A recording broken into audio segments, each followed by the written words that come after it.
All right, we're live. I am excited to get working. Um, so today has been nuts. Like it's taken way too long to get this page done. I thought I was going to be flat coloring by this morning on page 32. And I actually joined Gary Hodges on his stream, which was really awesome. I really recommend you guys be subscribed to Gary. He's awesome. Um, he's just like probably one of the best, most talented comic creators in our community. So if you guys aren't following uh, um, Gary's stuff, it's just awesome. It's on YouTube, and I did a live stream with him and Scott this morning, and worked a bit on this. But I just and then throughout the day, I've just been carving away at like rendering and drawing line art, and it's just taken all day. So I feel like at some point I should just get comfortable with the fact that comics take too long.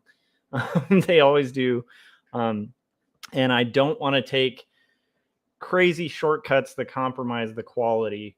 And so I'm just kind of stuck with the fact that like I just have an immense amount of pages that I have to crunch into my life somehow, and I'm not quite sure exactly how that's going to work out, but we'll make it happen. So anyhow, if you guys are just joining me, this is a live stream where I basically work on comics. I'm working on a comic currently called Not Death But Love: The Strange Supernatural Story of Elizabeth Barrett Browning, and it is a story that just talks about the history of Elizabeth Barrett Browning and Robert Browning. It's written by my sister Lavender Vroman, and we were fortunate enough to get a publishing deal from West Margin Publishing, a pretty awesome indie publisher, to make this book. And I have basically about 198 pages left to draw and 199 left to finish. So hopefully by the end of this stream, we'll make that 198. So that's the goal. So far we're about 31 pages out of it as a chunk. So I think it's possible. We'll see how that goes. I've done other books and stuff like that. I'll probably play trailers for them throughout. And so as we're going on the live stream, you won't just be looking at my face. Gary said, "Evening, dude. How's it going?" We had a really pleasant stream actually, and I was saying everybody should check out Gary's stuff. And be subscribed to that channel. So there's how you check out that right there, like under my ridiculous logo. Like that's who you should be subscribed to. Also, speaking of people you should be subscribed to, is Frank Salazar. Frank, if you want to hop on, man, you're more than welcome. I can send you an invite. I'll have to put on my headphones, so just give me a heads up in the chats.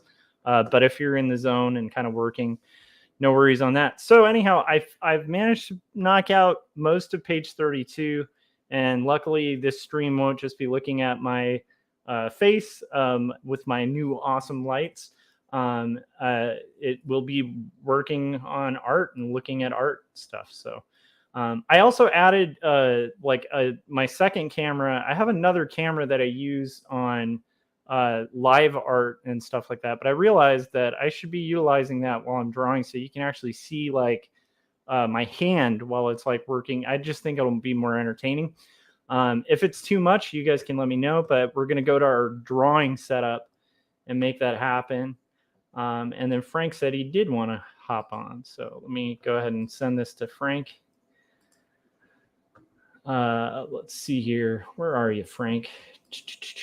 To be frank, I need to send this to good old Frank Salazar, friend of the show, moderator of the channel, and all over kind fellow. And then Gary, I sent out a link to the little like Artcasters message thing. If you wanted to hop on, you're more than welcome to. And then Christopher, I don't know if are we following each other on Facebook? Because it'd be fun to have you on too. Christopher Runciman is a really cool cartoonist.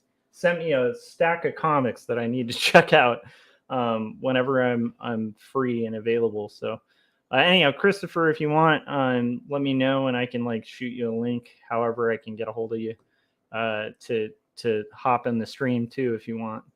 If you guys are up working, it's always fun to have company. But also, I understand there are times where sometimes we're working on stuff where that's not the ideal. So, okay. So anyhow, my goal today is to finish coloring this page. And so that's basically what we're going to do. I'm going to go over to my daily stream. Chupow. Like I said, I'm going to have like this camera. Let's see if we can angle it a little better.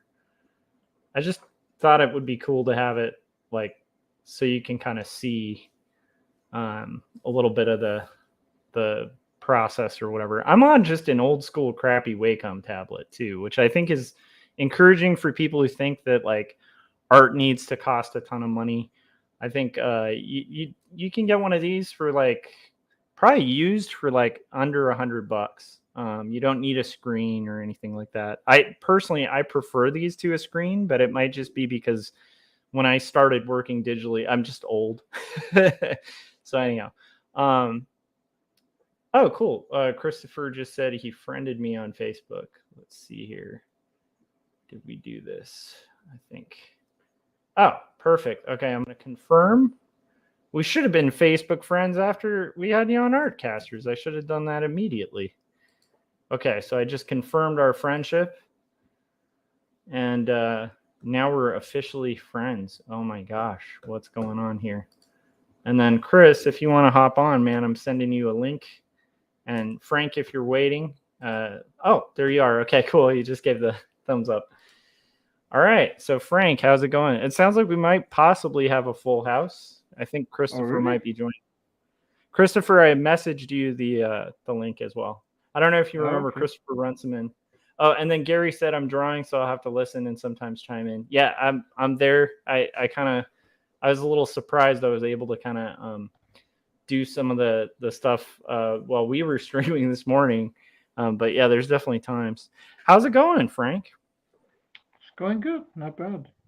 I just finished doing a bunch of little free sketch cards that I'm throwing in. The rest of the mini Captain Goggles and mini comics set that I have because I'm trying to push them. So Nice. I made a bunch of sketch cards, just pen and ink. That's pretty awesome. I did a last Ronin one. Oh, sweet. Cool. And you're putting those up for like where are you selling those, Frank? Where can people get a hold of those? I have these up on my Etsy. So you go to you can just look up Salazar Nation Comics on Etsy and look for like the store. So they're already there. The cards I'm just putting these extra. So like for the same price, you're getting a original art card, and you know there's I think I have a black Spidey that I just did, which I did like how that one came out. Nice. I have Batman. Like Web of Spider-Man? Just I kind of just drew it randomly. Let me see. You mean in the black costume? Is what? Yeah. So like I was a nerd in like my one Marvel comic. I just realized I'm still showing my face. That's kind of stupid. Hold on a second. I thought I was showing art. Okay, there we go. That was quite a weird thing. Anyhow, so what the heck? There's something weird going on here. Yeah, so I started collecting like my Marvel comic. I got to figure something out. There's something weird going on with my layers here. My intro to like Marvel comics was like Spider-Man, right? And the issues that I followed were the ones that were called like Web of Spider-Man. I don't even know the artists that were involved with that, but I followed that for over like 80 issues, you know, like, and Doug, that was like the comic I used to dig into the back vaults, but I didn't know this. I think that was the comic that at least had the first cover with Spider-Man in the black costume. And I have Web of Spider-Man #1, but if you look it up, it's like a painting of him. I also did Hulk holding up the mountain, which is from the Secret Wars storyline. Because Cool. I think it's like one of the covers. So Hell yeah, dude. Very, very cool, Frank. yeah.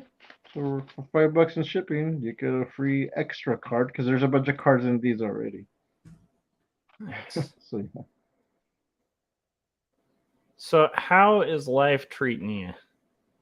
Like a baby treats a diaper. But I just want to say That's that. not what you want to hear. Nah, good, So, not bad. Actually doing good. okay, that's I just good. wanted to. I That's just a great I don't line. I always don't know have if I've that heard set that up. one. I don't always have that set up. That's a no cheers joke.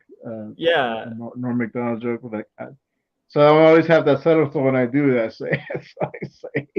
Oh my goodness, we're joined by Dr. Zhivago. I thought it was going to be Christopher Runciman, but Oh, how's I it gotta going? change that. No That worries.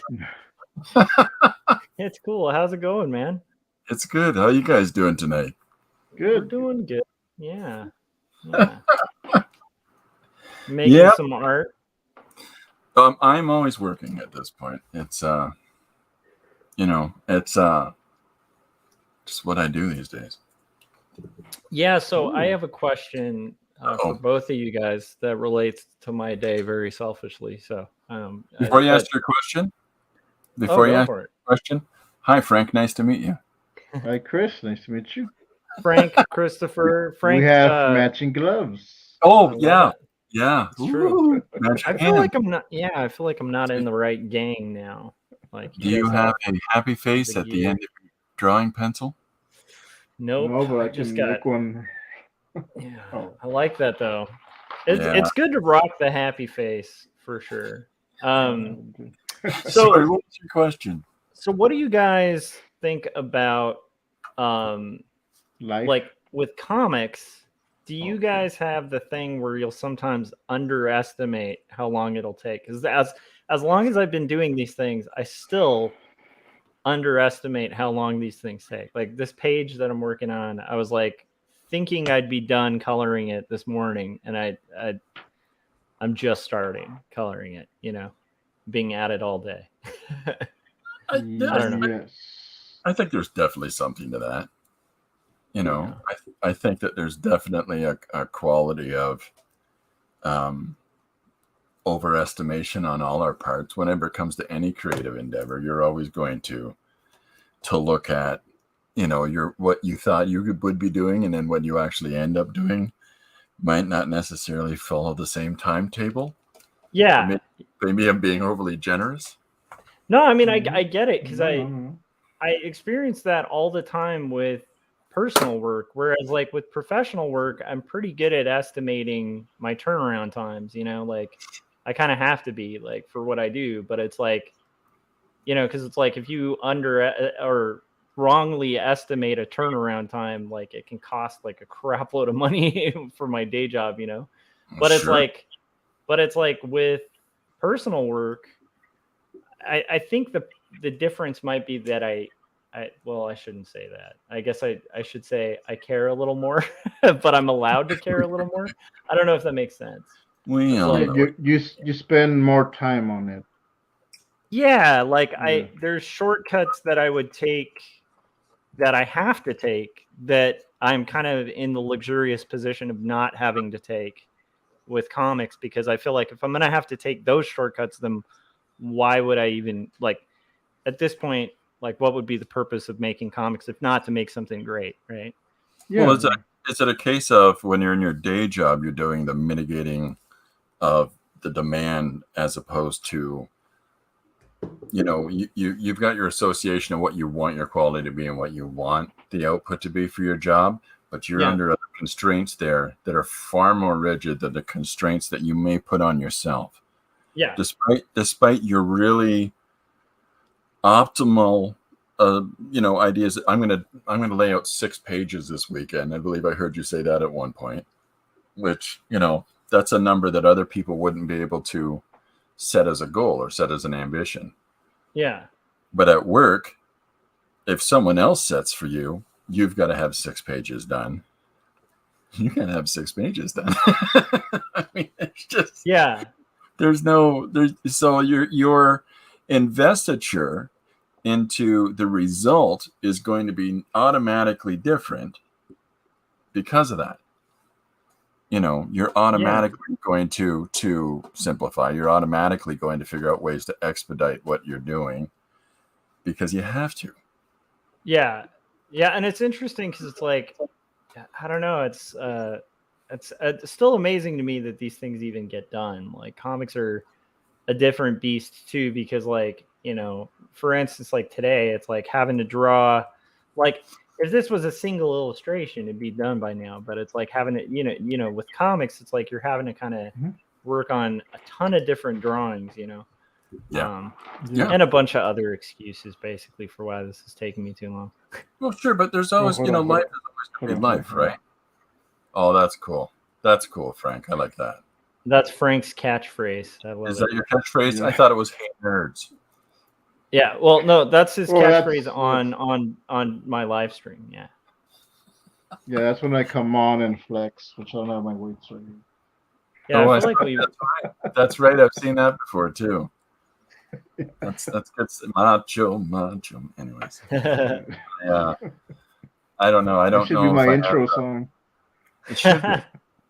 Mine is "What's New Pussycat" by Tom Jones. I got nothing.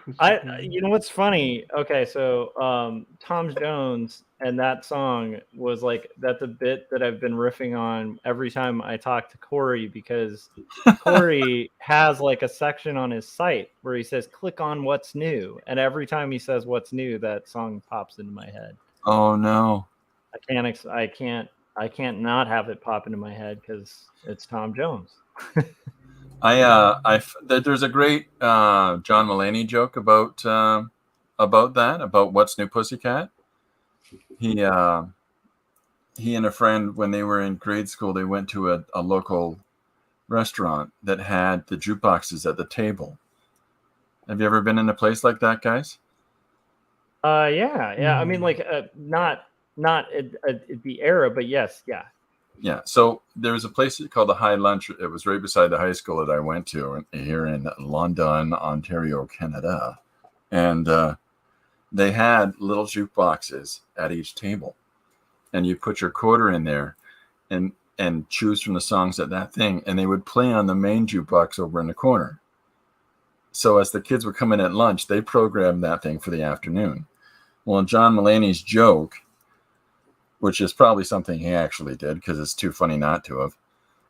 He and a friend put "What's New Pussycat" on 20 times, 21 times in a row. And then, but they shook it up. After about 7 or 8 times, they put on, "It's So Unusual to Be Loved by You." Oh, it's not unusual. I love it. So it's not unusual, right? And then, so you could see how everybody would just relax. Oh, thank God, no more "What's New Pussycat." And immediately after it's over, 8 more times. I love that. It's like deliciously wicked, deliciously. Now I'm forgetting what this comedy team is, because this reminds me of one of them, but it's like I know that Kristen Schaal was like a part of this like comedy group. There was a guy she was doing stand-up with, and I can't remember what his name is, but they had a bit where he would get on stage and just be like, "Kristen Schaal is a horse, is a horse. Kristen Schaal is a horse," and she'd just start galloping. But then they proceed to do that for like 30 minutes, just him just saying that, clapping his hands, and her just trotting like a horse. And it's hilarious because at first you see the audience like laugh, and then you see them like just get audibly like annoyed because it's getting repetitive. And then when they realize like, wait, no, they're not going to stop. They're just going to like, this is the bit, like they're just going to continue.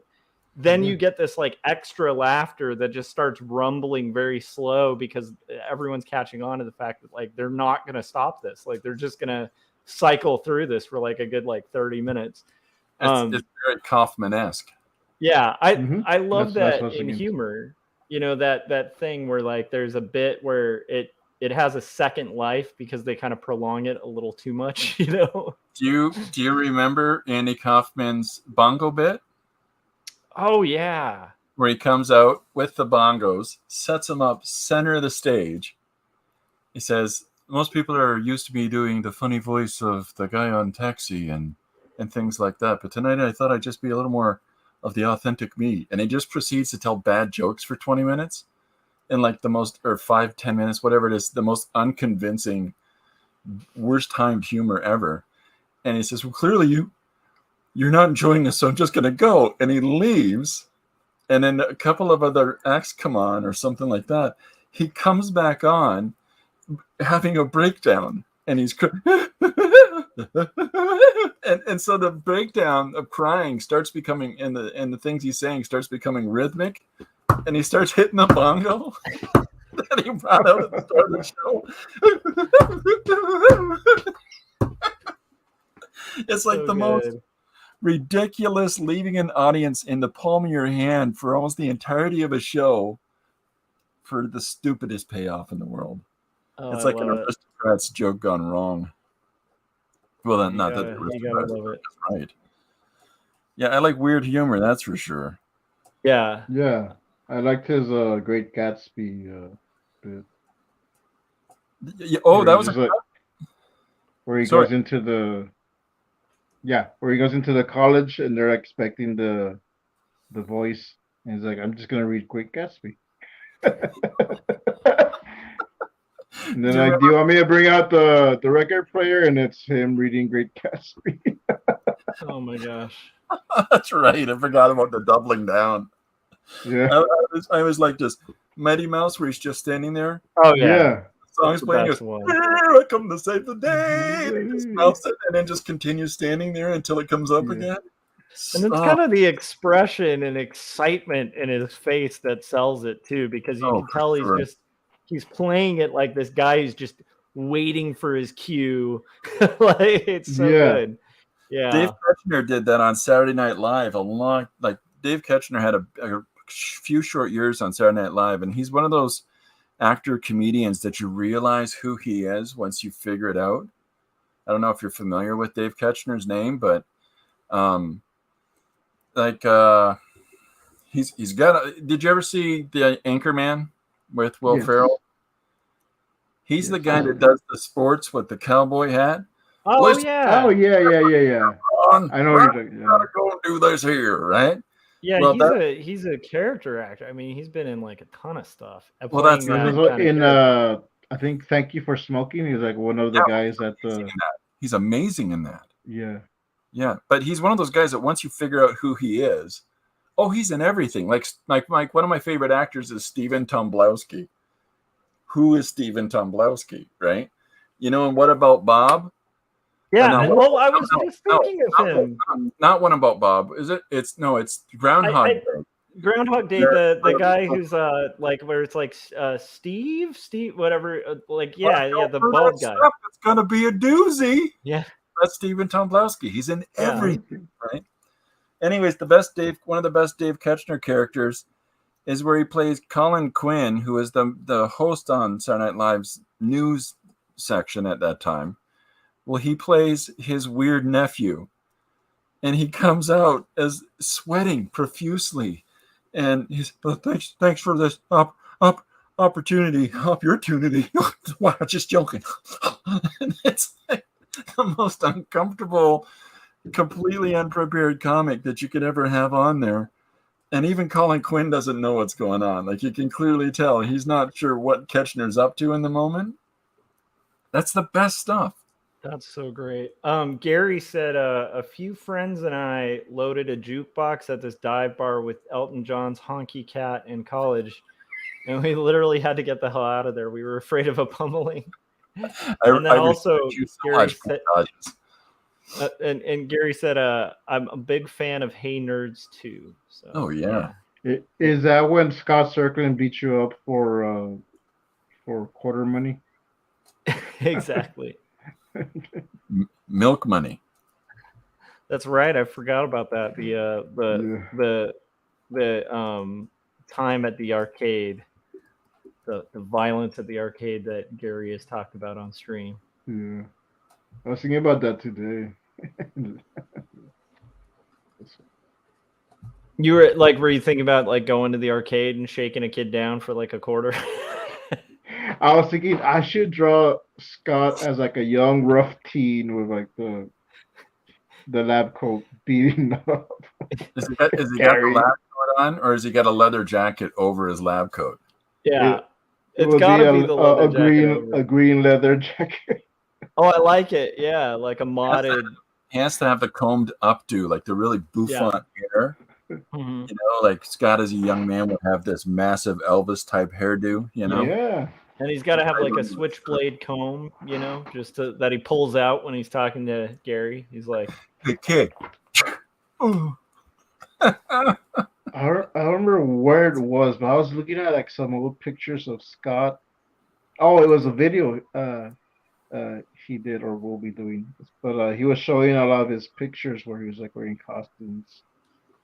I think it was like an old one about cosplay. But like, wow, like Scott looked like really young back then. Like he looked so different. Yeah, one of the weird things about YouTube is like you do this long enough and you can like go back in time.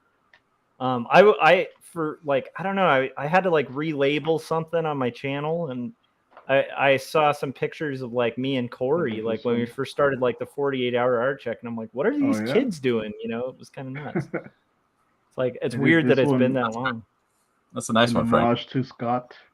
There you go. Nice. Some Alf. Yeah. Have you seen the oh my gosh, now I'm blanking out on there was a movie that's really dark about the creator of Alf, made by oh my gosh, now I'm blanking out. Yeah, it's not the creator, it's like one of the like the writers, the head writer. Yeah. Yeah, what was that? It's like one of the guys that worked on it. It's Ben called Stiller's Permanent Midnight with Ben Stiller. I haven't seen it, but I've been wanting to see it for the longest time. But like back when I had to go to the video store, so I could never find it. So I could probably find it now online. Yeah, but it's funny. There's a lot of those movies that like you'll kind of write and be like, okay, like you couldn't see it back in the day because you couldn't find it or whatever from the video store. Now we have full access to everything, and it's just a matter of like remembering. It's like, what's it called? Yes. Yeah, exactly. But yeah, that one's pretty good. Yeah, that's the one I've been wanting to see for the longest time because I was a huge Alf fan. I think it was like one of the guys that went on to, like, it wasn't the head creator. That's what I thought too, but it was like one of the guys they hired. But he was like on crack almost every day.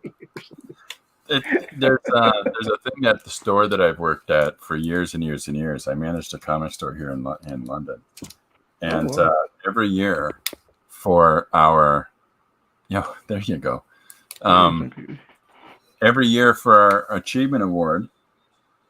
Oh, that's why it's attached to my phone. Sorry, I'm trying to figure out putting my headphones on so I can figure out my sound better. Sorry, guys. No worries. Are you getting that echo thing that happens? No, I'm not. I just want to make sure I wasn't doing it to you. Oh no, we're good. We're good. But then No, you sound good.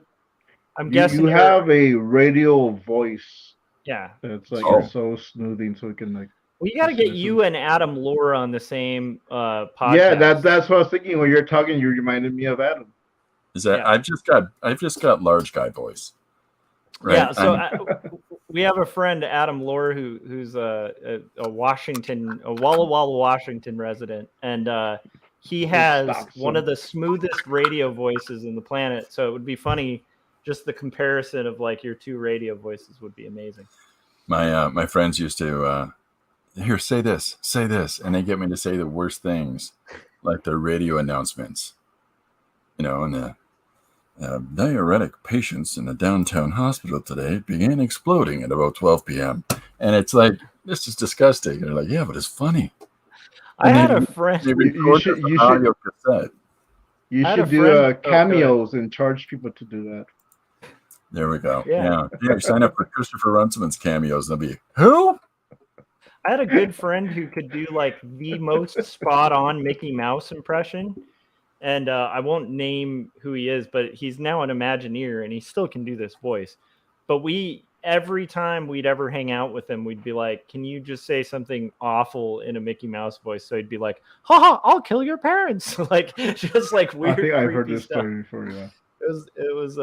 It's kind of incredible. There's so many voices that you do for your kids when they're little. Yeah. Because, you're reading stories for them and like, dude, like, check it out. That's totally the coolest. Like, and you're reading like Scooby-Doo Adventure or whatever. And yeah. Right. The rulest, and you just do these dumb things. Yep. And then, but then you see yourself do it and go, what am I doing? Well, or you just, are a grown man who puts like cutout faces of Friedrich Nietzsche and Greenberg on your stream and makes voices.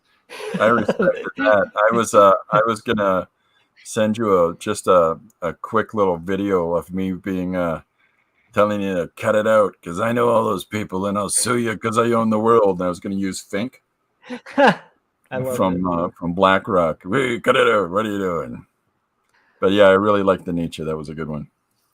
Thank you. I'm trying to get absurd. I didn't see the first one, so when you were talking about the next time, I didn't know what you were talking about until you brought out the picture. Like, oh, okay, it's a bit. I thought someone came on, like a troll came on, got you to come on, and he was saying he was Friedrich Nietzsche. That's possible. With the internet, you never know. You might. Well, we've had stuff like that on Adam's show where we would have people just come on randomly and then they're just like trolling, or that guy that had the filter faces. Oh yeah, that guy. That was strange too, because I think Adam's topic was like talking about the psychopath test, and then he had a guy who came on, and the guy was like he had like the eye contact and like every telltale sign of being like just a complete psychopath, and the guy was like a little strange, but it was an interesting. I don't know if that one's still on his channel, but that was one of the most fascinating ones I've seen. I think he took it down. Yeah. I was pleasantly surprised today. Marshall makes comics. Marsh makes comics. Yeah, mm-hmm. Marsh. Yeah. Yeah. Well, I hadn't formally met Marsh, but he started following. So he started following me today. So I started watching because I've been in the studio since it is now 12:35 a.m. here. Oh, okay. And I've been in the studio since 8 a.m. this morning. What are you, a cartoonist? What's going on? Right. And I took some time off to angrily mow the front yard and because my lawnmower was being less than cooperative. Oh no. And then you look like a lunatic when you argue with a lawnmower. I'm just going to say that. Just admit that straight up. Lunatic arguing with a lawnmower in his front yard. There's somebody else with a YouTube channel that has like a clip of you yelling at a lawnmower. It's got to be out there. Oh, for sure. Yeah, they're filming me across the street. Look what he's doing this time. Is he wearing a suit? Yeah. This guy's just generally irrational. No, I 100% relate to that. Like my wife and I, we're not like super wealthy. We make do, but because I get like really bad allergies too, and so like mowing a lawn.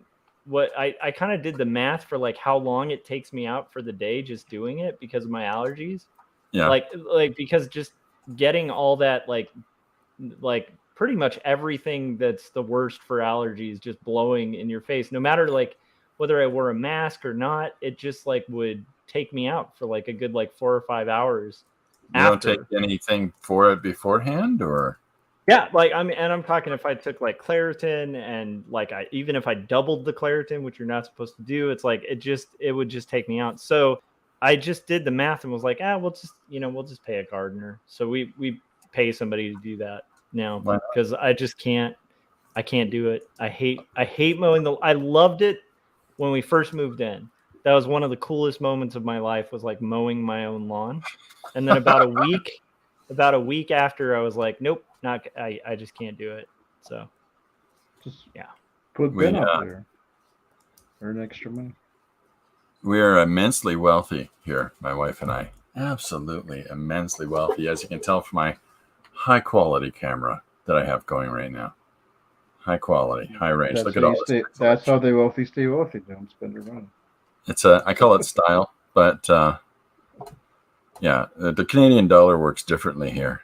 So I chose to just to buy a sexy looking lawnmower and do it myself, so that I felt a little provincial like the normal people out there. None of that's true. Not an ounce. I did it myself for like a good 4 or 5 years until we just kind of like, I think my wife was like, we just should like kick somebody some cash to do it, because it's like, again, like I'd lose income from right. You know, what's up?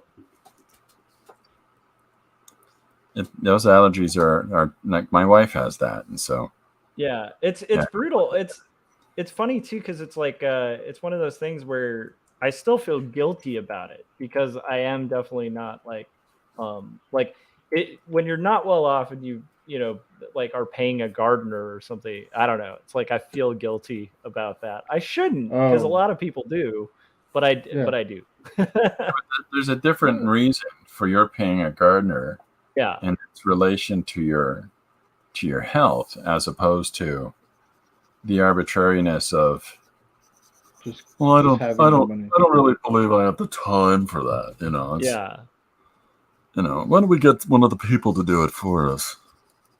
Totally. Yeah, it's definitely not that that reason, but it is funny. I think a byproduct of just, I don't know. Yeah, I'll feel guilt over expensing any kind of weird expense. You know, that one's one. Here's a question for you, gentlemen.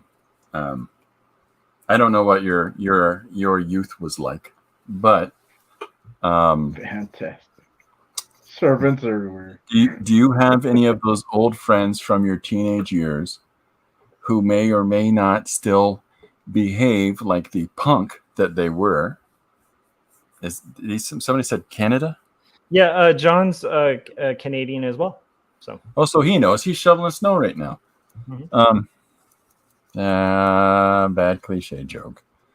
So do you have any of those friends that are still the cool punk rock guy who goes out of his way to look like, I'm going to do this my own weird way, and put on my headphones, blasting whatever angry music that I can possibly find?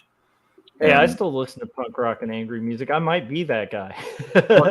No, I'm not. It's not the subjectiveness of the listening to that. I referenced You No Means No the other day to listen to, right?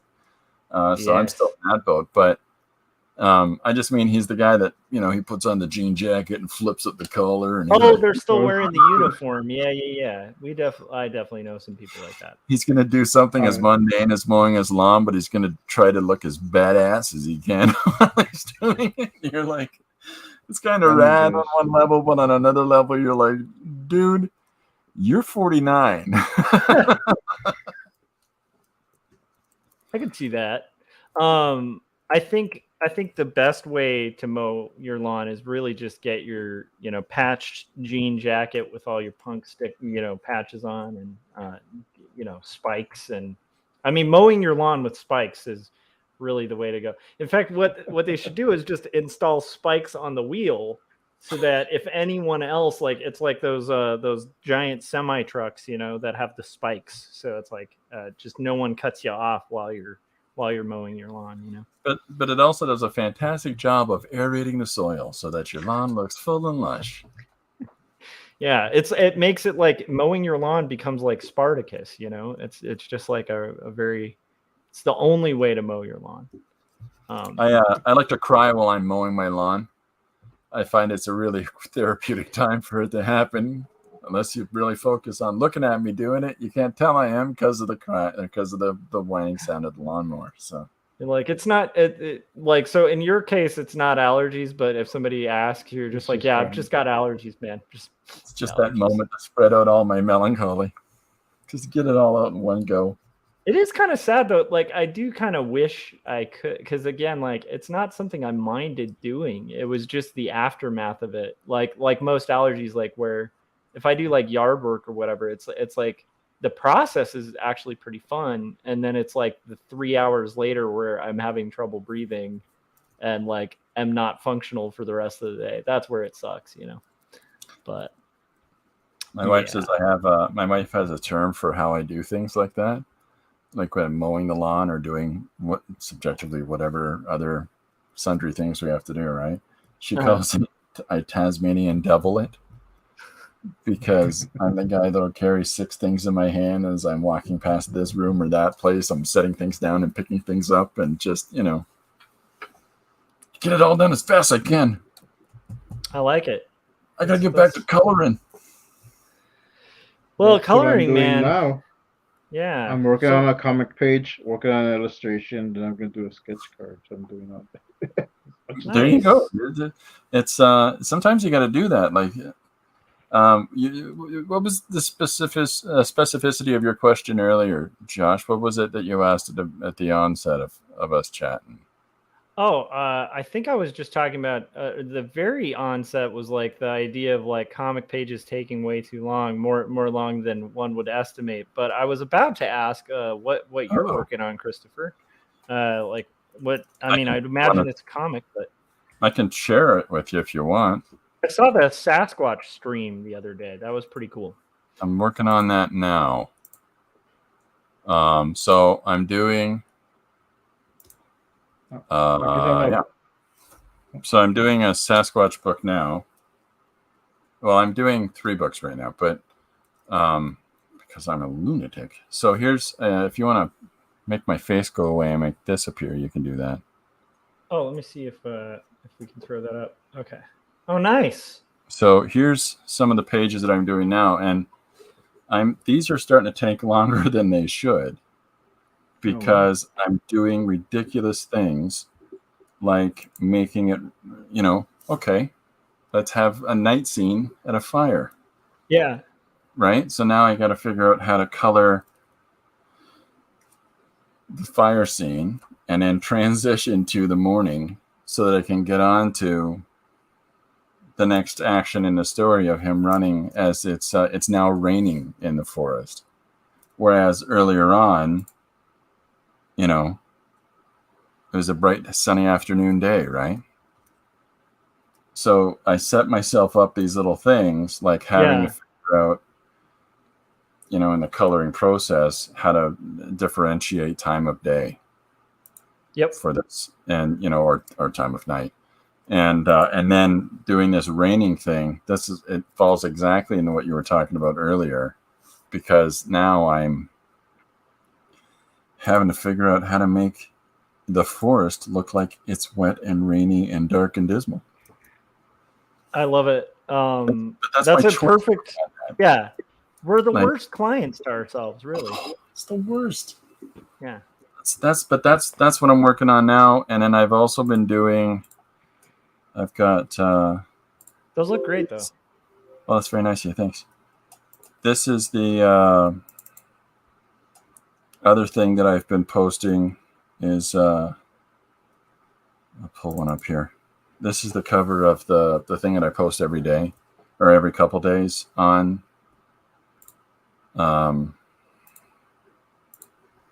On Instagram, Facebook, and Patreon. I love it. Is that this is the Stream of Conceitedness story that I've been doing. This is the actual wraparound cover for the book in its printed form, but and these are all characters that will be appearing over the course of it all, and one of them kicking me in the butt and having my face hit the bullseye. So yeah, that's so this awesome. Is what I'm doing now. Anyways. I love it. That's a lot of stuff. But very and then cool. I'm still doing other project stuff and other different jobs for clients.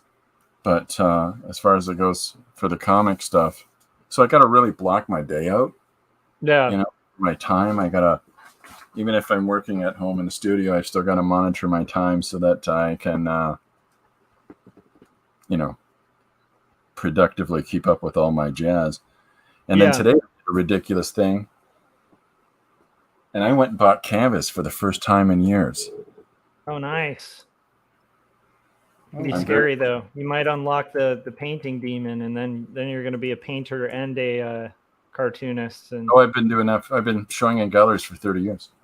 This is but re-unlocking that. That's one of my drawings. I love it. That's white pencil crayon on a blue board, and then so I drew the whole thing with white pencil crayon, and then filled in the blacks as I went. But I love it. I draw like that a lot in reverse. So but it's nice. It just felt like I want to paint, but I realized I don't have any just empty canvases in the house anymore. So I went and got me some. That's rad. That's kind of my daydream for when I finish this book, is to spend like maybe a week before I jump into book 2 of 2 stories. Like, I'm going to have this like window of maybe a week that I'll allow myself between books. And I think that for that week, it might be fun to just paint. Why not? I mean, why not do something like that? Like I've got all my, well, I guess you can't see me in camera, but I've got all my different instruments behind me here, except for a drum kit. But, so I want to get back to playing some music again. Oh man, music's fun. I might possibly, depending on our drummer, I might possibly be playing for like an hour tomorrow. Cool. With my semi band that's still kind of reforming. But, oh yeah, like what kind of stuff do you guys do? Like post-hardcore kind of stuff. I wonder if I have anything that I could play. Let me see. Well, I've heard a couple of your songs at this point, but I don't think any of them were the post-hardcore ones. Yeah, it's definitely not the like solo stuff. This is like different, but we haven't, like, the annoying thing is the album that we recorded has been sitting in like post-production forever. Uh-oh. And I've been bugging one of the guys one of my collaborators to like just let it go. Let it go. That's one of those things. But let's see. I think I might have a rough cut of it. I don't know if I can share those. I think I can. So while I figure that out, I'm pretty sure I can upload an MP3 on here. Can I? Oh, I think I can. So let me see if I can find. Now I'd have to find the. I'm gonna have to look around. So feel free to chat, you guys, while I look for this stuff. I just figured out that as I switch. I'm new to online anything, as you can clearly tell, but I just figured out how to switch over to the other tab that I had the Livestream YouTube up on. And I just saw that Gary wrote. First I saw Gary wrote, "I do a pretty good Gollum, but it wrecks my throat." That's awesome. And then you're really finding every way to make it harder to draw. Yep, that pretty much sums it up. Anything I can do to challenge myself to push forward is the way I'm going to try to self-validate there. But truthfully, yeah, it's all about growth. It's it's exactly what it is. It's just the things that we do to make it difficult for ourselves. Oh yeah, just for scuzz. Just for scuzz. Because I decided to buy Bristol board and do larger illustrations. So this is my first one. Let's see. Right now it's just penciled out, and you can see it. Right on. Okay, so this is a rough cut. Let me It's see. good. I like that, Frank. Thank July you. 16th. Okay, so I think this will work. Let me see if I can find this. Okay, cool. I'm gonna upload a lot of these. See if that can work. Hey, that's pretty cool. Okay, they're uploading, so I'll play you a little bit in a second. Cool. I didn't realize I could do that, but that's pretty cool. Have a good night, John Coyote. Coyote. John Coyote. Coyote. Yeah, Like and the John's animal. John's awesome and Canadian artist as well. Yeah. Does zines and like Cool really beans. cool, really cool art, and also braves the freezing cold. And I John, I forget what region in Canada. Do you remember, Frank, what region of Canada she's from? Or I'll he's check from? my notes. I don't remember.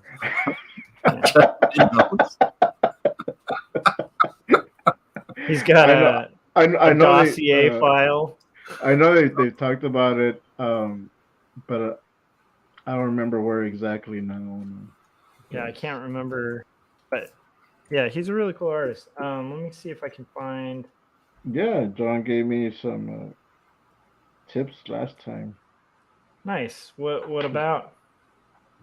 Because he does like his business cards is he'll Oh, get a that's stamp right. and put the info on one side and on the other side a little sketch. So when he's giving it out to people, it's an original work of art, and they don't want to throw it away. 'Cause it has the info and also it's the original work of art, so they keep it long. So I've been thinking Very about doing that, but the thing with me, because since I've been doing more sketch cards, I want to do a full illustration, and like I don't want to just give these away because I sell sketch cards. like it. I did a postcard that I handed out at an event I was doing recently, and it's just a panel from one of the pages that I've been doing, and it's a case of a robot appearing, and it just says it's a robot above it. It's like the dumbest thing, but I'm handing those out, and on the back it's got all my solicitation stuff. It's got my name, my websites, blah blah blah. But this side of the card, it's a robot. That's awesome. There's a cool robot thing for you to hold on to, but secretly, you got all my deets. I like it. My business card just says shameless self-promotion on it, and Is it's it like a actually square card.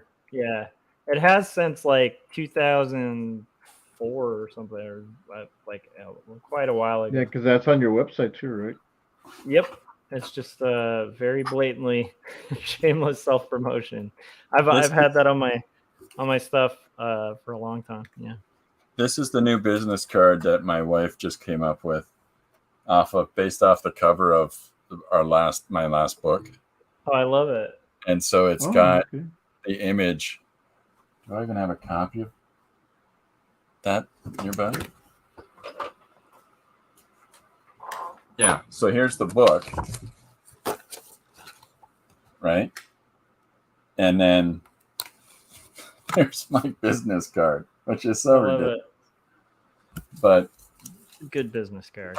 If you look at the card, you go, "Well, that's different." But then, if you realize it in the context of the book, it makes more sense. It's great though, because mine is this one. It's just like flimsy cardstock. I just print it out and cut it out. But it's Traco Creative, and it's what I do, and Captain Goggles and Mescalman. Nice. It's got some art on it. Love it. We've just had a Patrick Bateman moment, everybody. I know. Do you know what that's from? Yes, I know. American Psycho. Yes. It's a really, really fantastic embossed lettering you have there, Frank. Yes. Excuse me, I'm going to the restroom for a minute, guys. Yeah. That's so funny. Gary Oh. Gary just says, hopefully we won't graduate to chainsaws, or Huey Lewis, or Huey Lewis in the news. Oh, I love Huey Lewis in the News though. Oh, Like, same. and that part of that film really cracked me up. But I still like. It's funny. My wife loves Huey Lewis in the News as well, and like we had that on CD, and then we haven't really rocked out to Huey Lewis in the News in a long time. My But wife. it's terrible, but it's great. You know what I mean? It's like, I don't know if that makes sense. It's like that kind of overproduced in a good way. My wife and I play it in the van as we're doing road trips. We'll play like Huey Lewis or Crowded House or Air Supply, and we just howl like lunatics. That's the way to do it. More specifically, I do. As we're driving around, we were driving near Detroit recently on the Canadian side here.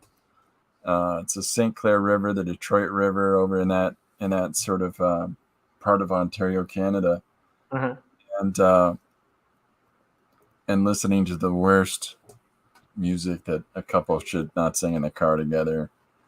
Hey, Duet Air Supply. This is like our full Canadian stream. We got Philip Chandler joining us as well. Good evening, gents, said Philip. Where's Philip from? Philip is not too far from Toronto. I can't remember the specific region though. So Philip, you got to let him know.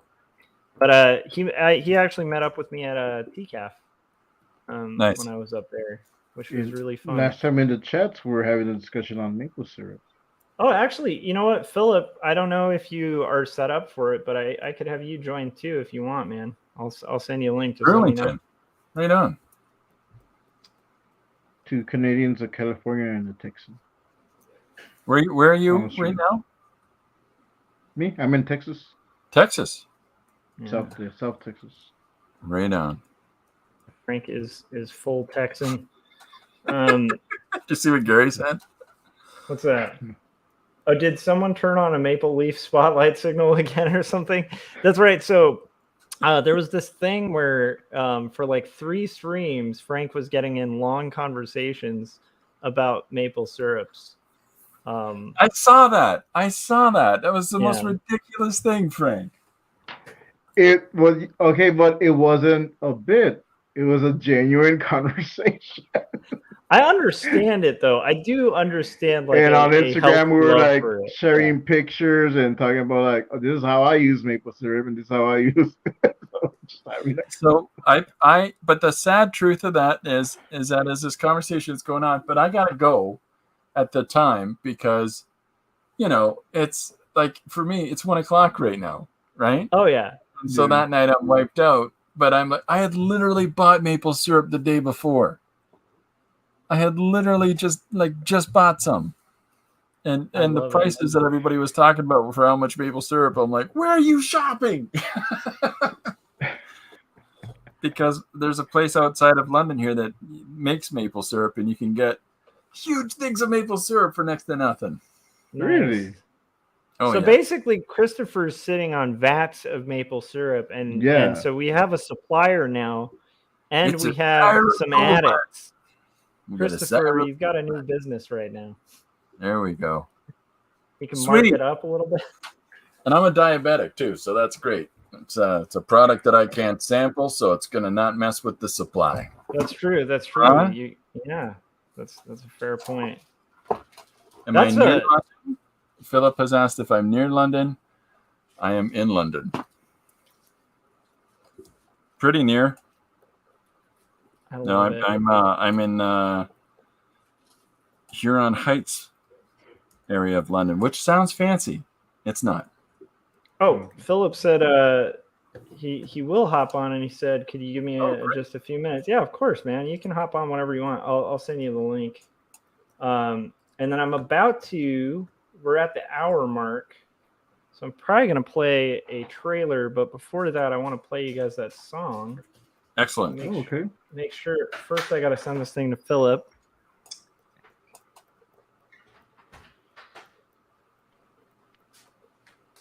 Why am I? There we go. Okay. Boom. Philip said that's where his dad lived in Huron Heights. Oh, is that right? That's great. Hold on a second. I've never been to Canada, but I've always been a big fan of it, and I want to go one of these days. I just haven't been. It's rad. I mean, from the brief experience I had there, it was pretty awesome. Okay, Philip, I sent it in Facebook Messenger, and then I'm gonna. Okay, are you guys ready for some terrible music? Here it is. Sure. This song is called "No Emperors," and let me know if you can hear it.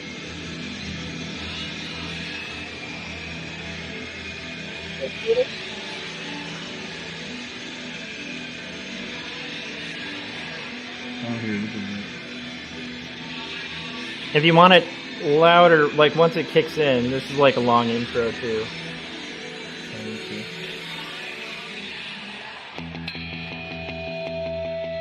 Mr. President, time to rig an election. Get a blank check from the corporation. Direct the lines of minority districts. Disconnect the vote from the people within them. Push double talk, get on the theory. Trickle down the police, tell the vision is blurry. What's true, some words for words in vain. It's a vanity annihilate. Your vote got cast against its grain. Overwritten by the college. Government needs to get free. Nothing works and nothing's free. With words they sell on radio. They relax to build the show. Building a bridge to nowhere. Doing it for the emperor. Making a monument of gold. Doing it for the emperor. Tear down the bridge to nowhere. We don't need emperors. So it's almost done. I'll just play one song. Mr. President, time to rattle the sabers. Start a proxy war just to curry their favor. Make up the truth cause it blurs with the lies. Yeah, whatever it takes to keep them voting with blind eyes. Media, lots of subtle distractions. Use hate speech to bring them all into factions. Fascists sequencing their words. But a war pumps through their veins. Rob the poor of the rats they feed. You know they said they're all the same. But proofs of what the words in vain. It's a vanity annihilate. Your votes are cast against its grain. Overwritten by the college. Building a bridge to nowhere. Doing it for the emperor. Making a monument of gold. Doing it for the emperor. Tear down the bridge to nowhere. We don't need emperors. And there's the breakdown, right? It's the inevitable pick slide. I wanted to do it like this. So fun.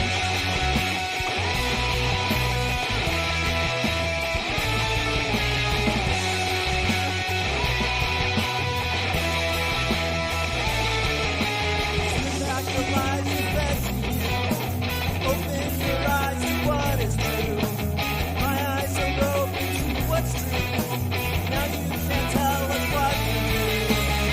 Back the lies you fed to you. Open your eyes to what is true. My eyes are open to what's true. Now you can tell us what to do. Open your eyes, open your eyes. Open your eyes, open your eyes. Open your eyes, open your eyes. Open your eyes, open your eyes, open your eyes. Mr. President, time to rig an election.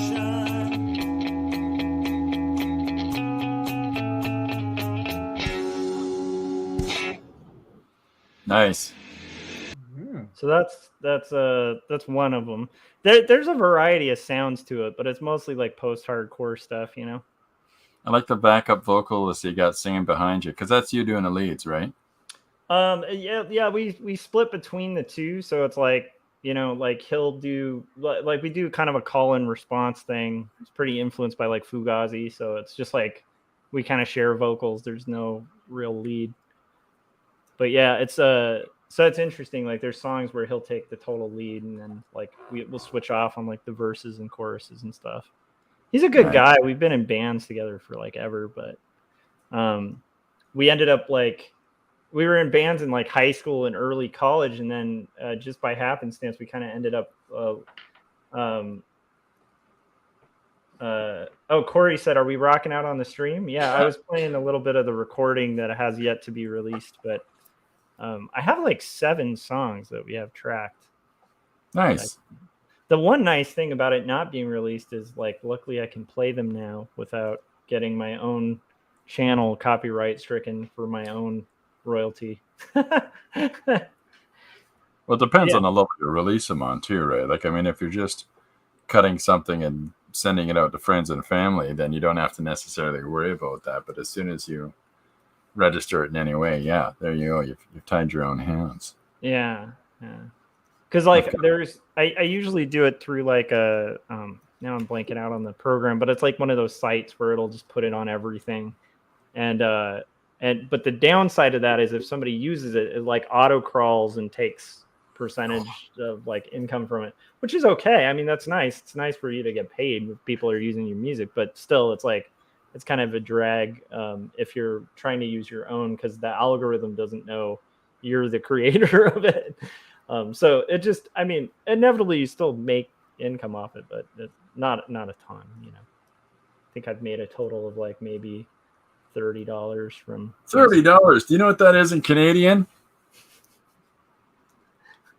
I'm guessing it's a lot in Canadian, because like from when I was in Canada, it was insanity to see what like the differences were. Where when I was up there for TCAF, I was starting to feel really nervous because I was like, man, I've spent way too much money here. The Uber was way overpriced. Like everything's really expensive in Toronto.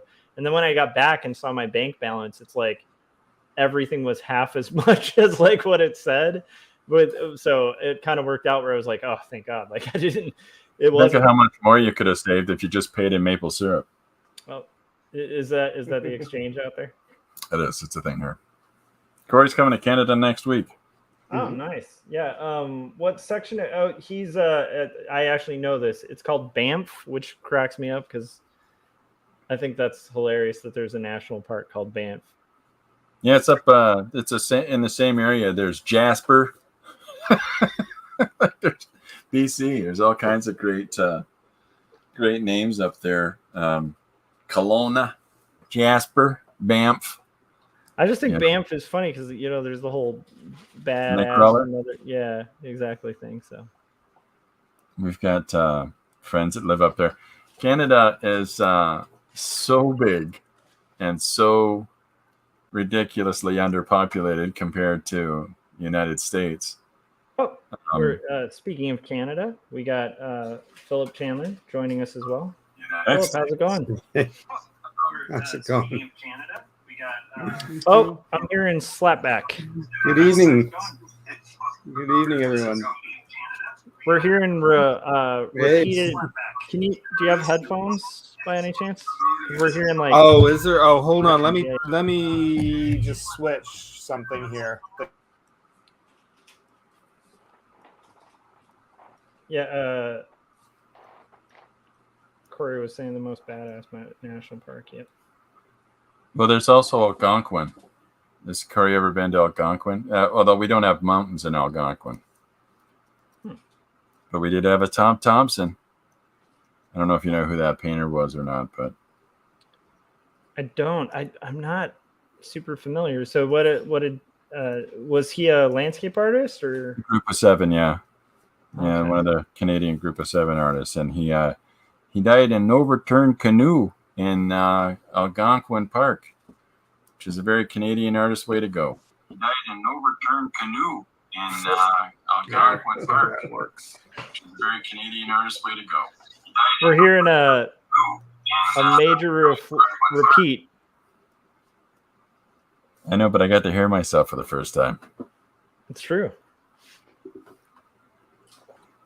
I figured out that I had to turn the volume off on the YouTube channel while I'm streaming. That's what kept it from being squawk back on mine.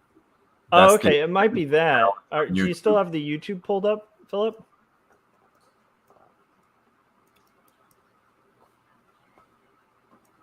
Well, I'm not sure. Can Philip hear us? I don't know. Let's find out. He said 1 Philip, you have a minute. great studio. This is a nice studio. Who's that guy behind you, Philip? See if that's any better. Hopefully, I'm not. Right? Yeah. You sound good. Yeah, I'm not hearing Sound any all right? feedback. Okay. Yeah. I switched to the cam mic, which is not as good as my main mic, but at least you can hear me. So. Well, that's good. I'm sound- glad we can hear you. Put these back. So, Okay. how's it going? What are you working on? Yeah, the last little while I've had a couple of commissions pop up, and a good friend of mine from London actually asked me to. He was working on a logo because he's starting a small. He's selling comic books, and he's starting a small business with his son. So he was having trouble with his logo, and his logo is something I usually don't like doing, but he's been a friend of mine for 40 years, and I said, all right, let me see it. And so I've been kind of working on that for him and doing some different variations with so he can make a logo and he can make a banner out of it and signs, everything. So that's what I've been kind of working on tonight for him. So Nice. Awesome. yeah. So I can open up Photoshop. The last logo I did for a friend, he had like a very clear vision of what he wanted, and like was not really wanting any feedback on it or anything. He just needed a hand to basically do the logo.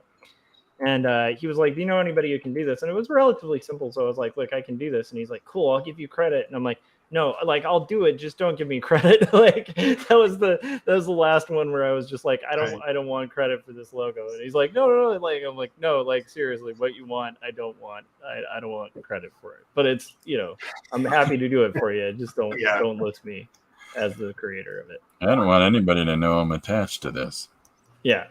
And the funny thing is, he's an amazing guy. It's just like I didn't like the aesthetic choices behind it. So I was like, I'm having the same thing going right now. Oh no. It's always something awkward. Like, can you have like a tongue licking an ice cream cone?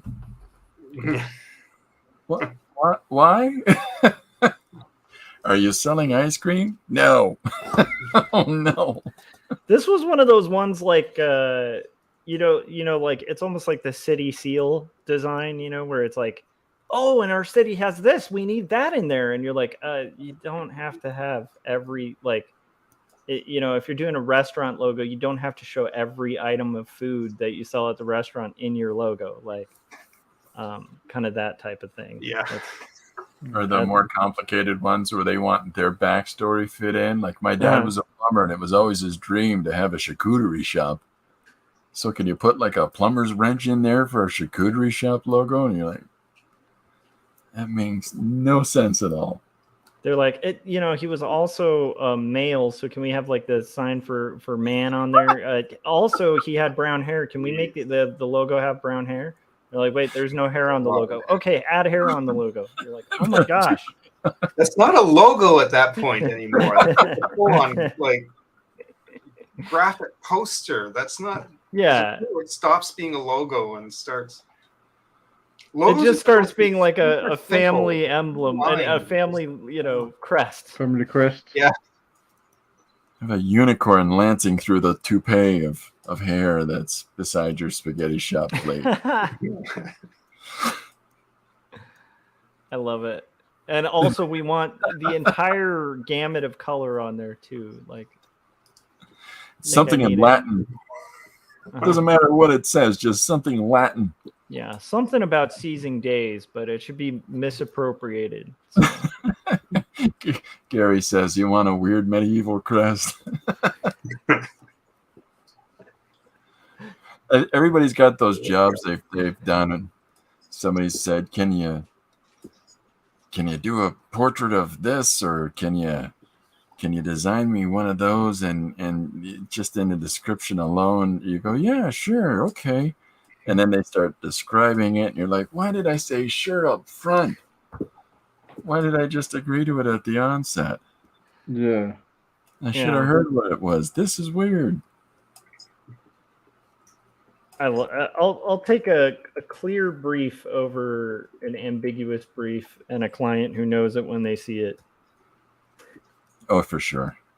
Although that client who knows it when they see it, like, you know, can be very lucrative if you have that in your contract. You're like, let's do 50 iterations. Let's go.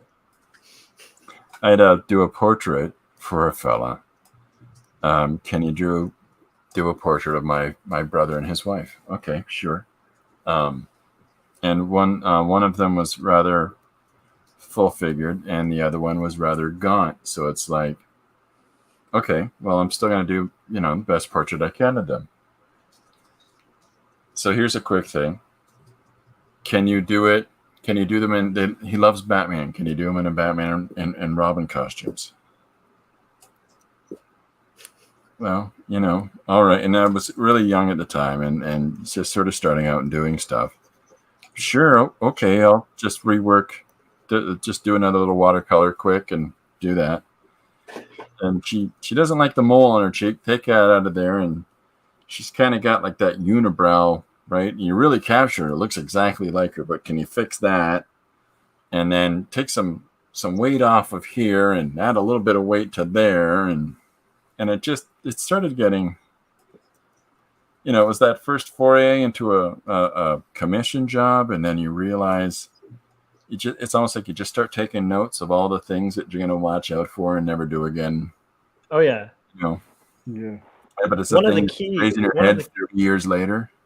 Oh yeah. I mean, one of the key things, because I think we all had that like first paying gig where, especially when you're freelance, it's like one of the key things is make sure in your contract there's like a limitation to like once the brief is fulfilled, if you're going to do revisions beyond that, it goes to like an hourly rate.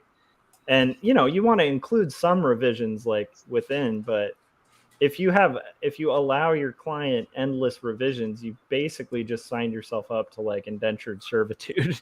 Oh yeah. You know? Oh yeah.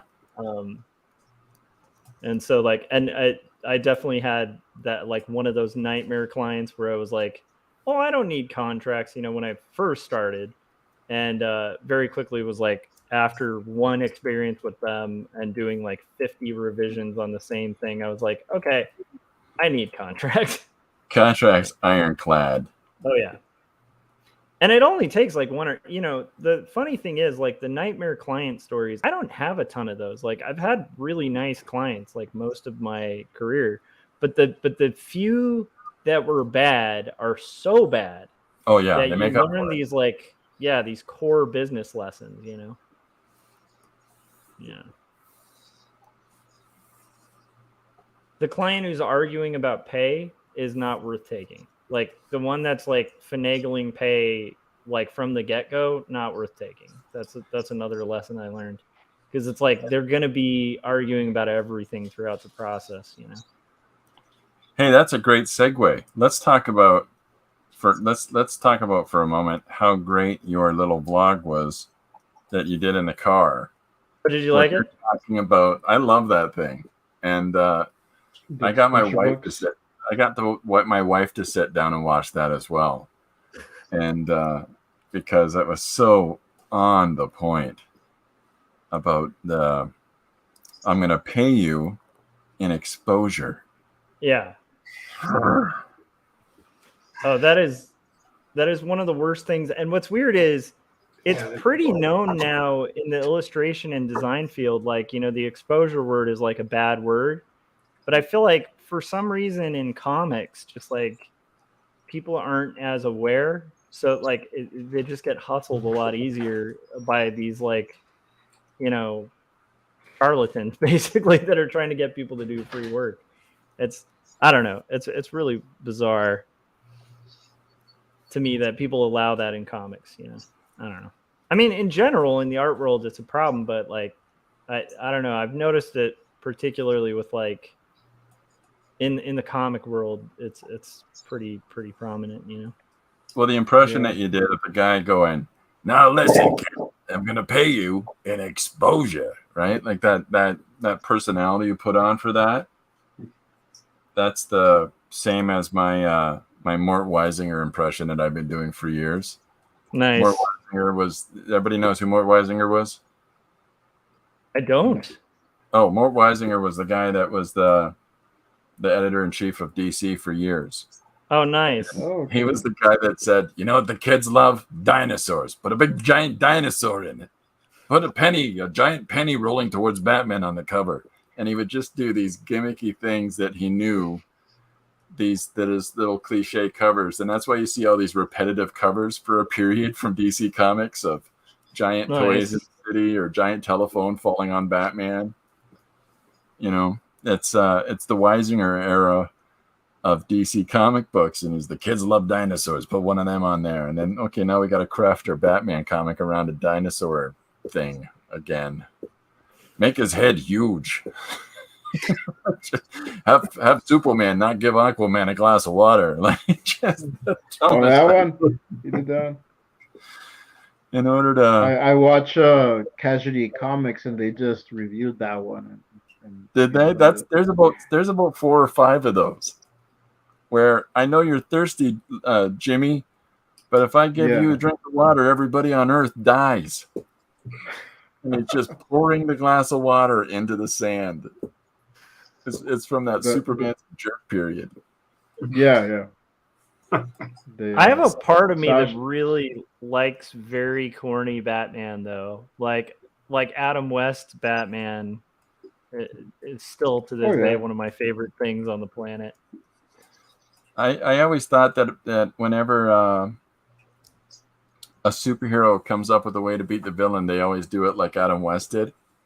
But Robin, I've got an idea. It's always that, yeah, I'm a smart guy, while wearing a leotard. It's such a good show, though. I had forgotten. I think I've talked about this on stream before, but it's like I had totally forgotten that that the villain, the Eggman, Egghead. Mm-hmm. Egghead. Sorry,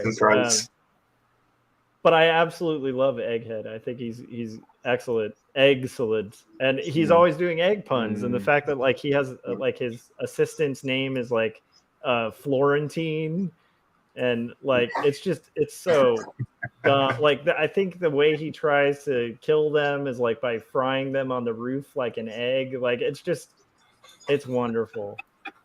Just takes all of it as far as it can go. Who is the villain that developed the Ronald's ray gun? Oh, Ronald's ray gun. Yeah, I'm trying to remember who did that. Can't remember. And I never got it when I was little until I was older, and I come across that again, and I thought it was hilarious. It was just the dumbest that fun. would be the most incredible punk band name in the world. Ronald's ray gun. It's pretty good, actually. Was it maybe that cowboy guy? Because maybe it was. Yeah. Because at the time that would have come out, that would have been the 60s, long before, like he would have been governor of California at the time. Yeah. Right? So it would have been referring to Ronald Reagan when he was back in his cowboy films. Yeah, that probably would have, It was probably definitely a little bit before he was beating kids at Berkeley, Yeah. Sorry. I'm a Californian. not a fan. You didn't like Ronald Reagan? Oh, who did? What? I'm Canadian. What do I know about Ronald Reagan? Yeah, I was a fan. No, I thought I don't. I don't want to get heavy into politics, but no, as a kid who likes the dead Kennedys and stuff like that, yeah, of course I don't like Ronald Reagan. I just couldn't. So I gotta wear my patch jacket when I'm mowing my lawn, There you go, with your studded collar. When Ronald Reagan was the president there, we had a comedy troupe here in Canada called the Frantics. And so while all of this, Phil, do you remember the Frantics? Vaguely, yeah. Rick Green and those guys. Yeah. So they had a song so while everything's going on between Gorbachev and Reagan and all of the different political happenings at the time, the Frantics released a song called "Who's That Commie Mommy? Don't You Know It's Mrs. G?" And it's a love song to Raisa Gorbachev. that's how Canadians related to the whole Ronald Reagan period. of Yeah. politics. That's so lovely. I get very envious of Canada. Why? It's cold here. It's ice. Look at. Well, that I don't envy. Like that's the thing. Like I really enjoyed living in Portland too, and like the Pacific Northwest kind of vibes up there were really great. But then like when I moved back to California, I was like, yeah, the weather's worth it. Like the weather to me is the only reason I stay in California. It's like absolutely the only reason. Well, there's other stuff too. Every day you go surfing. No, I'm in the desert in California. I don't have surf in the desert. It is funny though, like like the California thing. I see. I make that mistake with other people. Like for instance, our friend of the show, Adam Lohr. I made the mistake because he lives in Seattle, in Washington, just assuming everything's like Seattle for him, and it's like. It's a little bit of a different like area of the state that he lives in. People make that all the time with California too, where they'll think. But I will say, last time you were asking me how I feed my horse every day. Like, I don't have that's a horse. True. Yeah. Well, that's you don't have cars in Texas, right? Yeah, that's true. By the way, Texas was the first place I ever had cactus candy, and that stuff is bomb. At least was when I was a kid. That was awesome. Mm-hmm. Well, it's just fantastically coincidental that Philip and I are not only from the same area of Canada, but your dad lived here for some time, Philip? Yeah, I grew up in London. Oh, okay. Yeah, we it's funny because my dad was in the service, so we moved around a lot when I was really young. We had moved to London for about 3 years. Then he got stationed up in Camp Borden. So we left London and went back, but he retired, and they were willing to help you relocate when you retire. And at the time, my folks just they liked London. They liked living there. So we moved to London, and the whole East End was being developed, was being built. We got like a brand new house on Carlisle, if you know where that is. Yeah, I do. Yeah. And we were like one of the first people to live on that street in 77, and it shows you how old I am. But and we grew up there, and we then moved to a townhouse on Clark Road, and so I grew up in the East End, went to Clark Road High School, and until I went to college. And my sons went to Clark Road. My folks have since passed away. Yeah. And so now they reside in Forest Lawn.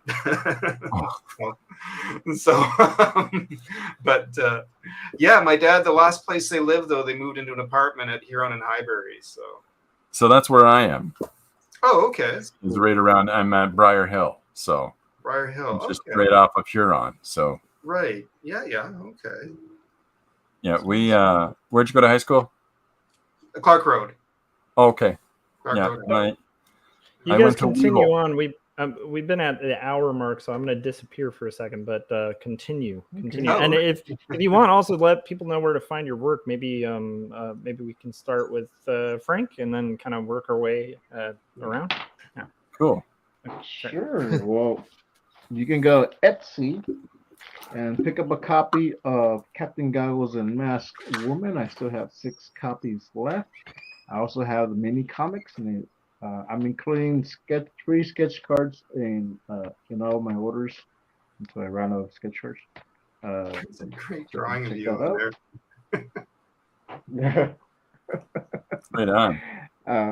And I also have a Gumroad, so if you want to get the digital copies, you can pick up some comics there too. Right, I'm writing things down as people are talking so I can look for things. I tried to do that the other day. Okay. Good. Yeah. Who's up? Am I up? Yeah, I guess we're going like this. Yeah, I have ChristopherHuntsman.ca is my website, and I've been doing comics for this is my 30th book, and we've been publishing books since 2015 under Runciman Press, and And so you can find a lot of those on our website. And I'm doing a few different projects with a couple of different publishers right now, and as well as I post a new page every couple of days on Instagram and Facebook, both of which are under my name, Christopher Runsman Canada for Instagram. And it's called Stream of Conceitedness because the main character looks like me. Conceited, but it's a stream of consciousness story. And then, I'm having a lot of fun and really enjoying getting to know so many great people through here. And Josh's pretty fantastic, and it's nice to meet all you guys. And can I ask your last name again one more time, just so I could look it up for your website? Runciman.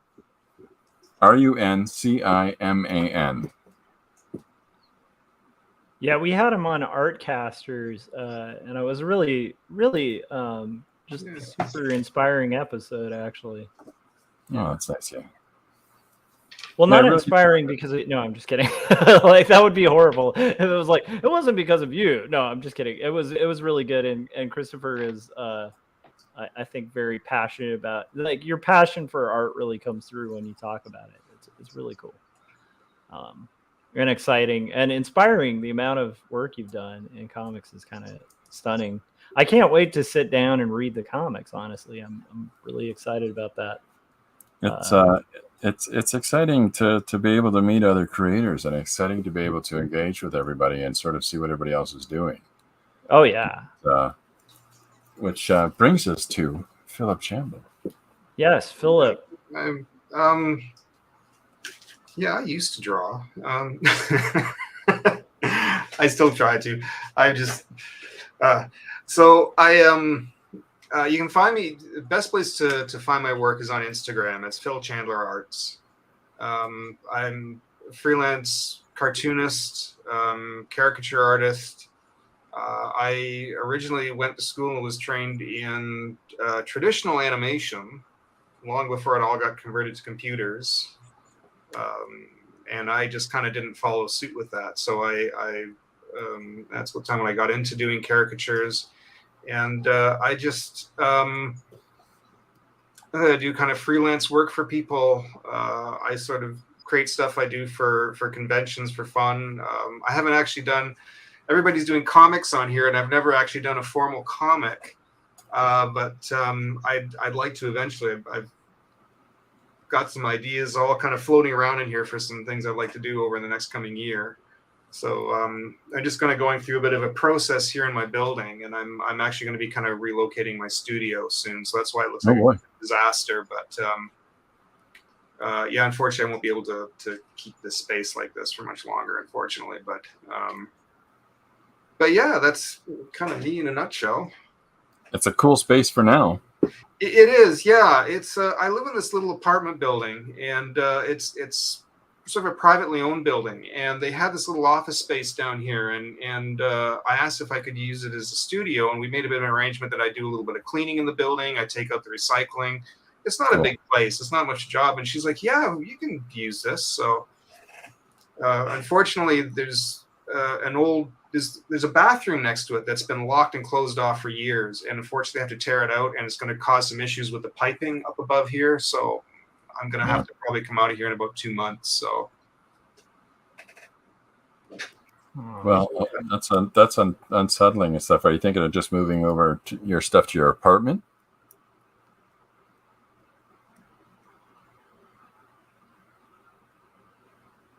I think my sound is cut out. Did he just freeze? I think he froze. I think I lost my connection for a brief moment. Okay. Sorry about that. I was asking, like, are you going to have to reset up in your apartment space again? Yeah. Which is fine. I'm not married or anything. I'm a single person. I do have a roommate that's renting a room up there, but we have two, but one of them's getting kicked out. But once I go up there, I have sort of planned. They just found out this stream. Yeah, he's really close to it. That's another long story, unfortunately. But another time. But as Josh knows, we had an incident recently with bed bugs in the unit. So yeah, so that's all Oh. been cleaned up. That's taken care of. But that's why things are still a little bit of a mess. And then I found out that I'm gonna have to move upstairs. So I'm for the next month. It's gonna be a little bit cluttery and chaos. But I've got plans for the living room is a big space upstairs, and I sort of have plans for that space. I got some ideas for that. So I'm kind of excited about it. So even though I'll be losing this little office down here, which is handy, the space I'm going to be using is will be bigger, and I've got lots of ideas for it. I'm hoping to do sort of my own weekly live stream once I get that set up. Nice. Awesome. Yeah, Sounds yeah, great. that's part of the plan. I kind of love that we've been growing this like little like live streaming community. I think it's pretty cool. Yeah. Because I feel like it's almost to the point where if somebody were following our community, you could probably be seeing a live stream every day from one of us. You know, Oh, it's yeah. pretty that's awesome. Yeah. I just streamed this Friday, and Nice. I had a low turnout because apparently were you? a bunch of other people were streaming around the same time. So Oh, I probably missed it. Yeah. Oh no, I wasn't streaming them, was I? no, it was like other people in different communities, but like my guest was around those communities, so anyone who would have come over to see him were like in other streams. That makes sense. Well, it's islands in the stream The- there. On the Turaco Creative Cast. Christopher, could I ask you, just because I'm a little curious about your background as an artist? Like, did you study in London? It's a or painting he made. Yeah, I think that's his background. That's true, man. But I went to Beal Art. Oh, That's it. no kidding. Yeah. I So I did went I. Oh, great, man. Yep. I took what the year? 2-year course out of when I finished high school in Clark Road. I took the 2-year course downtown. When were you there? Oh God, that would have been 86, 87, 88, 88. 87, 88, 88, 89. Wow, was that right, eh? Yeah. I So might have. Wow. yeah, so we might have bumped into each other. I had so it's only in the last couple of years that I've cut. I had hair down to here, Mhm. and it's only in the last couple of years that I've cut my hair off. And the moment that I did, it started in this fantastic response of, if you're going to cut off the length, I'm going to go back as far as I can on your head. Right. And but Are you in the yearbooks by chance? hopefully not. Oh, okay. I do have the yearbook from that. I don't know. I wasn't really good for that. I went to Weeble, which was All right, okay. a high school here in London. For those that don't know, that when I went there, they closed my high school. I had this whole fantastic plan of going to a high school, literally a 5-minute walk down the street from where I lived on King Edward Avenue. Mhm. Masterful plan.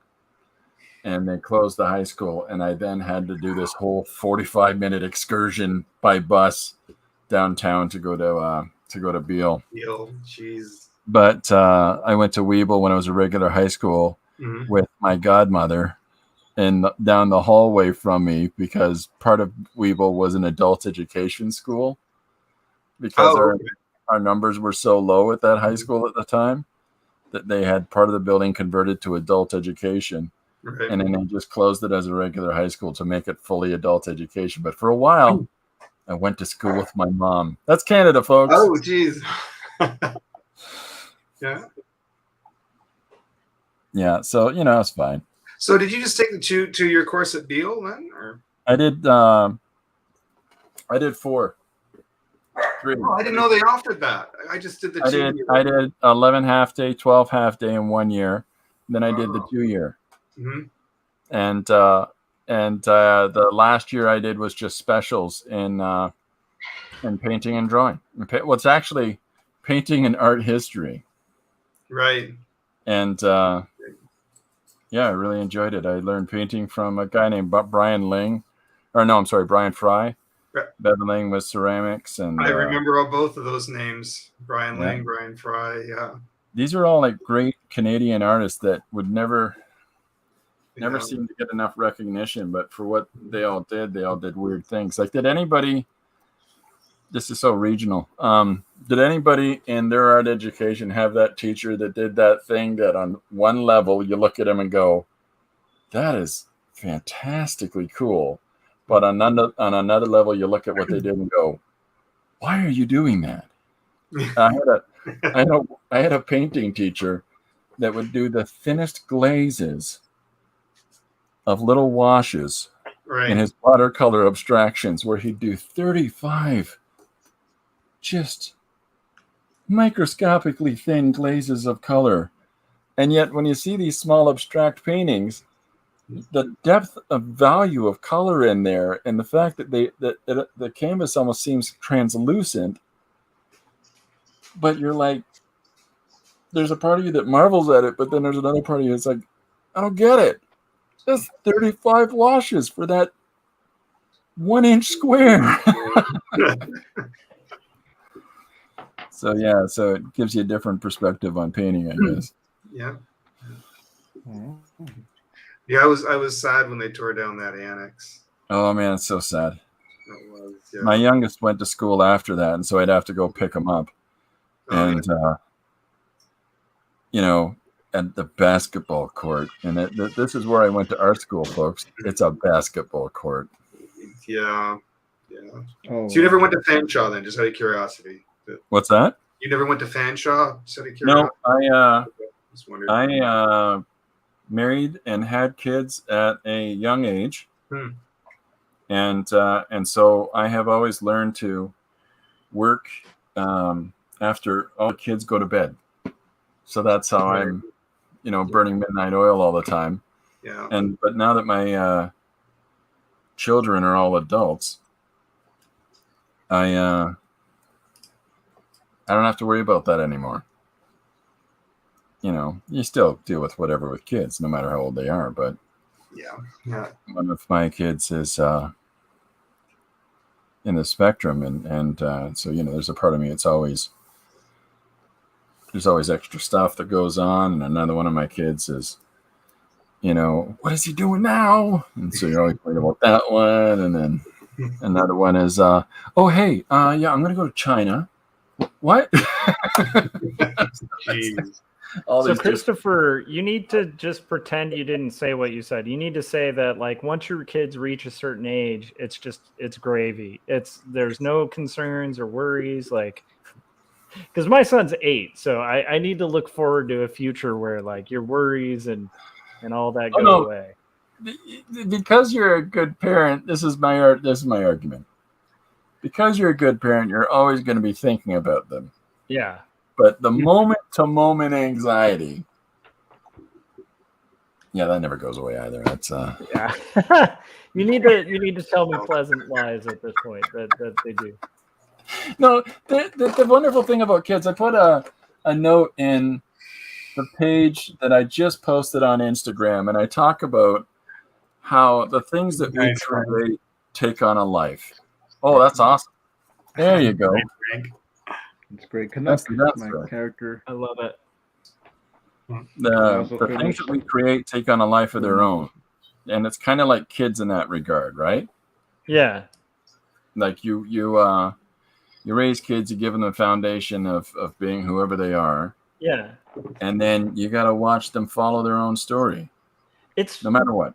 That is one of the most fun things to me about the age of 8 is that, like, my son is more than ever just taking on, like, interests of his own and, like, kind of doing his own thing and developing his own personality and stuff. And it's like, you see it from a really early age, but it's like, I feel like 8 in particular, it's just come out, like, really strongly, and it's a lot of fun, Well, you had an interesting thing with your son where he came on and said during a stream, your son says, "Dad, I need to talk to you for a moment." And I'm like, that's a cool kid. Yeah, he's a good kid.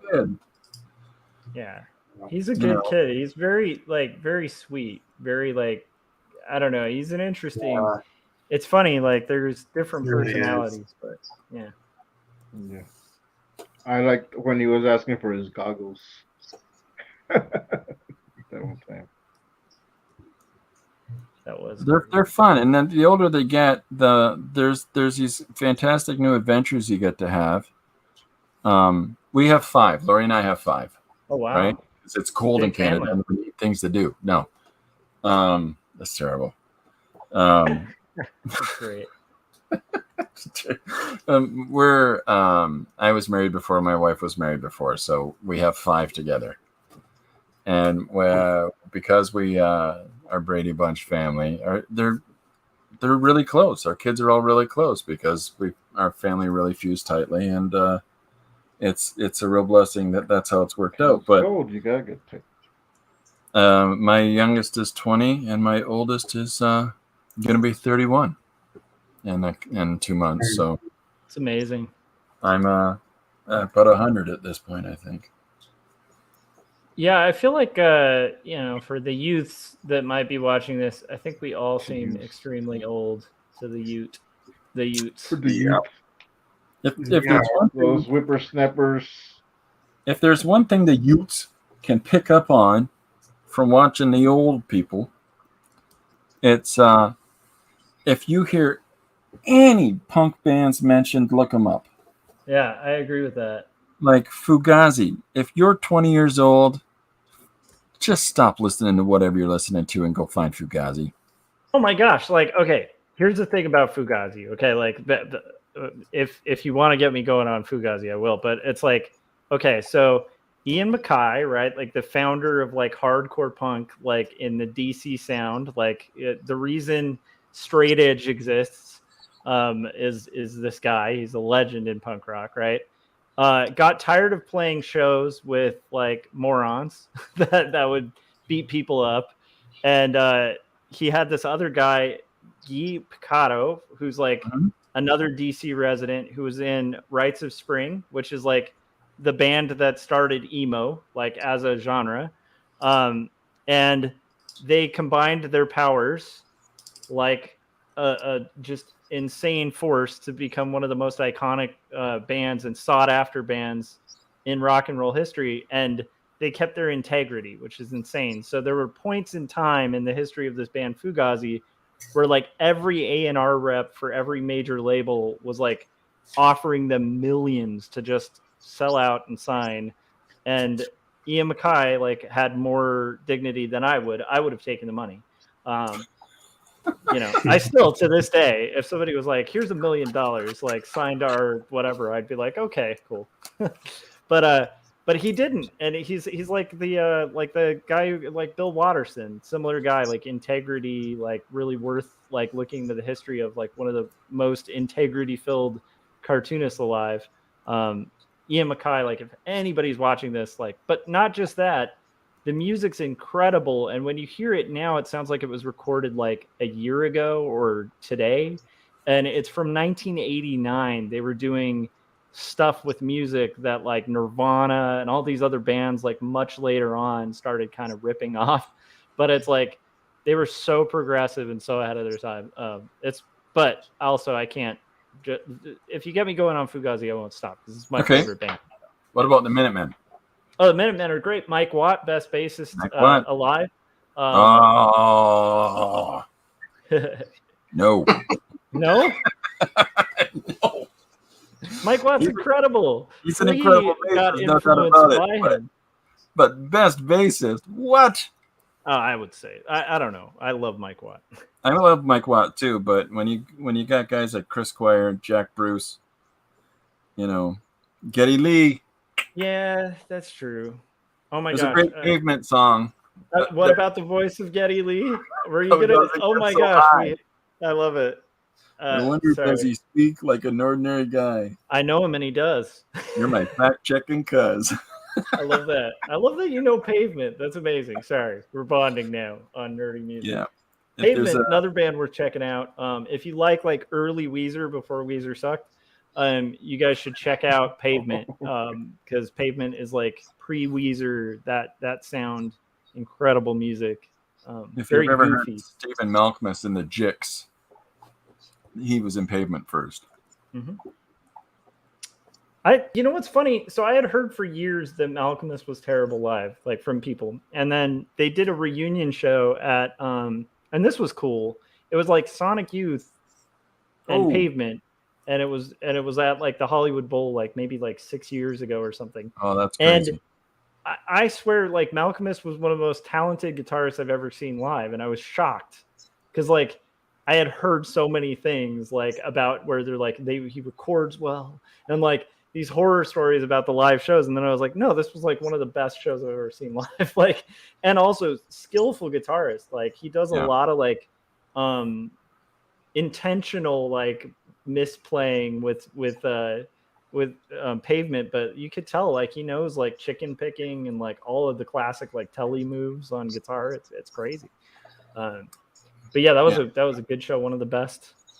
Yeah, I got to see him play with the Chicks, and it was incredible. He still got it, but he did radio. He did on Pavement song with the Chicks, and I was like, yeah, I'm happy. That's amazing. I tried to get Josh, and I don't know if anybody else is listening to this.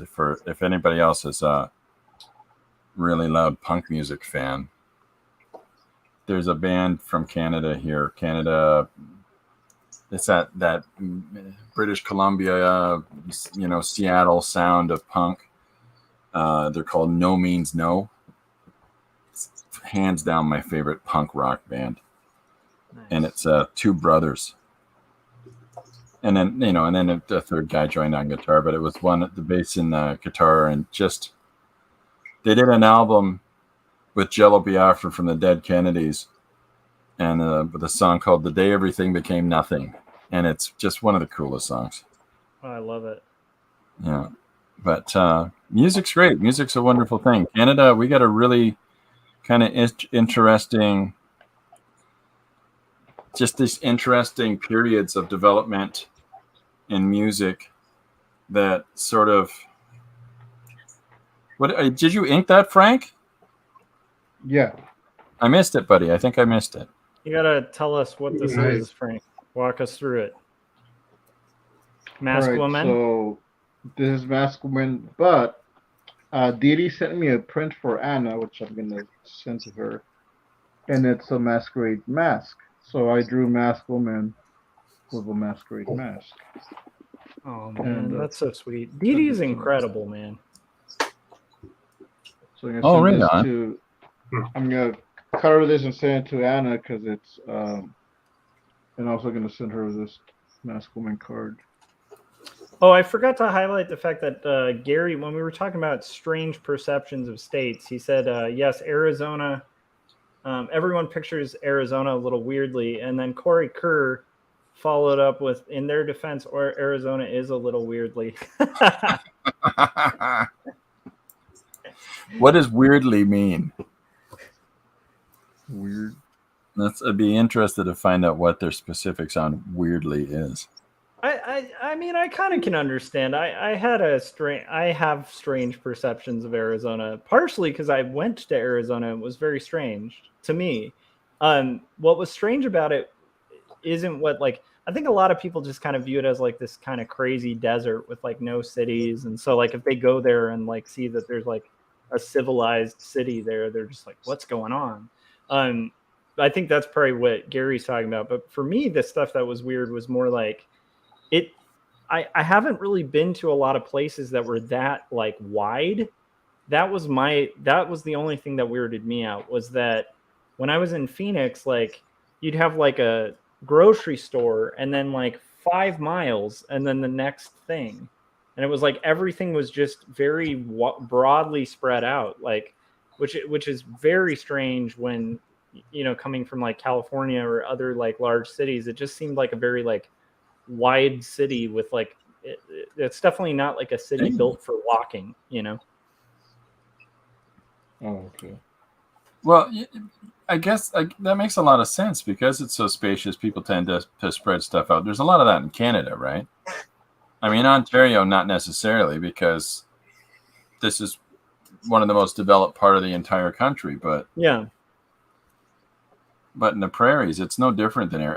I would probably suggest that the prairies in Canada are no different from a lot of states like Arizona and the U.S. So Yeah, and I mean, But- there's like sparse A landscapes. lot more wheat. Yeah, there's sparse landscapes in Northern California and stuff. Like California has like a broad variety of different kind of environments. Like where I live is really similar to like the weather that you get in most of Arizona. Although Gary just pointed out, he was saying I think people picture the whole state as 115 degrees with cactus and cowboys and perhaps even wild natives. And he said, but for example, the college town I went to in Arizona got snow. Yeah, like I was one of the people surprised to think of Arizona having snow. Well, I'm really? disappointed that Arizona doesn't have singing cowboys. So Yeah, well, they do. I mean, I don't know if you're aware, Someone but just Gary sold me Hodges some is motion a from singing property there, but I can't find it. what's that? Gary, I said Gary just sold me some motion from property there, but I can't find it on the map. cowboy. I love it. I love it. What were you saying about Gary, Josh? Oh, Frank, have I told you about a bridge that I have for sale? I just want to just Hit me up in my DMs. But it's funny, like a lot of people don't think of Texas as having like oceanside, and Texas does have like some beaches, right? Yeah, where I live, just go further down south, like a few hours, you're gonna hit one of the biggest beaches that we have on this side, South Padre Island. Well, hopefully you break before you go into the water. Mm-hmm. Yeah, you gotta be careful. Yeah. And Lexington is there around there somewhere. So it's a nice museum. Nice. It's the North American continent. It's wildly diverse, but it's not as I don't think it's as cliched as a lot of people would think, right? You only get so much information through the television. Yeah, like there's more to see in person. Philip, how much Go ahead. did you travel around with your family? Did you travel very much when your dad was in the military? I don't remember us actually traveling. We moved a fair bit, but I don't remember us actually I was think born that's technically in what I was Quebec, referring but sorry, say again. I think that's what that's what I meant, I think. Oh, okay. Yeah, we had 'cause I was born in Quebec, but as soon as I was born, moved right away. We moved to Saskatchewan. There was something else in there, then to London, to Borden, back to London, and then at that point, my dad retired. So we bounced around quite a bit. I went to about 3 different public schools. But my dad wanted to retire in '77. He had had enough, and he was frustrated with them. And so after that, we just settled in London. Nice. Yeah. The barracks are not what they once were here in London. Oh, not at all. No. Mostly gone. I know. This is a bit of a long. I was thinking about this earlier. I was going to ask. This is a little bit of a long shot. The reason I'm asking.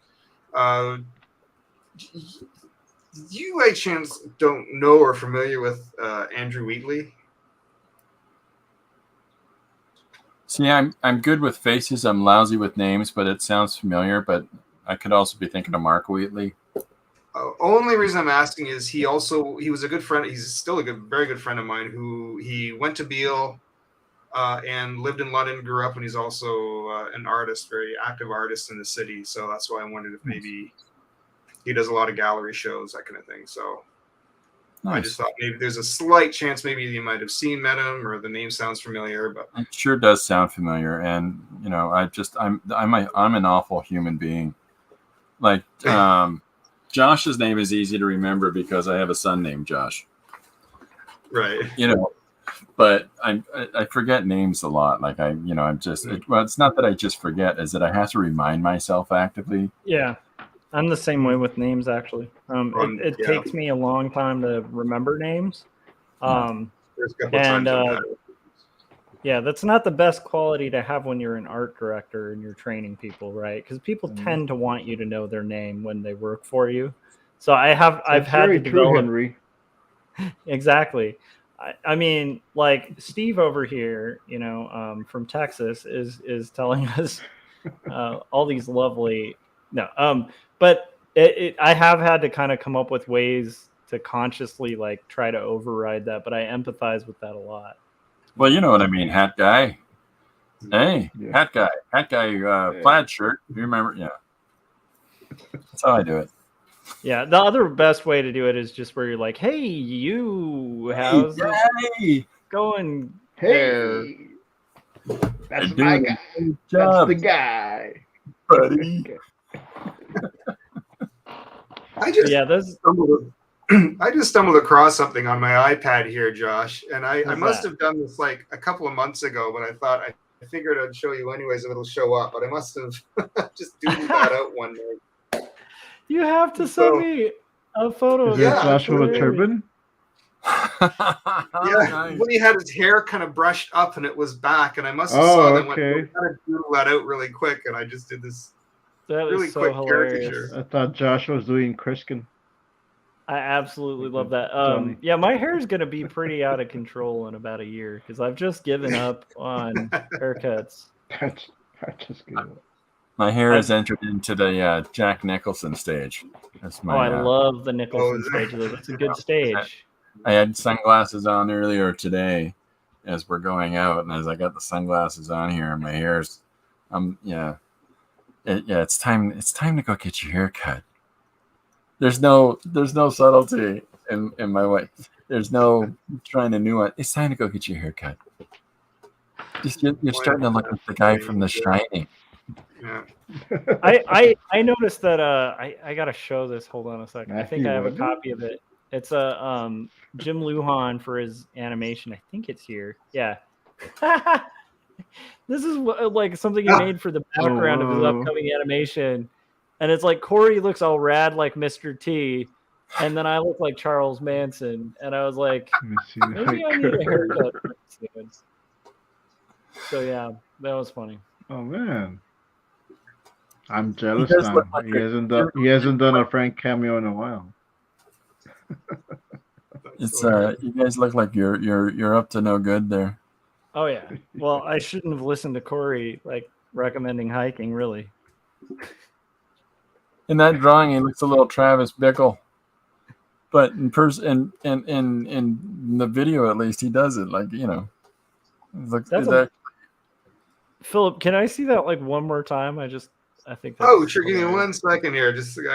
I closed it out. Give me 1 minute. Oh no! I feel bad. No. Don't It's on interrupt. the iPad. Okay. Give me just a second here. I was just through something here. 1 second. It's just a very funny likeness.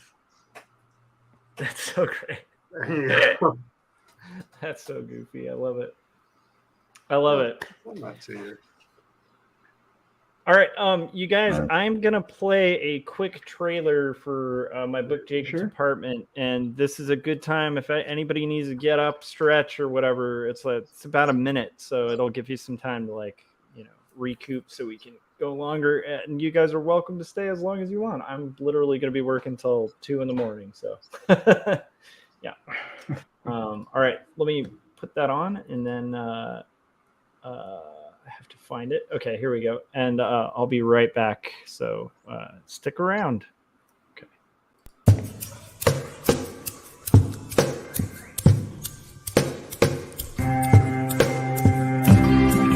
Speak clearly, it seems that only in dreams can we be these things we've seen and walk around breathing pain. I don't know the part to play in this heart of mine. There's dissonant things, they split at the seams.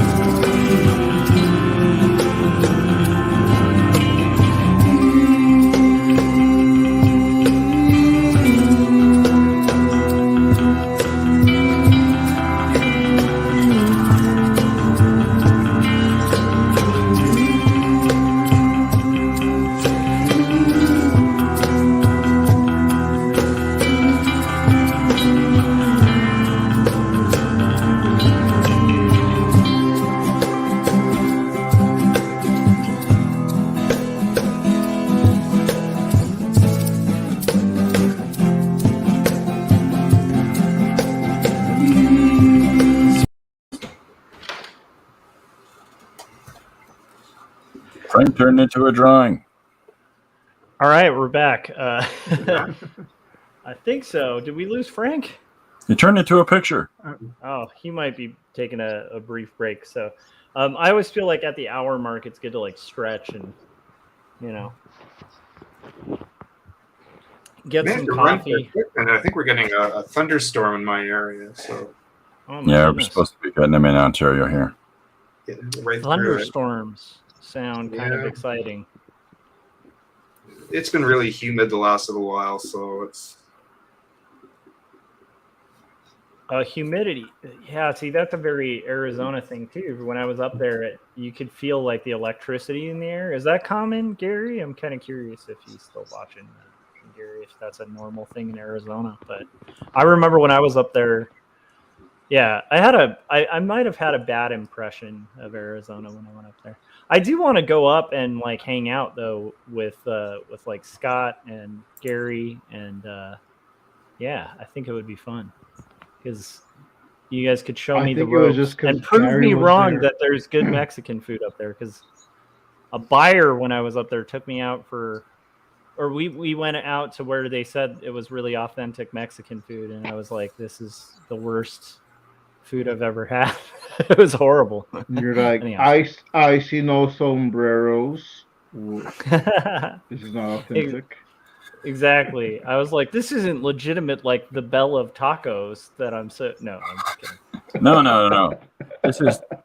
This is Taco Bell.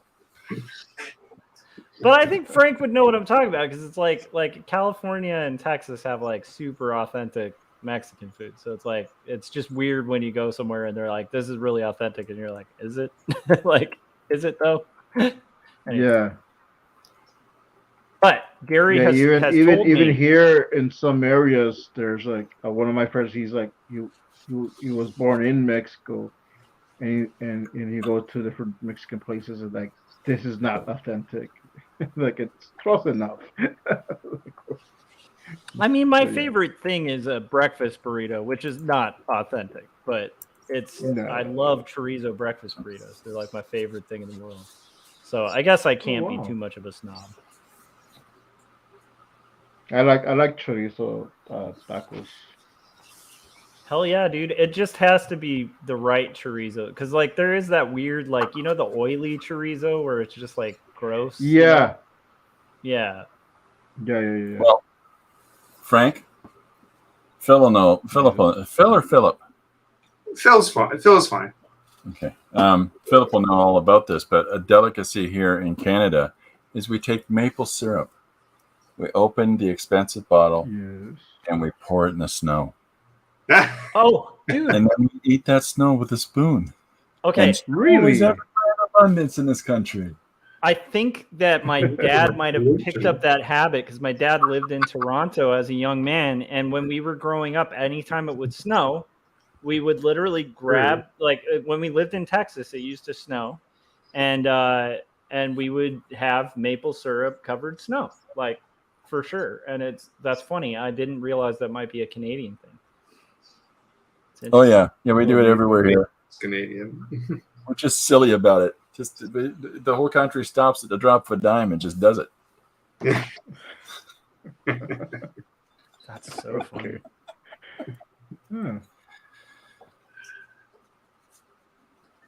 Which I need to go to the store and pick up some maple syrup. Jim just said, just hopped on and we'll be falling asleep to your chorizo stories. All right. Frank, you got to riff on that. Tell a chorizo story. Well, let's see. I just like chorizo. I don't have a story. I can make one up.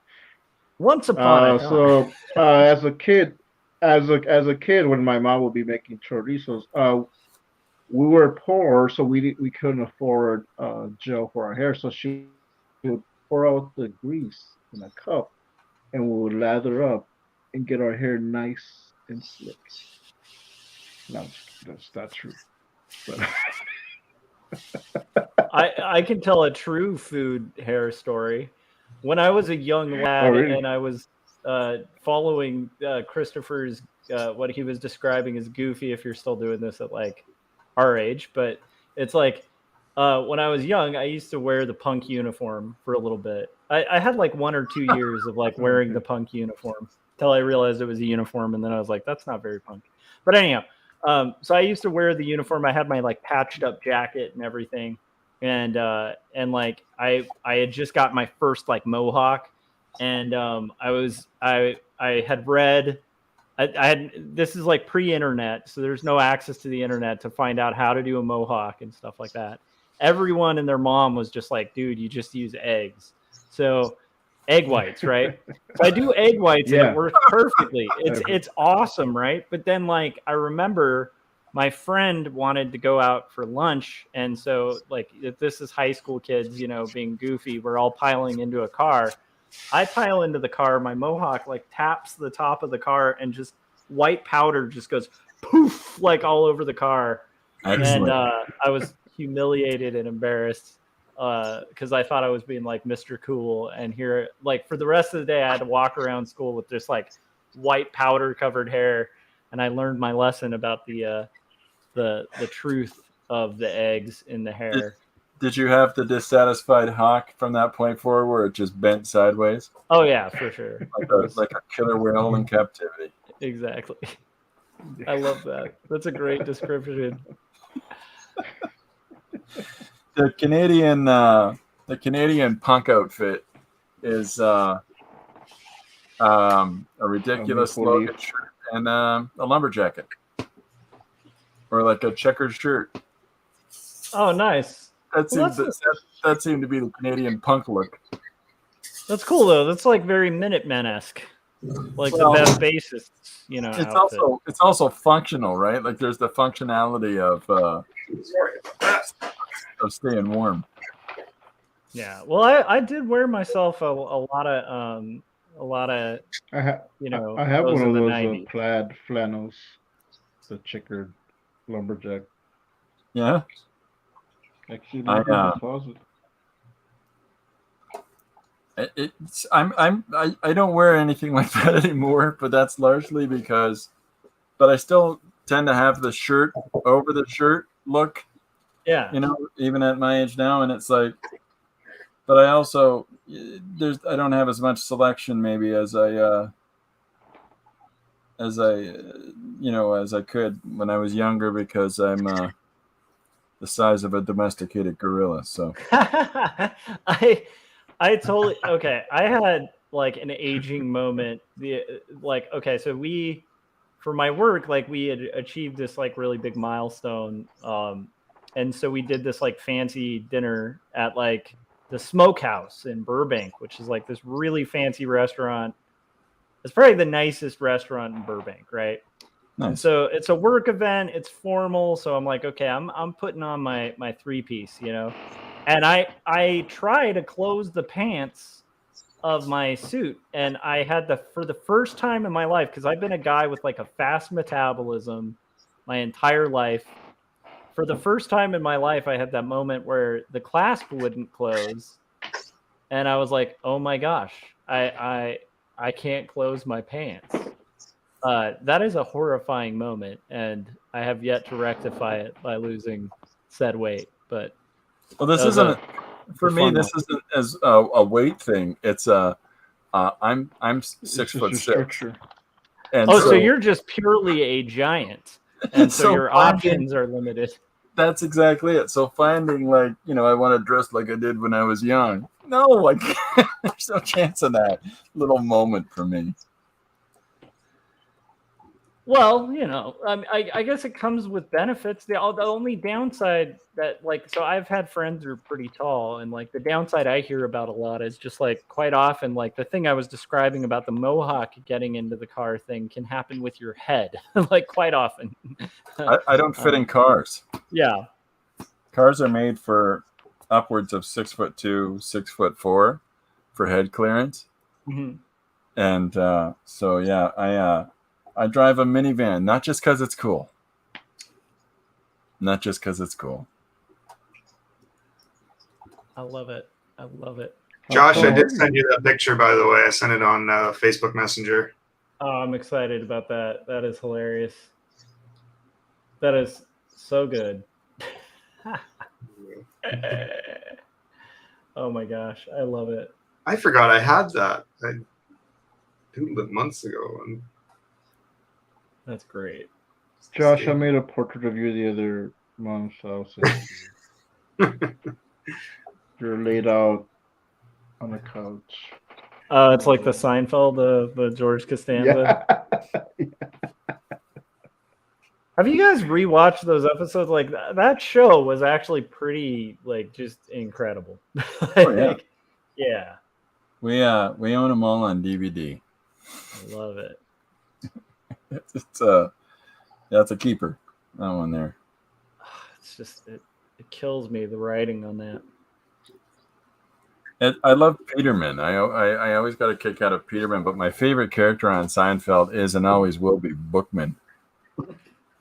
And he passed away in the last couple of years. Philip Hall.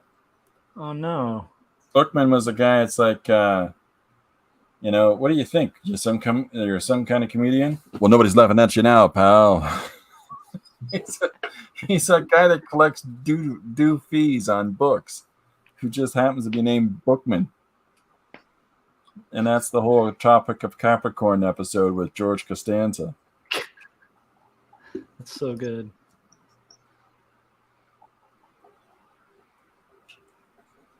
I love that character.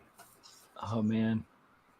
I think it just I don't know, it's interesting. It's like I feel like there is something to be said for shows that are gonna base them, like, the premise of nothing happening was such a like writing challenge, and I feel like there's a lot of shows nowadays that just couldn't pull that off because just the bits aren't funny enough, Yeah, but it's like Yeah.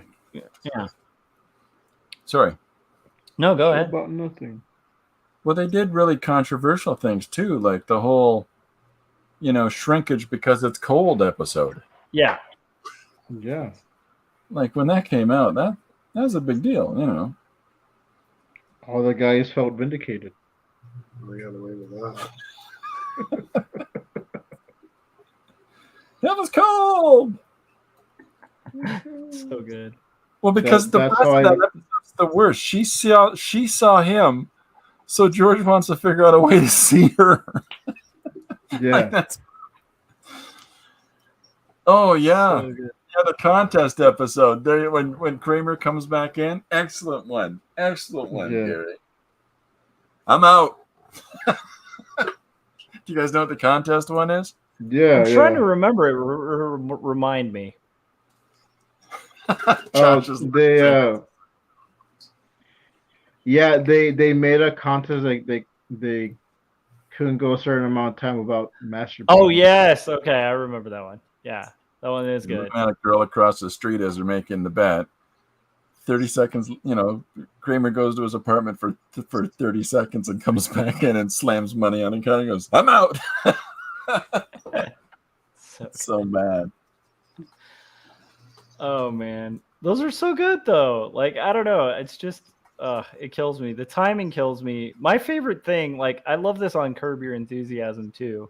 It's like I love there's something about, like, there's certain humor that just hits me in a specific way, and there's something about like a bit where it like it becomes so awkward and human that it's funny. I just like absolutely adore that as like a premise for comedy, like where it's like just a really awkward human thing that just becomes so, like, I don't know, it's because like my favorite Seinfeld character is George, because I just think it's so funny, like the hubris of like this guy who's kind of conceited, and like it just gets worse and worse for him. Like, I don't know. There's something excellent about that I just can't not find funny, He's a murderer. He killed his fiancee by making her lick all the envelopes for their wedding a toxic stamp glue that he bought. Oh, I had forgotten about that too. It's so good. There was another show, Arrested Development, that I really liked. Oh, it's so good. Yeah. And and it's for the subtlest of things. Like Henry Winkler plays the family's lawyer, Barry Zuckerkorn. Henry Winkler, of course, was the Fonz. The show was narrated by Ron Howard, who, of course, was Richie Cunningham from Happy Days. But when Barry is fired by the family as their lawyer, they replace him with a character played by Scott Baio, who played Chachi, Fonzie's nephew on Happy Days. And he's Bob Law, and Bob he has Law a law blog. Bob Loblaw.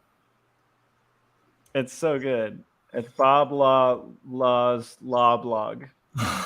It's there's so many bits in that are hilarious. Like I'm forgetting. Oh, okay. Who's the character? They have oh my gosh, it's another great actor, but he's like a kind of washed out actor now.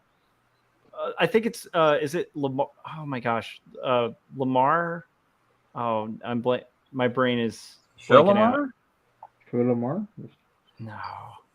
Well, anyhow, so it's like this older actor who, like, the joke within it is that he's just kind of broke now, and he's having to take like any gig that he can get. And there's a part where like they're about to throw away like these bones of chicken, and he's like, "No, you don't throw away the bones. You throw those in like the crock pot. Oh, that's Carl Weathers. Carl Weathers, thank you. Yeah, you put that in put that in the water, make it a stew. It's so good. There's just so many bits in that are hilarious. I also love the girl who's actually like on the spectrum, like to a level that's pretty extreme, and like everyone's like, I think she's, you know, got and never say it.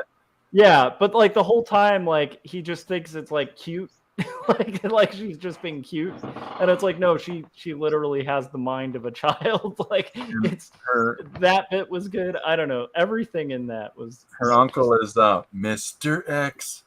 Yes, played by Dave Thomas from SCTV, a Canadian comedy troupe. Oh, there's so much good Canadian comedy. But I really like. I used to watch SCTV as a kid, so I knew all those bits and all those actors, and I didn't know they were Canadian until I started seeing more stuff. They're an interesting bunch. Martin Short used to date Gilda Radner before she went off and married Gene Wilder. Oh wow, I didn't know that. What's your favorite? So Gene Wilder is another one. Like, have you guys seen the Woody Allen Everything You Wanted to Know About Sex or whatever? But we're afraid to ask. Yeah.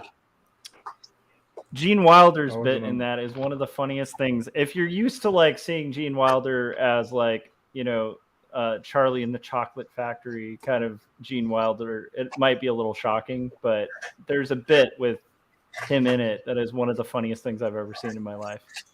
My favorite Gene Wilder stuff that he did was the stuff he did with Richard Pryor. Yeah. Oh, yes. Yeah. So no evil, hear no evil. And, I still can't get over the going to the therapist and confessing his love for a sheep. Well, the bit is he is a therapist.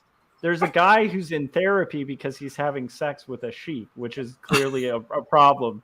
And the therapist is asking him all these questions, and you think at first it's like the bit is that he's gonna like solve this guy's problem, but then he ends up taking the sheep out, like on the side, he takes the client's sheep out for like coffee and for a drink, and like they end up having this like doomed romance. But it's done like the beauty of it is Wilder just plays it straight, like the whole time he just plays it like it's this story about a guy who's a therapist having an affair, but it just happens to be a sheep. It's like the best. It's the funniest Gene Wilder, hands down, that I've seen. Oh, I gotta watch that now.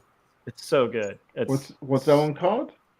It's in that Everything You Wanted to Know About Sex, but we're afraid to ask or whatever. It's like 7 short, or I forget how many, but it's a bunch of short Woody Allen bits. But it's like the first one's Gene Wilder, so you really wouldn't have to watch like the whole thing, although it's all funny. But the Gene Wilder one in particular is just like it's just how he plays it, like the fact that he just. I don't think there's any other actor who could like play that straight. Well, it's almost like it's a Dudley Moore, Peter Cook type of a humor. Yeah. Oh, totally. Like, but that's a fantastic gift. Like everybody's seen Spinal Tap, Oh, I love it. right? And I mean that whole thing is fantastically understated performances. Like where Christopher Guest is playing this beautiful piece on the piano, and Rob Reiner is such an amazing straight man, right? Yeah. And he says, "That's what beautiful. What do you call that?" And he just looks at me and goes, "Yeah, it's like my love pump." It's like, what? But he goes, "Okay, yeah, all right." No response to it, you know. It's so good. Yeah, it's funny how like there's just different brands of humor, I think, for different people. Like for me, like the Monty Python kind of, branch of humor has always been kind of my cup of tea. Like the more kind of absurdist stuff too. Oh yeah. Yeah, I love that stuff. Kids in the Hall was great too. Like I haven't watched the relaunch yet. I wonder if it's good, but I did enjoy Kids in the Hall. Yeah. Yeah. No. That it definitely it's on point. All right. It really does. It really shows. I find that the Return series really shows how much of a strength Kevin McDonald was in the Kids in the Hall. Nice. Kevin McDonald is hilarious. Oh, he is. He absolutely is. But I mean, he really gets to shine right now. Like he was so on fire with this thing. I can't wait. He's naked a lot in it too. Hilarious. It's a good show, but that's this is their second reunion show, right? Because they did outside of touring, they did a show called Death Comes to Town. It was a 6-episode television show set up north. Wow. Yeah. That was wild ago. I don't even remember that one. I don't know if I've seen that. Yeah. I might have actually learned something new today. That's pretty exciting. Uh-oh. Well, now I have a new band to check out and a new show to check out. There you go.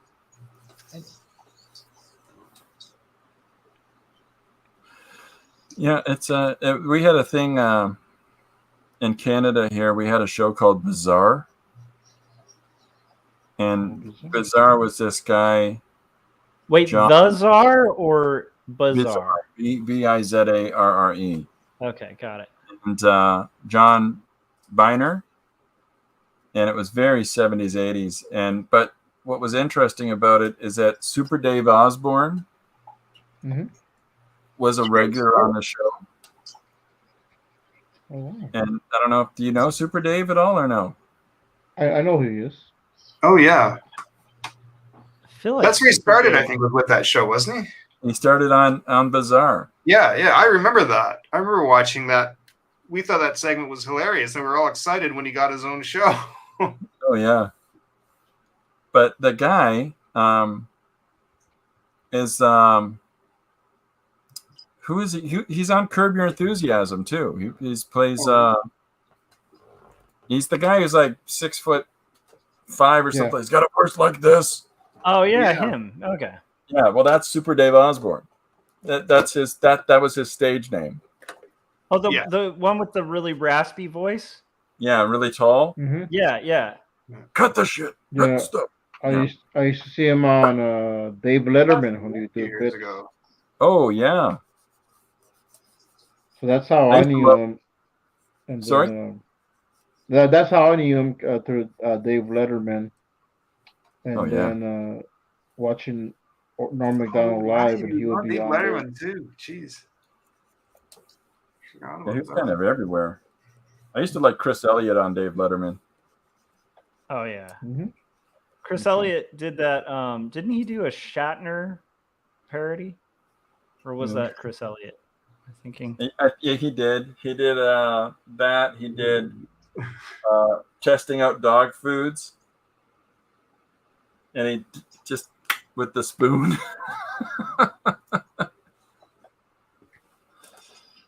Oh, that guy's he's pretty funny. I don't know much about him. I don't know haven't much seen about him lately. what he's done with his career beyond that, though. Like you see him every now and then something. Oh yeah, Chris Elliott. Yeah, I feel like he was in. Was he in Home He was Alone? in- No, he was. He wasn't in Home He, Alone. he was in There's Something About Mary, That's right. and he was in. Well, he did his movie Cabin Boy with Dave Letterman. But he Cabin did. Boy. was The in- funniest thing I've seen him do was the Rocket Man parody. I think that is it, because like the funny part was he didn't do anything to it. He just did exactly what Shatner did, like word for word. Like he didn't have to do any twist to it. It's so good. Did you ever if see Will Sasso's version on Mad TV? No. It's terrible. Did he do the same kind of thing where he just played it totally straight? Well, Will Sasso's was at the time a full-figured guy, and so he was wearing his Captain Kirk costume, but of course the shirt was too small, and the entirety of his belly button to his belt was exposed, and he's sticking his stomach out. I'm the Rocket Man. It's just they did a version of a Star Trek version of Laugh-In. Oh wow! I don't remember that, but I used to watch Laughing as a kid. Oh, nice. Goldie Hawn and Nixon was there. I used to watch reruns of Laughing Oh yeah. years ago when I get home from school. It would be on. I watched it live. Years ago. Is that right? Eh? I used to watch the reruns. It was back. On Nick at Night. I loved Laughing. I think it's Nick at Night. Nick at Night was great. I remember being introduced to Get Smart on Nick at Night. Oh yeah. And really digging that show as a kid. Yeah, Oh, with, Nickelodeon and Nick at Night and That's Agent 22 or Agent 88. What was it? Agent 99. 99. Yeah. See, we always think 99 Wayne Gretzky in Canada. Nice. There's also a ska band called Agent 99. Is there really? Good for them. Yeah. They were on Moon Ska Records back in the day. It was a Tuesday, by the way.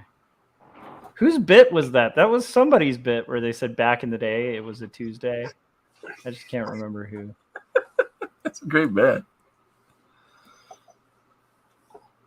Letterman used to do something like that. He would recap something and then he would say, and then on Tuesday. and then It's like this. Oh. Do you know every time Dave Letterman went like this when he was on stage and he made like he was swinging a golf club? Mm-hmm. That signifies that joke was written by Johnny Carson. Oh, really? Yeah. I was gonna say I thought it was Johnny Carson that did that, but yeah, Yeah, every time Dave would do it, it's because it was a joke written for him by Johnny Carson, who was retired at home. right. Oh, wow. I had no Wow. idea. It's kind of cool. Remember Johnny Carson used to do that all the time. Oh yeah. Yeah. I still love Johnny Carson's bits. Yeah, I I still grew do. up on Johnny Carson, man. So ridiculous. So, Yeah. Do you know I was I remember a lot of like old jokes that he would tell and that are very dated, and a lot of people I try and use them and people don't get them anymore. And I don't know if you remember so if you heard recently, Simon Rushdie was in the news when he was attacked recently. Oh, that's unfortunate, but Yeah, somebody was I think it was even here in Canada he was attacked. uh-oh. Check that up. Yeah, but somebody attacked him. And of course, you remember from the 80s, he wrote that book. Wasn't it Satanic like Verses. Satanic That was the Verses? big one that Yeah. got him in trouble. That's when it started all this. But I remember Johnny Carson making this joke about him talking about he followed it up with another book called Buddha, You Fat Pig.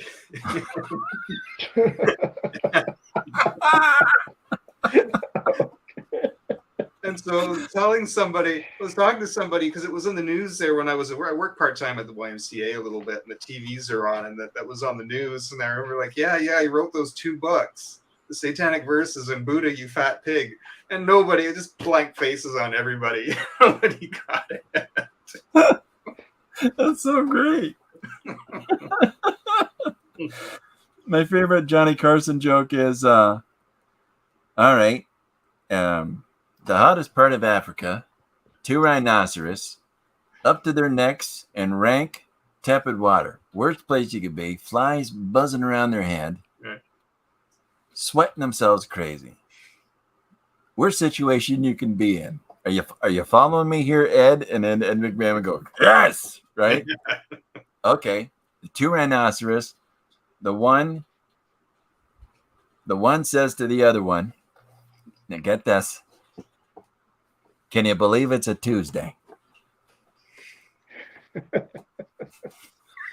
That's the whole joke. It's like, you just went through all of that for that?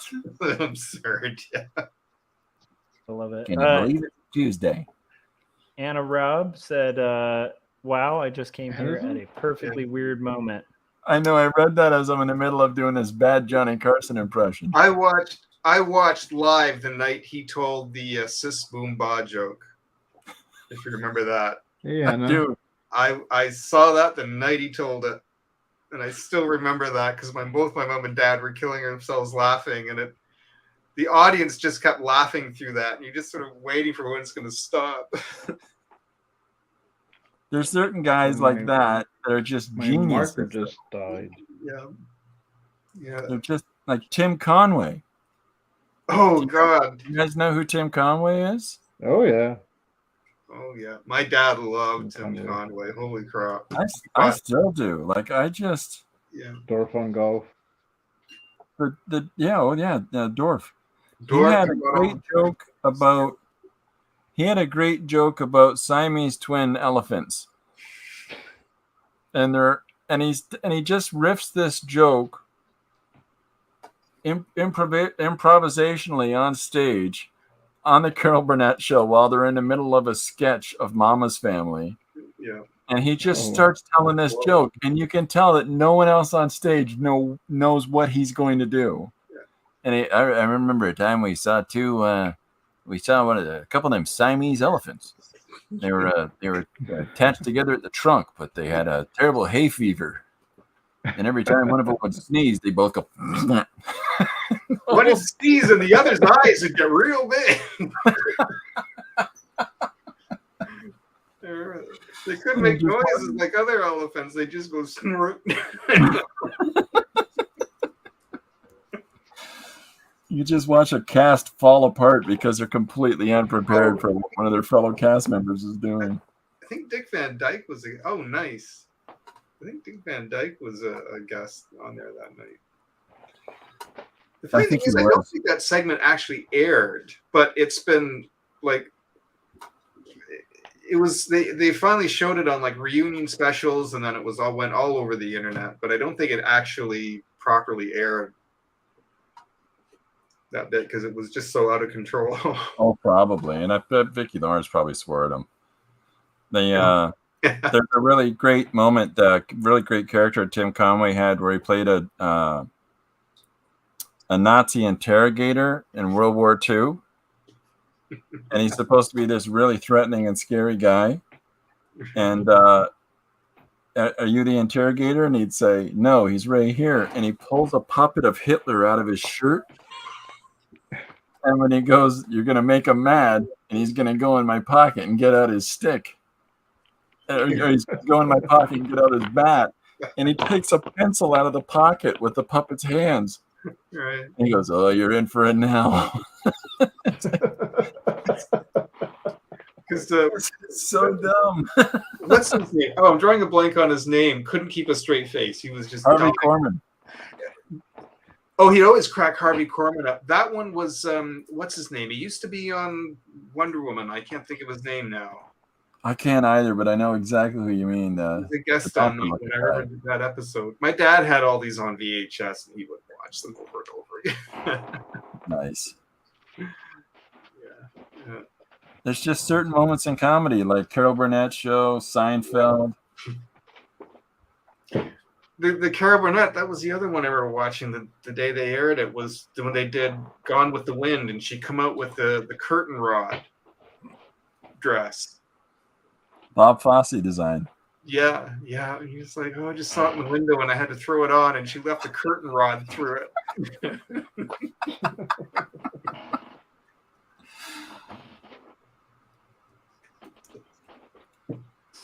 I hope this nostalgic comedy hasn't disrupted anybody from getting stuff. Yeah. No, I'm loving it. I feel really bad. It's actually fun because it's like the whole purpose of this stream is to get art flashbacks. done. So I love comedy, and I'm kind of enjoying it. And I said, surprised to find this while it's still live. I got back from janitorial a bit ago. Janitor?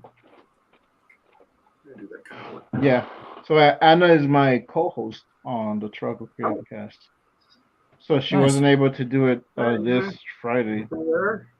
But that is who I'm drawing here. Oh. Very cool. So we just had our 3-year stream anniversary, but Anna wasn't on the show. What are you using to color that, Frank? Copics or alcohol markers, just random alcohol markers. But the brown I was using for the base of the hair just ran out because I guess I use it so much, and I couldn't find one that's close to it. So it sounds like you have an alcohol problem, Frank. I do have an alcohol problem. I'm here all night, guys. I could put some alcohol in here.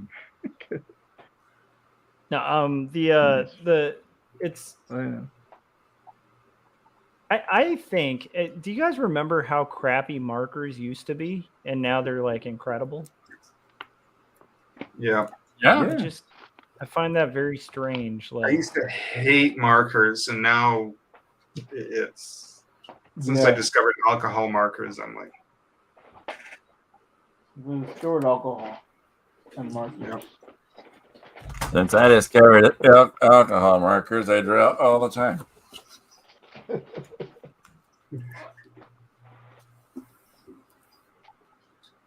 I also discovered Tombow watercolor markers recently, and I kind of fell in love with them. At first, people were kind of using them for lettering a lot, and then I kind of learned how to work with them a little bit, paint with them a little bit, and I'd use them with watercolor, and they're a lot of fun. Actually, I really like. Talking about these ones?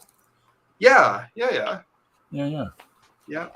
love them. And then these Tombow, set of them. the Fudenosuke. I probably read that wrong. Is that? That's the small inking brush pens they have. Oh, okay. Those are fantastic. They've got this fantastic. There's two different. When you buy a pack,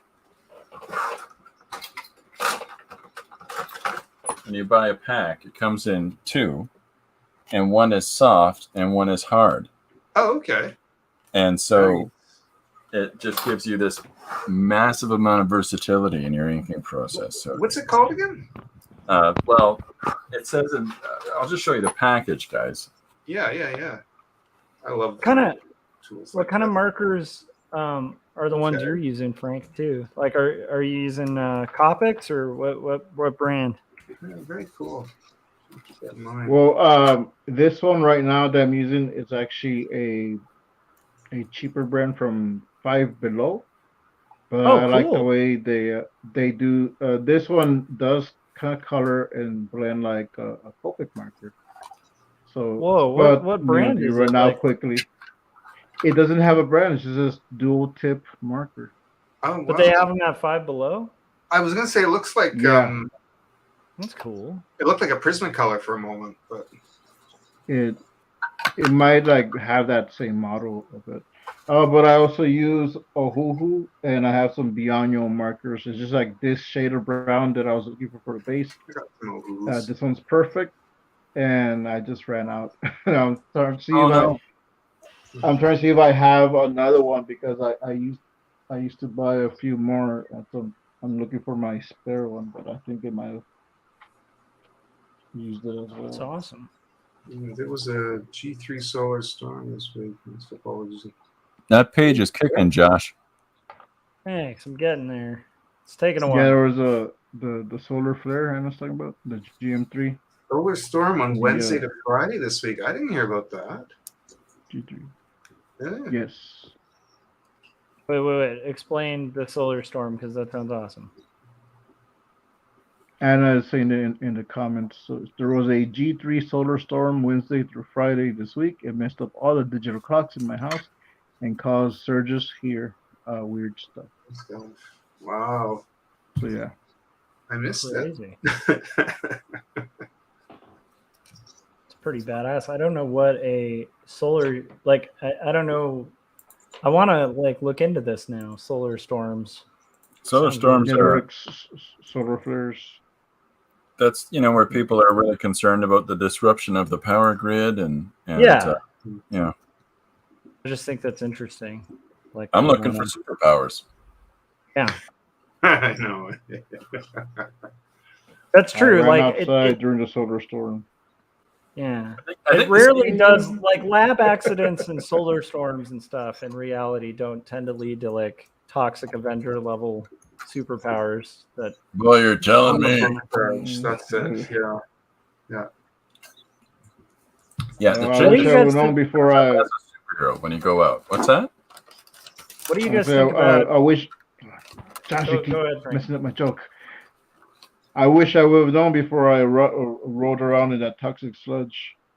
I like it. Okay. There we for go. interrupting. Sorry for interrupting your bit. So what do you guys think about? I have a premise for a superhero. I mentioned it on Gary's stream, but at some point, if I do a superhero comic, I Captain want it to be Anarchy, a Rob Liefeld type character, Oh yeah. but it would be called Captain Anatomy. And so his superpower would be he can surprise enemies by punching them in ways that shouldn't be physically possible. What do you guys think? I think that No feet. his breasts open up and has pockets that spit out inside on a conveyor, some sort of conveyance, and it's just layers of pockets that he can find for whatever he needs. They did a rip on him in a Jeff Shaw and Donny Cates in the Paybacks. There's a character called Blood Pouch. Blood pouch? His body's entirely covered in pouches. He's even got one over one of his eyes, and he pulls out whatever he needs for the mission. And he's clearly drawn to look like Rob Liefeld. So funny. I feel like Liefeld himself riffed on it because I feel like he did a character called the Pouch, for one of his comics, Probably. which I think is funny. It was just a giant pouch with pouches. I think the pouch had pouches. But the radio said, "How come no one got powers from the pandemic, or did they?" I got the power of stress. that's true. I got I the agree power with of that. getting good at comics. Bro, I'm running low. That's a fair point. Yeah.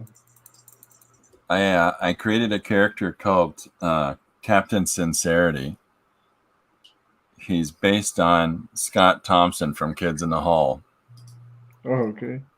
And he was the most Excuse me. out character I could imagine. And he's based on Buddy from the Kids in the Hall comedy sketches. Nice. And his only superpower is that he can tell if you're lying. And so he shows up after the superheroes have all caught the bad guy so that he can interrogate the bad guy and find out where the bomb is. And it's just double entendre and innuendo for an entire page of comics. That's so funny. Okay.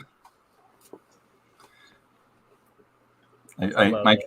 book superhero, I don't do superhero comics largely because I don't invent good ones. I don't do superhero comics just because I Yeah, I haven't really had one come up. Like, if I were to do one, I should have done it years ago because I did a T-shirt design a while ago that was like Captain Obvious. And this is like before, I think Royal Caribbean or somebody like ended up using a Captain Obvious bit on a TV like commercial. But my Captain Obvious predated that, so it was like it could have been a real cool property, like to kind of build. The I bit think was it was that like a car commercial. Like it was like a cartoon guy. yeah, I mean, this one was basically a T-shirt that like went super viral like about a decade ago or something, over a decade ago. But it's like the bit was it was Captain Obvious on a comic book cover saying this is a comic book cover, and then each panel he's like this is a speech balloon, and then he's like. But it starts with him doing the Superman intro, but he's pointing at a bird and going, "It's a bird," and then pointing at a plane and saying, "It's a plane," and then it's Captain Obvious. It was a dumb bit, but that It's could a have fun been bit, a though. thing. Yeah. But yeah, that could have been a thing. But I forget. Is it Expedia? I can't remember. Some commercial. You know what? Yeah, it is logo. like a. Yeah, I was thinking about Captain Opportunity. Yeah, Captain Obvious. I know that commercials. It's the bellhop guy. Yeah, like they made him like I think he's either a bellhop or like a I don't know, like a flight guy. I don't remember, but I remember when I watched it, I felt like, man, Hey, that's my thing. yeah. I mean, which you now. can't coin a concept that's like a pop cultural thing like that, but still, it was one of those moments of I could have made some money. Some people would try, though. We live in a fairly litigious society these days. Yeah, I mean, like you literally can't, copyright like a concept like that because it's already in pop culture, and they didn't like if they had copied the exact shirt or whatever. But to be fair, I still make a little bit off that design, so it's not like it didn't make me money. But it's just like one of those funny. I don't know. It was definitely one of those weird things.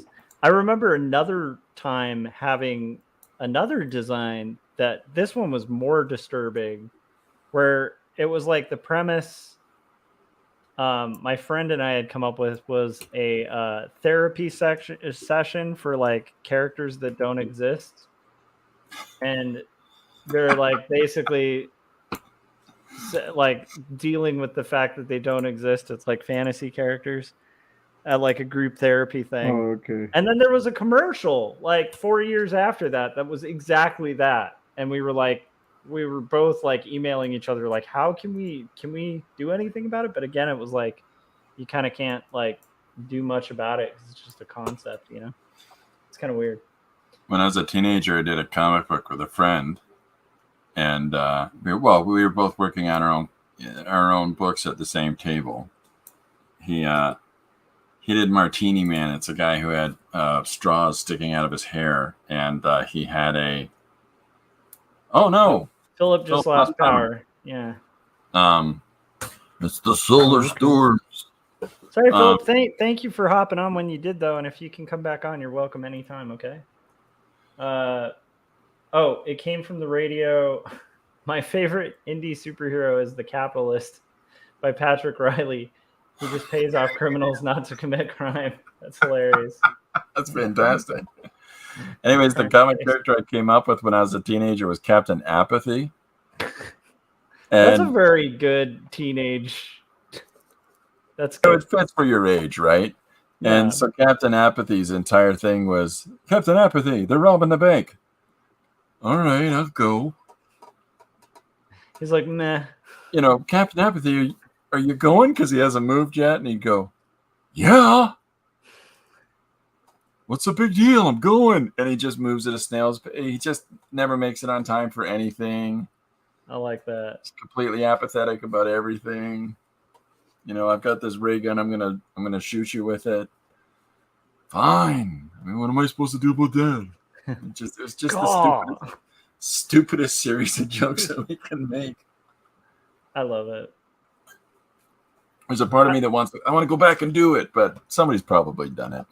I I still encourage people to revisit characters they had. Like at some point, that might be. So that's the thing. When I finish this graphic novel, I'm either going to take a break and paint, or I'm going to do something dumb like recreate word for word a comic I made in like 5th grade with the characters, but just with the drawing skills I have now. I think that would be fun. Like take some of those like kid characters you came up with as a kid, and then the one qualification should be you can't change the script at all. Like, oh no! Yeah, wouldn't that be Oh, great? that's fantastic. That would be great. You've got to draw a really sophisticated drawing style version of a character who makes jokes about farts for 3 pages. Oh, I'm all about that. Honestly, I'd probably write that character now if I were writing comedy. Are you tracking? Here's a question for you. Are you tracking where people are? Like, are you able to find out where people are picking your books up through Diamond or anything like that? I can't because like my publisher can, but I don't have access to that yet. So I'll be able to see more stats probably by the end of the year. But like 2 months into a release, like all I know is like the numbers that my publisher tells me. So, well, we ordered a copy through Diamond cool. At Heroes Cards and Comics. Hell yeah! Awesome. In London, Ontario, Canada. That's exciting. I got the hair colored for this. Very cool. I've also tried to, in the same order request, I put through an order for Paul Pate's, the first one. Oh, sweet. Based off of the recommendation there. Yeah, Paul's comic is great. It's just really cool, and his writing's really fun. It's really sharp. It's well executed. Yeah, I highly recommend. What would you say, Frank? Have you read Paul's book yet? No, I refuse. You refuse? No, I haven't picked it up yet.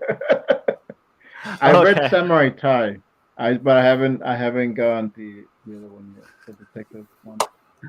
I kind of love that though. I refuse. I refuse. What would be great is if you said I refuse, and then it's like why, and you're like I can't talk about it. I'm not talking about that. Well, I've still got to pick up. I still want to support Scott's campaign.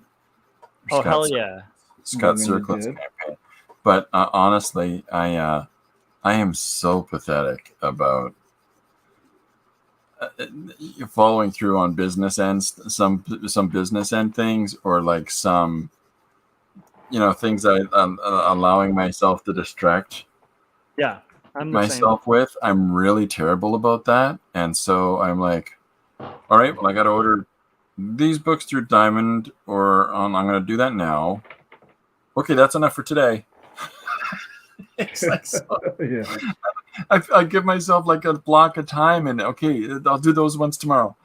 It's really ridiculous, but I kind of understand that though. I think some of that comes with just like working on stuff too, because it's like you really have very limited resources of time, and so it's like breaking that stuff out. And then for me, it's like I will usually quite often like I'll forget or I'll wait till the last minute, with that kind of thing.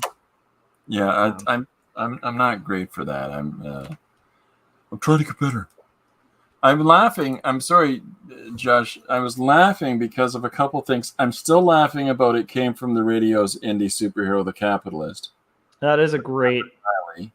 Yeah. That's fantastic. And then I realized two lines down, Corey Kerr says, "Crime pays." Yeah. Yeah. So good. And then Corey needs to join us. I love Anna Rob's idea about Captain Apathy convincing villains to be apathetic about their evil plans. They're probably not going to work. That's great. I do like that. And then she says, technically my first comic was about Earth getting destroyed by meteors and everyone dancing to a giant boombox singing "Everybody Duck Now." I can hear it in my head. That's hilarious. I could see. Okay, like I got in trouble for a comic I made in high school. I was a weird high schooler. I was really into like punk rock and stuff like that. So I had a comic. I should bring back this title. Actually, it was pretty good.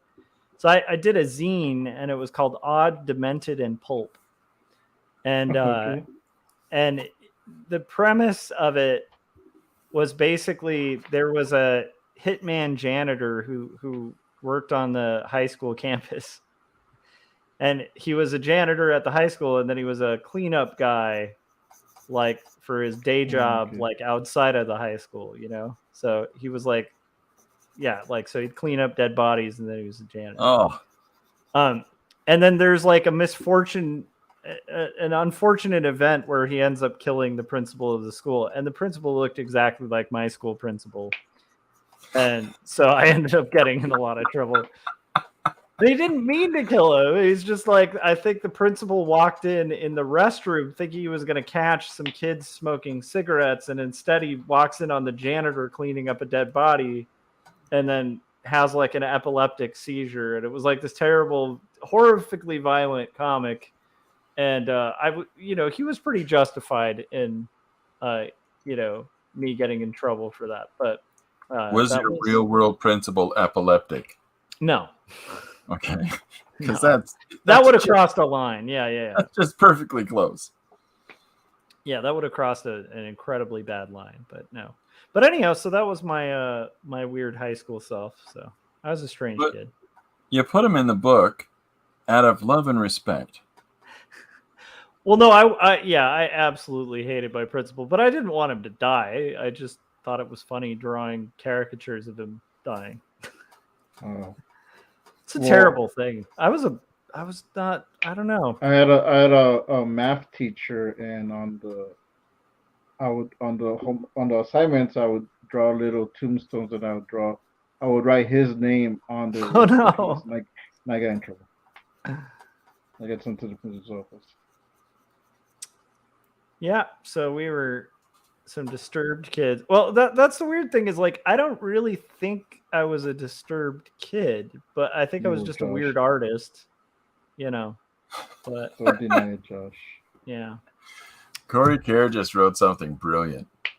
He says, I did a painting in high school of a teacher in chains in a McDonald's wearing Nikes. All things he convinced kids to protest about. That's fantastic. That is fantastic. Because he's trying to be this, kids, get out there and get involved in these things. What does Corey do? Corey's always been a contrarian, is basically. I think this is why Corey and I get along. Like, really. Sometimes you have to. Contrarians by nature. Like, I got thrown out of my math class in high school. I had a teacher named Mr. English. And I said, really, when you think about it, it's like life was steering you a certain way if you wanted to be a teacher. Get out. I didn't even get to finish the joke. It was like, you knew Mr. English, though, that is like, that joke is just, that's like begging the question for the joke. Like, you can't teach a different subject and have your last name be. But I didn't even get Mr. Philosophy. I didn't even get to say the joke. You know, the joke? Just, do you remember? The irony of getting in trouble for creating subversive art about a teacher trying to turn us into subversives. That's exactly awesome. Yeah.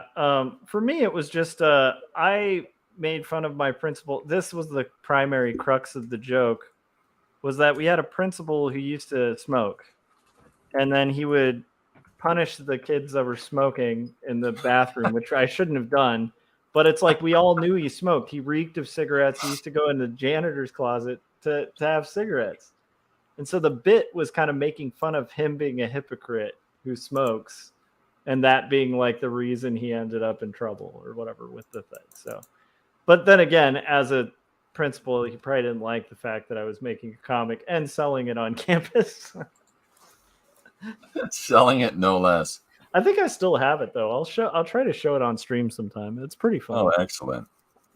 It was like, it was sloppily done. Like I would use, because we didn't have a computer, so I'd use like a typewriter and then just cut out like sections of it and paste that. Just very like old school zine kind of style thing. So many comics and so many magazines start that way. I love it.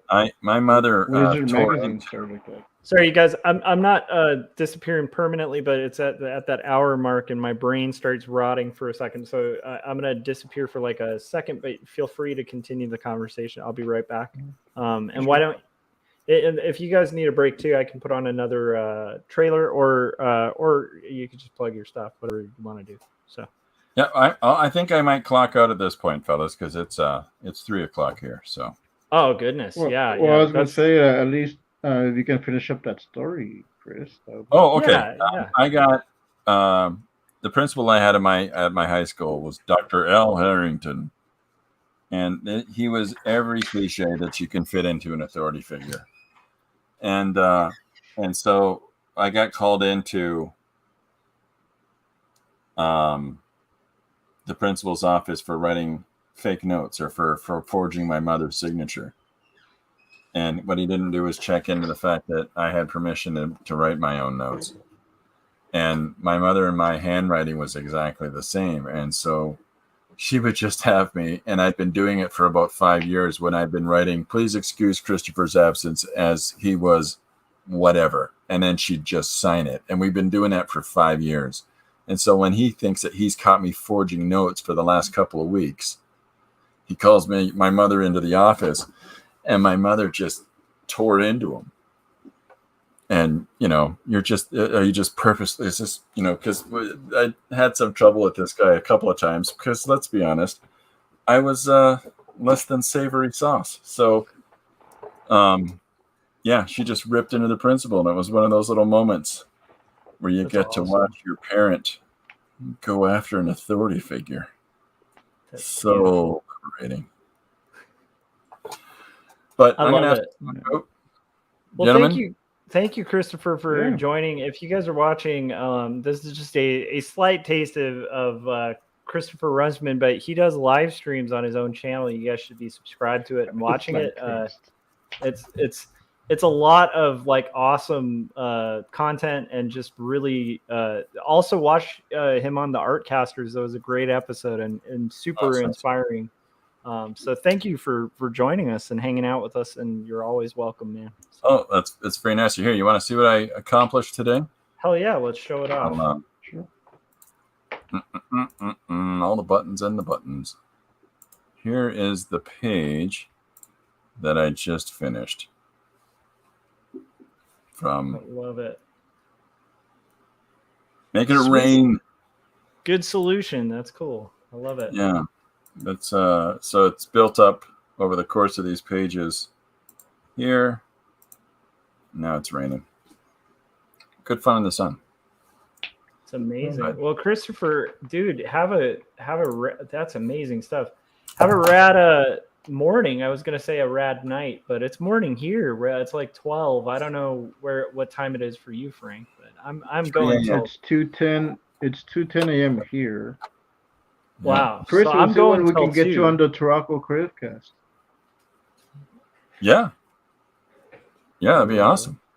I'm looking. I've got you set up to.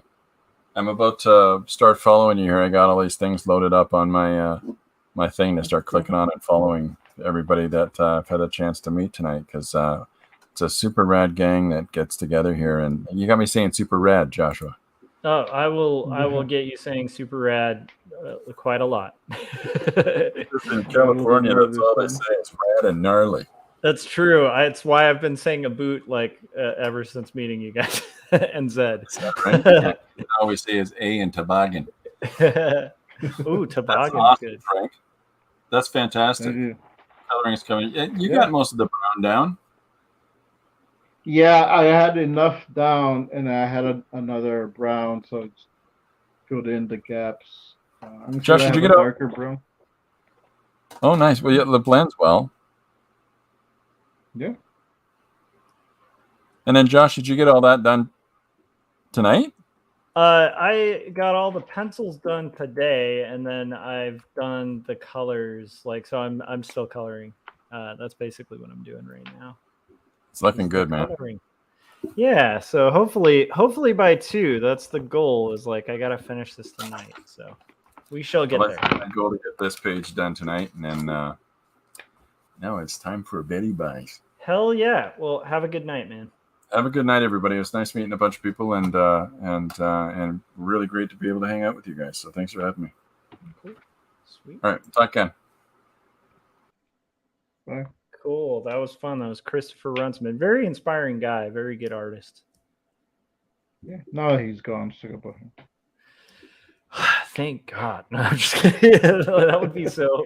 That would be terrible. He'd never leave. No, but like he's a good dude.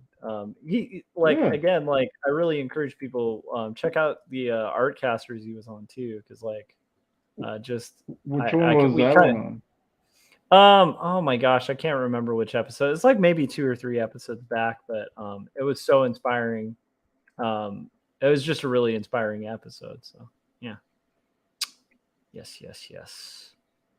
I feel like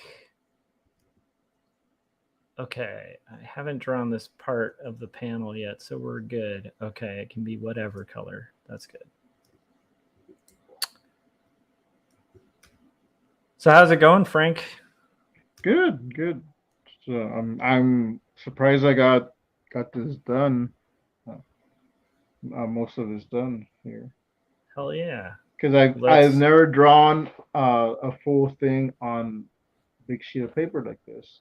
Oh really? I did have to cut off a little bit. Like I've drawn stuff before, but like, not like a full portrait. Nice.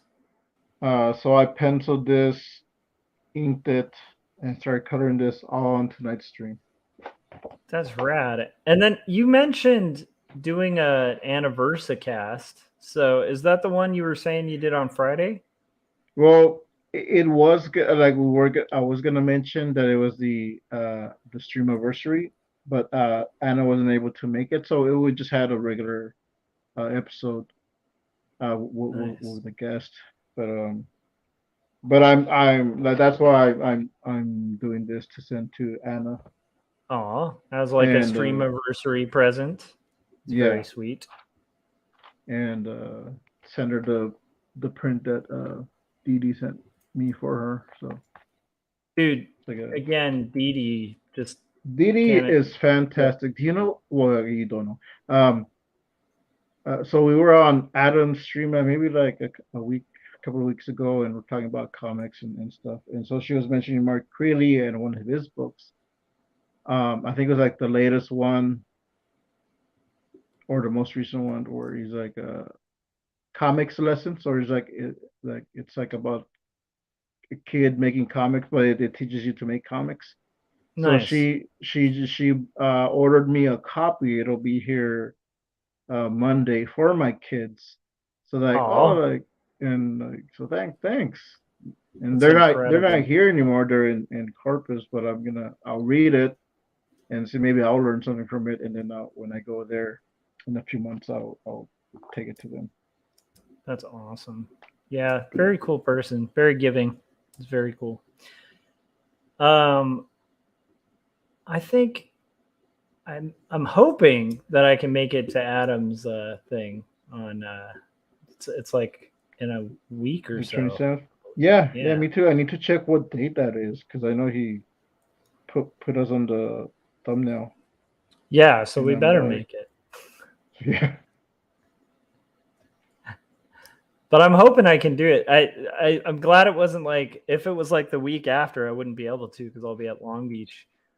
So for me, it's more just like, hopefully I can, like, I have to prep at some point for the show, and that, but I think like at least I'll be able to stop by at minimum, you know. Because it sounds fun, you know. Yeah, well, at least prepare something that isn't the Little Mermaid. Yeah. I wonder what other things could you do? You could do Aladdin.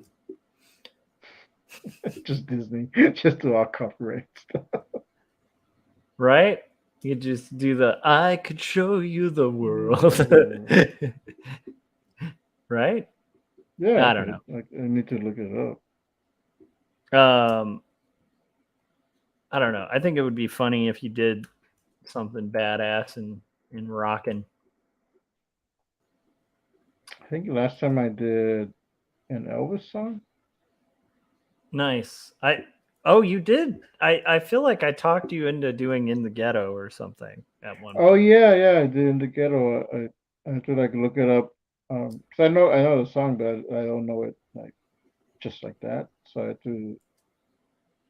I looked it up on my tablet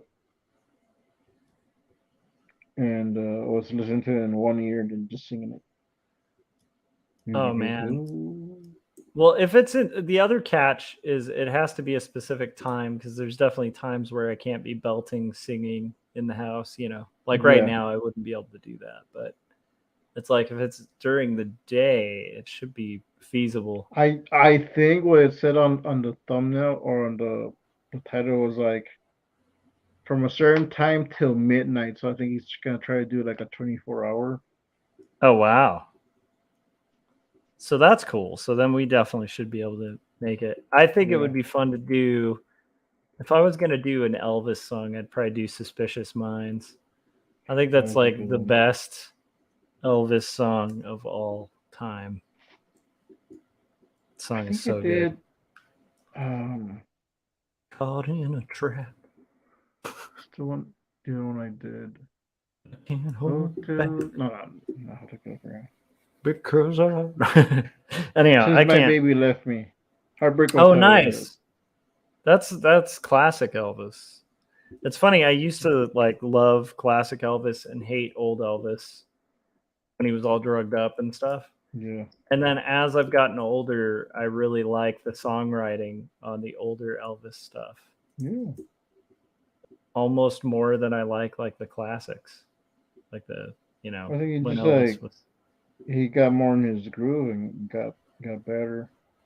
Yeah, it's just a shame that he was drugged up, but like, I think most of it was like pain medication and like heart stuff. That he just like kind of overdid it though. Yeah, I mean, yeah, it's a tragic kind of tale, but man, the stuff he was writing when he was drugged out of his mind was pretty amazing. It's this weird thing where I don't know. It's got like a very specific kind of amazingness to it. Like I can't explain. Oh, let's see here. So, did not refill my coffee. I think I might have to disappear and refill my coffee. We're getting there though, Frank. There's only I got like maybe 2 panels left to go. Well, almost 2 panels left to go. I haven't really earned that statement yet. But I will. Yeah, there's some darker tones on this. So. Nice.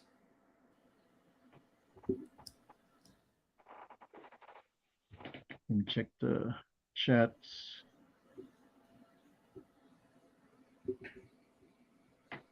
See what people are saying. Anna was saying my younger bro knocks on the wall if I talk too loud, even during live streams. That makes sense. Terminate here. Super rad, totally gnarly, man. Nice to meet you. Oh, Philip said, hey guys, power restored. Looks like I missed Christopher's exit. Yeah, you're still welcome back on anytime, Philip. But obviously, it's like 3 a.m. there. So if it's too late, that's understandable too. And I was asking about that. Like, yeah. I was actually because I was using the print as inspiration, but not doing it exactly. But I don't know if you can see it. This is a cool print. Has a feather. Anna said, "Cool." Yeah, so I actually didn't want to like I know I was gonna pop into chats, so because I was gonna just like take a picture, make it look like it was a card, and then just show it like, oh look, I did this sketch. I'll send it to you, and then when she gets it, it will be this full thing. So so she's here, and she's. Oh, The it blew surprise your was ruined. surprise. Oh well. Yeah. Have you ever? Yes. There's a comic by the guy who makes Dogman. Not Dogman. Sorry. The guy who makes the Pigeon books. Have you ever seen those kids books? I don't think so. Okay. Well, anyhow, there's I've these heard great of those. books called like "Don't Let the Pigeon Ride the Bus" and stuff like that. They're really great. Oh, But okay. That actually does sound familiar. yeah, so the creator of that also has another series called Elephant and Piggy, and it's like about two friends. One's an elephant and one's a little pig, and they're like buddies, and it's just all about their friendship. And one of my favorite ones that I read to my kid all the time is like Elephant goes and buys a ice cream cone, and then he's all excited that he's got this ice cream cone. Oh, Philip said, "Sure, I'll come back for a bit. I'm still awake." Cool. That the link is the same, so you can click it on Facebook. It's the same link. If you want me to resend it, though, let me know.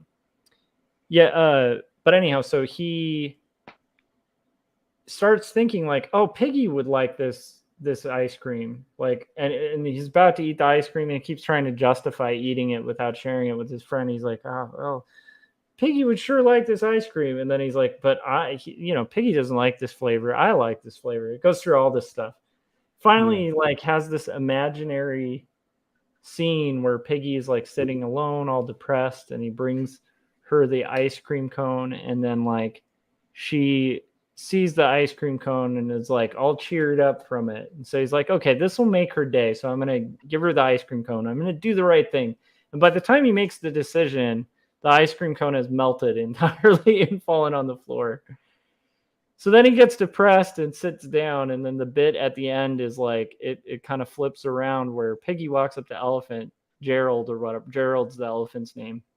And walks up to the elephant and goes, "Oh, you look depressed. I just got an ice cream cone. You want to try mine?" And so it's like, it's the flip of the imagination. But anyway, the reason I'm mentioning it is it was also a really good story for like showing how like in friendship sometimes you can like idealize like a surprise, and that like it rarely is going to work out like the way it's painted in your fantasy, but at like in the sense of like, I'll give this person a card, and then they'll see the card, and it'll play out this way. But it's still magical when it plays out. So that's the reason I was bringing up this long-winded thing. It just reminded me of that story, is all I'm saying. And I will say, if you guys want to see like expert children's book writing, check out the Elephant and Piggy books. They're amazing, amazing. Speaking of, you're gonna promote your wife. Oh, well, there's that too. My wife is incredible. How's it going? Let's see. Hey, I can stay this time. How did the thunderstorm took you out? It did, yeah. It was a little creepy actually, because it like the whole computer and everything shut down, but all the lights, like I've got this string of lights around the outside of the room, and they all kind of went. We were like getting half power, like it was like a brownout. And they started blinking, and it was a sort of like, imagine your lights kind of at half power and just kind of blinking on and off for about 2 minutes, and then wow. Then the whole building went out. I looked out the window, like the whole block was out. I'm in the basement section, so the alarm was going off. The trouble alarm started beeping, and which is loud. It probably woke up the whole building. So I was trying to figure out how to go in and shut that damn thing off. So yeah, I was about to maybe just try and call it, and then it all came back on after about 10 minutes. Oh, well, that's awesome. Well, again, like, you're welcome to be here as long as you want. I'm going till 2 in this time, so that's about an hour and a half longer. But you're not, obligated to be here either. So if like if any crazy things happen, but it's fun to have you for a bit. Awesome. Yeah, thank you. It's been actually fun being here tonight. It was Yeah. kind of unexpected. It's it was nice to meet Christopher too. It was Yeah, he's awesome. it's so funny that he's from London. It was just, and that he went to Beale like that, just around the same time I did. It is funny, like the degrees of separation are really interesting. Yeah. Yeah. No, It's amazing. So I was gonna see if I can reopen everything here. So I am gonna disappear for like 2 seconds to refill my coffee, and then I'll be right back. Okay. Just because I had like a, huh? Oh, are you playing an ad? No. You guys can chat and hang out and stuff. Or if you prefer an ad, whichever. I'd rather just keep. I'll just keep it on. So I'll be right back. Okay. All right. Yeah, we can talk about Maple Leaf. Oh yeah, like you guys should get into the syrup stuff. Oh. Should have brought down my big bottle that I bought last week. I switched to this mic. Cheap, so I don't know. Well, it's still really expensive, but it's like the bottle I got was a 1 liter bottle. That's like the big one with the little handle on it, and it was like still $14 here. That was at Walmart, so.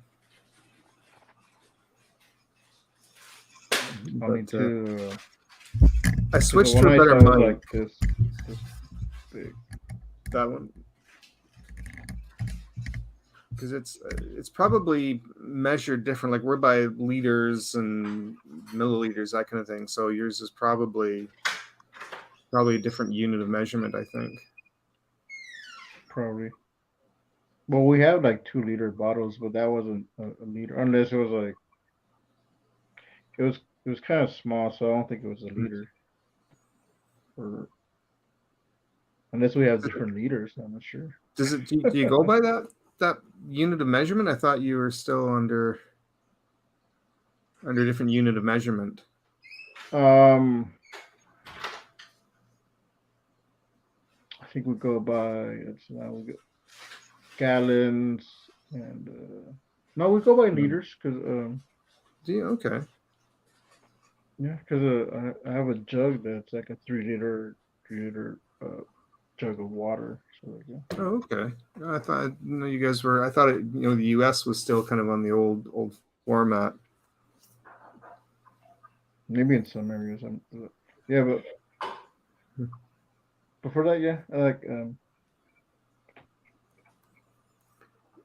It says few people have tried making synthetic maple syrup with fenugreek seeds. I've never heard of that. Interesting. I might look into that. Oh. It's a cheaper method.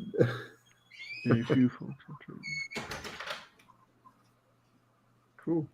Yeah, Anna knows like a lot of this stuff like this. How you guys doing? Good. All right. So is it still kind of thunderstormy where you're at? No, I think it's blown over for now. We're supposed to get more tomorrow, though. But yeah, I think it's kind of subsided. Well, that's a relief, hopefully power stays on and all that.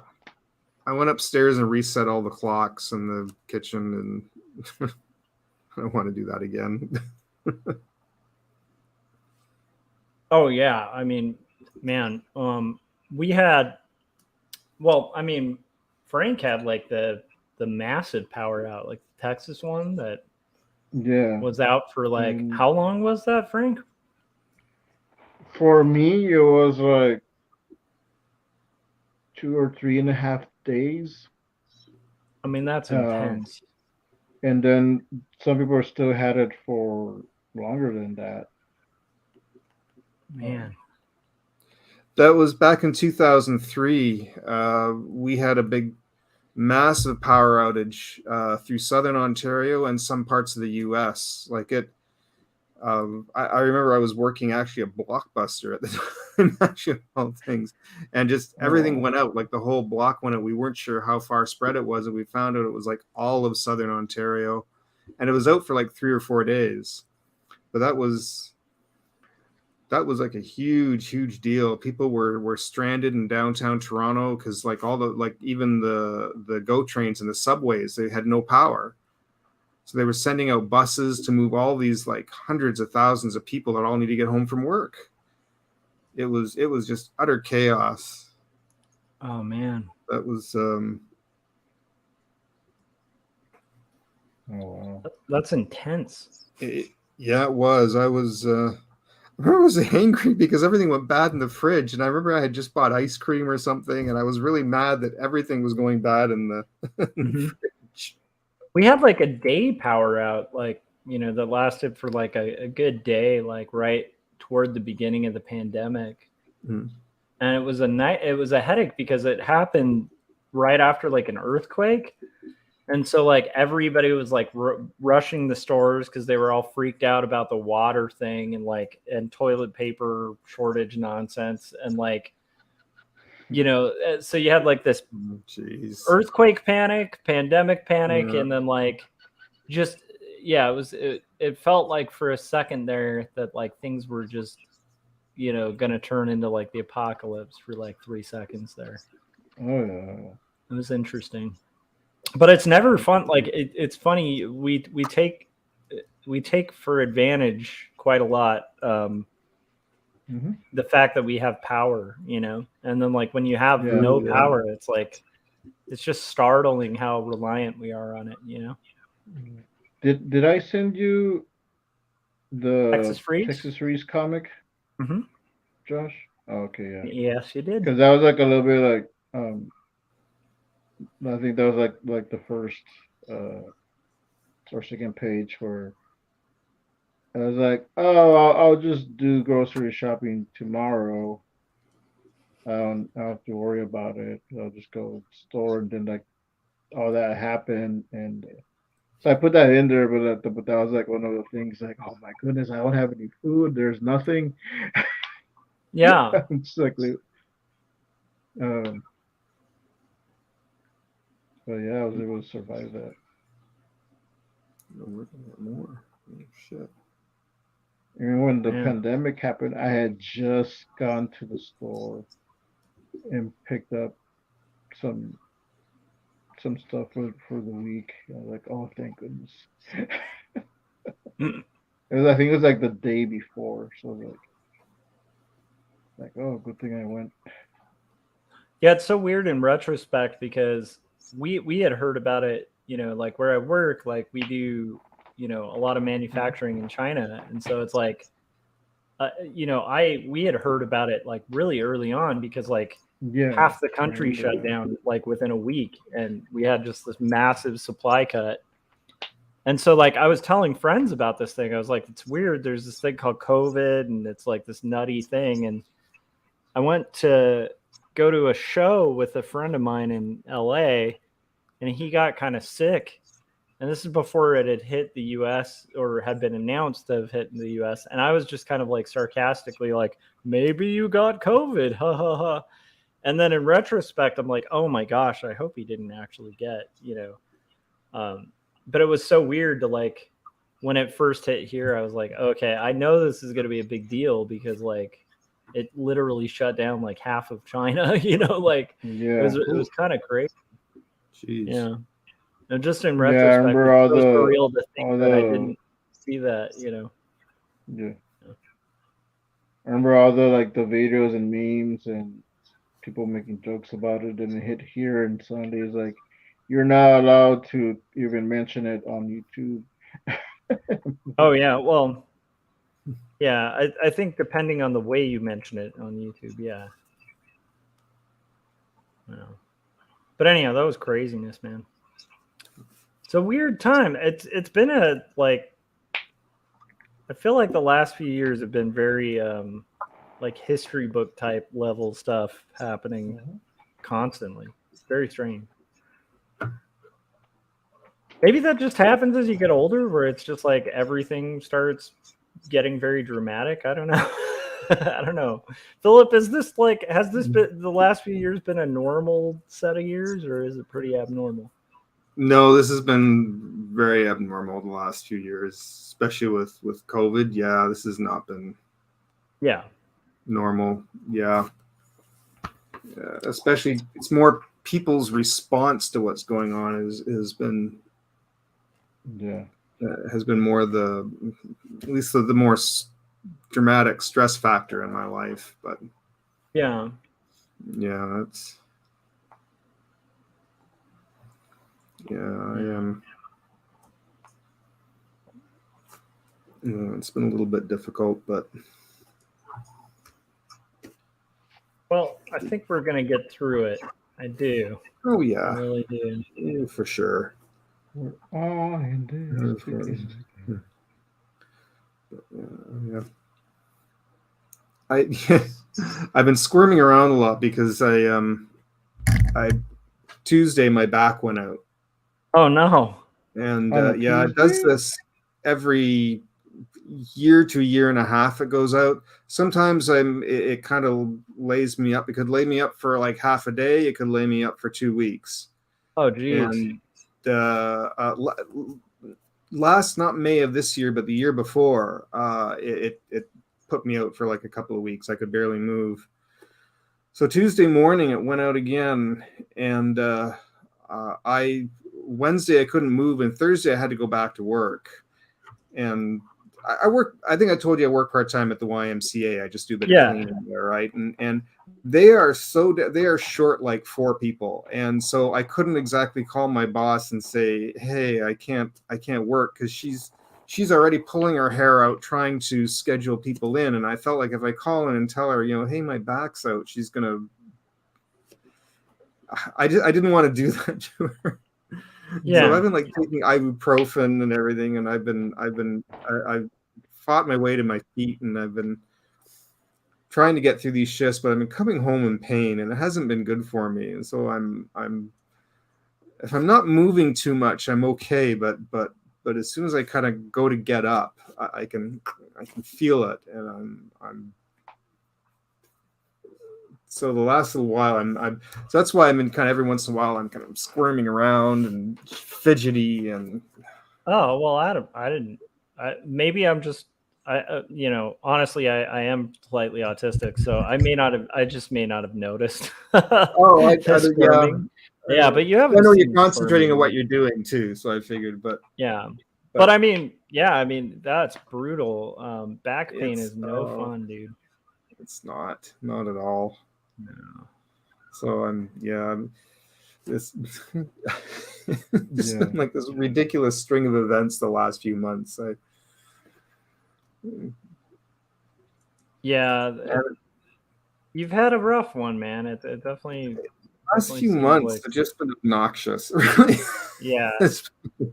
Went from bed bugs, and then when I told you that issue led to something else with some neighbors up above me that were trying to claim that they have them, but then I found out it's because they're being evicted, and they were trying to use that as an excuse to sue the landlord, and so they just finally got kicked out, and oh God, it's just been ridiculous around here.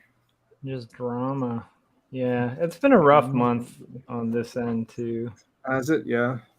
Yeah, I mean a lot of heavy stuff. I don't want to get like too heavy into it, but I have a friend from college who went to bed on a Saturday and then didn't wake up. I saw a little bit of your thing on that. I'm sorry to hear, man.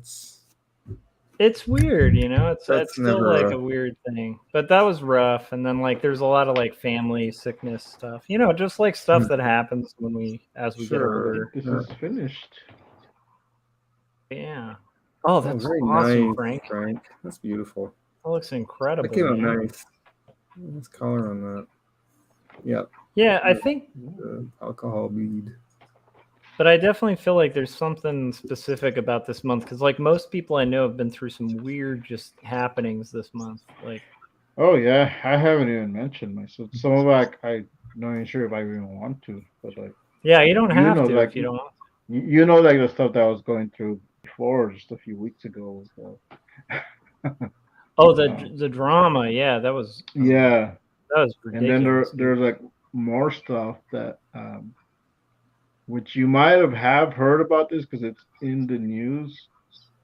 But like my church did a play and they changed the words to have a gospel message, but we didn't have the rights, and it was like pretty famous property, so Okay, we're all over the news as being this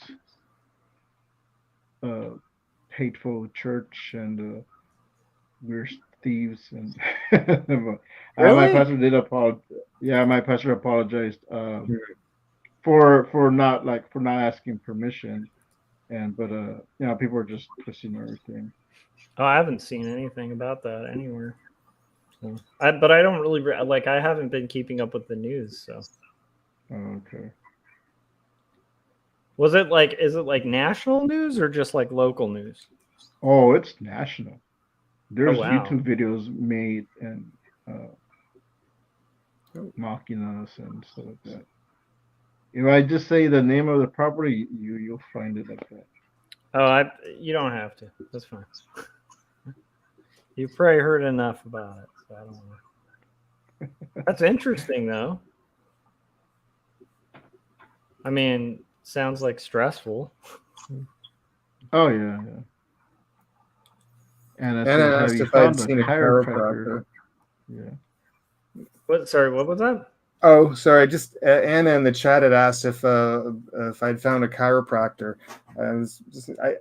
I'm actually looking for one. I used to have one for years. I used to see a chiropractor, but he moved to a different area, and it's too hard to see now. It's too far away. But I miss seeing a chiropractor. It was so good for my back. I'd go visit him, and I just felt like 100 times better walking out. But I need to find a new local chiropractor. Yeah, you should.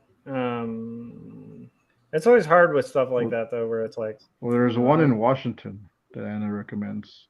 Oh, that's true. Washington might be a bit far to get to. I think you're closer to Corey than you are to Washington. I mean, although Corey is fairly close to Washington. Oh. My understanding of geography is so bad. Like in my head, like I have no geographical understanding of anywhere, honestly. I was just realizing that too, because I'm like trying to locate in my head a few things, and then I was like, no, I just need to not attempt it because my brain will not locate anything. Doesn't It took me a while, even being in Toronto to realize that it was like right next to Buffalo. Like I didn't realize that. It was like close to Buffalo. Yeah. So you went got unless you're actually looking for that, you wouldn't really realize until you actually. Yeah, but it was just, I guess what I'm saying is like I'm notoriously pretty bad with geography. Like I think a lot of people would just like be like, oh, that makes natural sense. And I was like, I don't know, what's Buffalo next to? You know what I mean? Yeah, right. It's so bad. Yeah.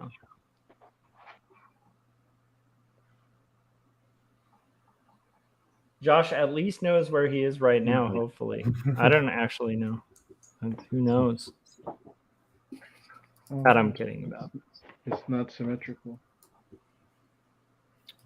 Oh well. Well, that's crazy, Frank. So, like, these things that are talking about your church, you're not in them, are you? Me fighting? Like, no. Wait, you're fighting? No. What do you mean? Well, I was saying, are you in the news, like, regarding? Oh your no, church, or it's just your church. I'm not in the news, but a lot of my friends in it are. Their faces are being plastered all over. Oh wow! And so they had an invasion, or no, they would have had an invasion team this week that just passed, but because it was to New York, and that's where this property is at now, that they had to cancel out of safety because their faces are everywhere, and they some of the people that were gonna go were in there, and some of them were like young children, like teens and younger. So they they canceled it. Uh, Canceled the so show, or they canceled the invasion trip to New York, to the Bronx. invasion trip? Uh, like an outreach thing. Like we send a team of our church people to another church we have in different areas to Oh, help. okay, Like, that makes a little more sense.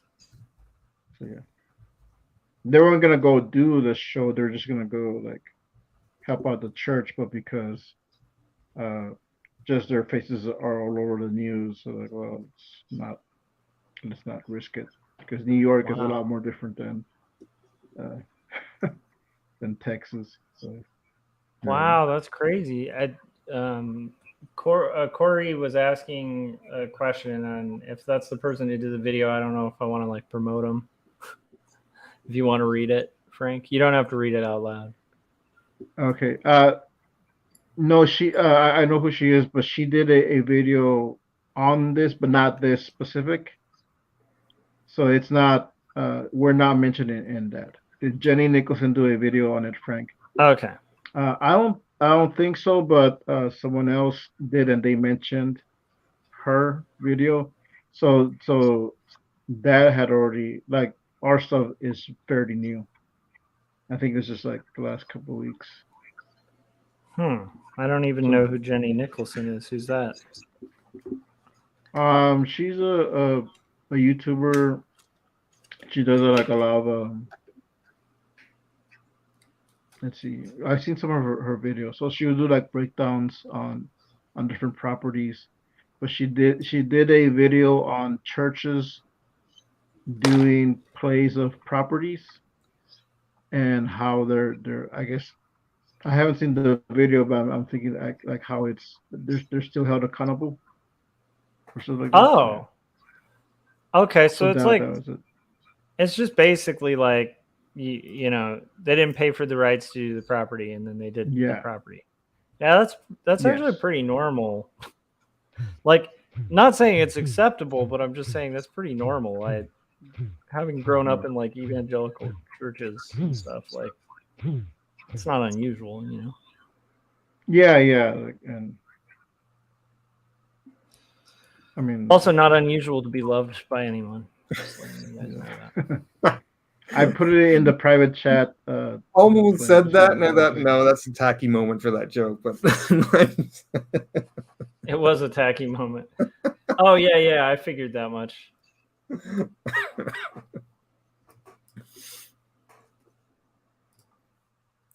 I really like that property though. Yeah, Yeah. good property. I'll have to look into that. I'm curious why it ended up on the news though. There must have been more to it than just doing it without There's a little bit more. Yeah, well, that was like the main thing that caught the attention of people because there was a lot of theater people that really latched on. Uh-huh.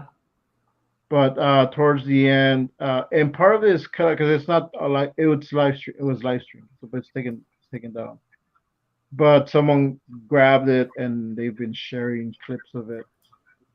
So I wasn't there the first night. I was there the second night. But towards the end, there was a sermon and a couple of things were mentioned. If you're struggling with these things, Jesus can help you. If you want the help. Oh no, So it's got the attention of one Broadway. of the Yeah. things, and so Yep, that doesn't sound great. so yeah, so in it, and I saw the clip, and I was like, okay, well, I mean, I can see why, but like I can also like, there's nothing hateful about that. It's just saying if you're struggling I think like alcohol was mentioned, some other stuff, and then some things, a specific thing, and then Yeah, I so can read between the lines on that one. I definitely yeah, could see where so, that would draw the ire of some people for sure. yeah. So Well, yep. That's a can of worms. That's a I have to say of properties, that would be one of the most litigious ones you could pick to do. yeah, Because that's like held under lock and key, like, because they have like a yeah, lottery for people to see that, you know. mm-hmm. Anyhow, interesting. Well, that's fascinating, man. Frank, how come drama seems to just follow I you? don't know. It follows you. Are you setting this drama up, Frank? No. I'm joking, by the way. But that is crazy. Wow. So you've had a very Oh, dramatic month or so. Josh at least knows where he is right now. Hopefully on YouTube. Oh, okay. She rips on stuff. She's also a huge fan of abandoned theme parks and horrible stories. Yeah, I've seen some of her stuff, and I can think I didn't see the one of the church plays though. Wow. But it was This is the guest we had on Friday. I mentioned a little bit because like I probably shouldn't say anything, but after the show, I said, "Oh yeah, so my church did this." It's like that was you. I was like, "Okay, you've heard of us." that's But yeah, he hilarious. also agreed because he's a pastor. Is like, oh, churches have been doing that for the longest time. Yeah, I mean they Yeah, have like I said, it's not right. It's probably unethical that they have done that, but still like yeah. that that at It's least from not growing up in unknown. that, I guess what I'm saying is like from growing up in that environment, like it shouldn't be okay, but it's become fairly normalized. Um, so maybe it's not a bad thing that people are needing to pay licensing fees and stuff if they're gonna Oh yeah, and do stuff. even and that was something that I've said like to myself and to like some of my friends and some other friends have said the same thing that uh our church specifically is like there's like so much talent and gifting, which I don't like to use it like that, but that's what they some of them say. Um, that we can do our own stuff. We don't have to do stuff that's already out there. That's And a like good yeah, like point we too. and I was thinking like, oh, when this happened, like, well, I think this is. I was trying to look at it on the positive, like, well, you know what? Well, at least now we can just do our own stuff and not worry about uh stuff that still like has copyright and stuff like that. And then even my pastor said that the other day, like, well, now we're gonna be working on doing maybe doing our own stuff, our own music and own plays. So Yeah, that's just like great. lesson learned. So yeah. Yeah, that's tough. I would say that lesson can be learned by people with other stuff that's got intellectual property to it, like because Oh yeah. yeah, I mean, using intellectual property can come back to bite you. Is all I will say. Oh, yeah. But that's tough. That still, it's not unusual, and I We shouldn't have love said it's not finding. unusual because if I say that, like it's like when Corey says, "Click what's new on my website." I just can't not Yeah. think. That's you. Yeah. Speaking Well, the of, thing is, now have you that guys seen? they're grabbing, sir. Oh, I was gonna ask if you've seen Shades, but go ahead. Oh, I've seen Shades. It's good. Um, they grabbed some of the older stuff that we had. Everything has been taken down because people are just grabbing stuff and taking it out of context. And but one of the other plays that we did, it was based on the movie. It was the movie The Greatest Showman. So someone grabbed that and he posted that up, and I'm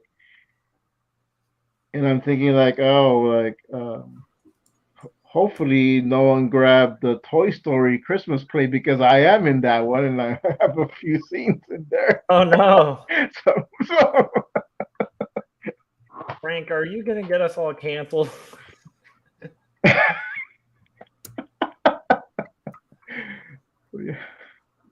which if no one else has it, I do have it because I did save it and I have it on a drive. But, Oh no. yeah, and I'm not gonna send it. Well, I was showing it to Anna once, and like That is I was in it, so I wanted to save it. But that's hilarious. but it's funny. Wow. So like Well, now I'm like really you've made me want to like check this out just out of just to fulfill the curiosity, you know. Oh my goodness.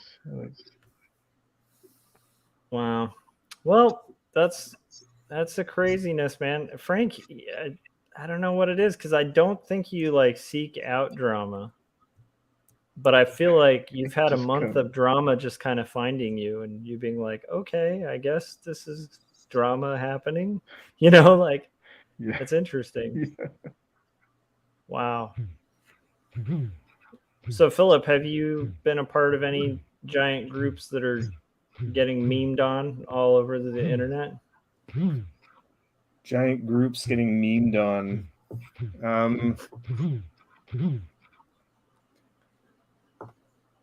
Nothing as far as on the internet. No, nothing. I usually try to kind of stay out of Yeah, I do most too. drama Yeah. on the internet because I have enough in my own actual life. So Yeah, kind of with you on this that. is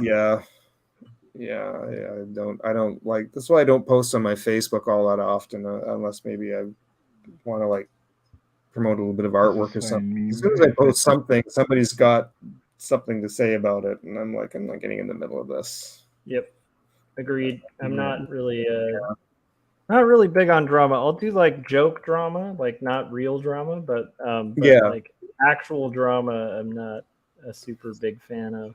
Yeah.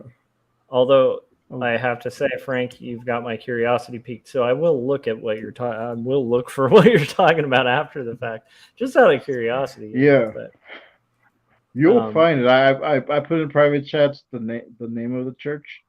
Yeah. Just type that. You're gonna find everything. That's people got clips and been posting them of the action. Some of the stuff they're saying, hey, that some of these aren't bad, but what they did was bad. Like, okay, well, That's so fascinating. I am in the chats and somewhere like correcting people, but I try not to give too much information. I don't want them to dox me. Wow. Frank, you are a wonder, an internet wonder.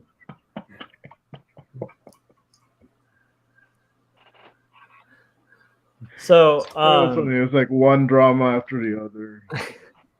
It is a bit dramatic. I am feeling pretty good. I'm coloring the last of the pages or the last of the panels, which I'm feeling pretty good about. How is your stuff coming along, Philip? Oh yeah, good. I finished up as much as I could for the logo for my friend Drew, and I sent off a couple of versions of it for him. So I'll wait till he sees it tomorrow, and we'll go over it again tomorrow. So now I'm just kind of doing a few little things of my own on the side now, since I'm awake and I'm up. So I figure I'll work on a few just little side projects of my own for the moment. So awesome. I want to show off a little side project you did real quick. I'm gonna pop it in here if it'll show up. Oh, maybe it won't. Here we go. Let me put this in a spot. I am so flattered by this. I can see why that's some proper caricature right there. You're welcome. I'm honored. Yeah, I did that on the in Procreate on the iPad. So cool. I love it. It's just gestural. You got the key things. I was watching your stream one night, and I just kind of got in a doodling kind of mood, and I just sort of banged it out for fun because you were so intense on something, and your hair was kind of brushed back, and I couldn't help it. I needed to get that down. It was a fury of hair. Yeah. I do have wacky hair. I think it's gonna get worse too. It's gonna be awesome, crazy because I'm worse kind or of better? over. I am over haircuts. Like I'm on a protest. I'm done with them. I've been through that. Yeah, I saw the picture with the banner. I could see like how long it is. Like, wow, it's like long and raggedy. It's gonna get worse. It's only gonna get worse, and I don't know why my wife is totally okay with It it. really captures the Josh vibe, yeah. And it says, Although this is fine meme. This is fine. This is fine. Yeah, it's my life. I feel like with Frank, the meme would be instead of like a burning building, it would be like a forum, just shit posting forum, like, and you reading posts that are about stuff you're involved in, and you're like, this is fine. Okay. I don't know. I think that what happened, and you know what happened before all that stuff, that prepared me for this, because this is not just affecting me but my whole church. Yeah. So wow. I'm in a weird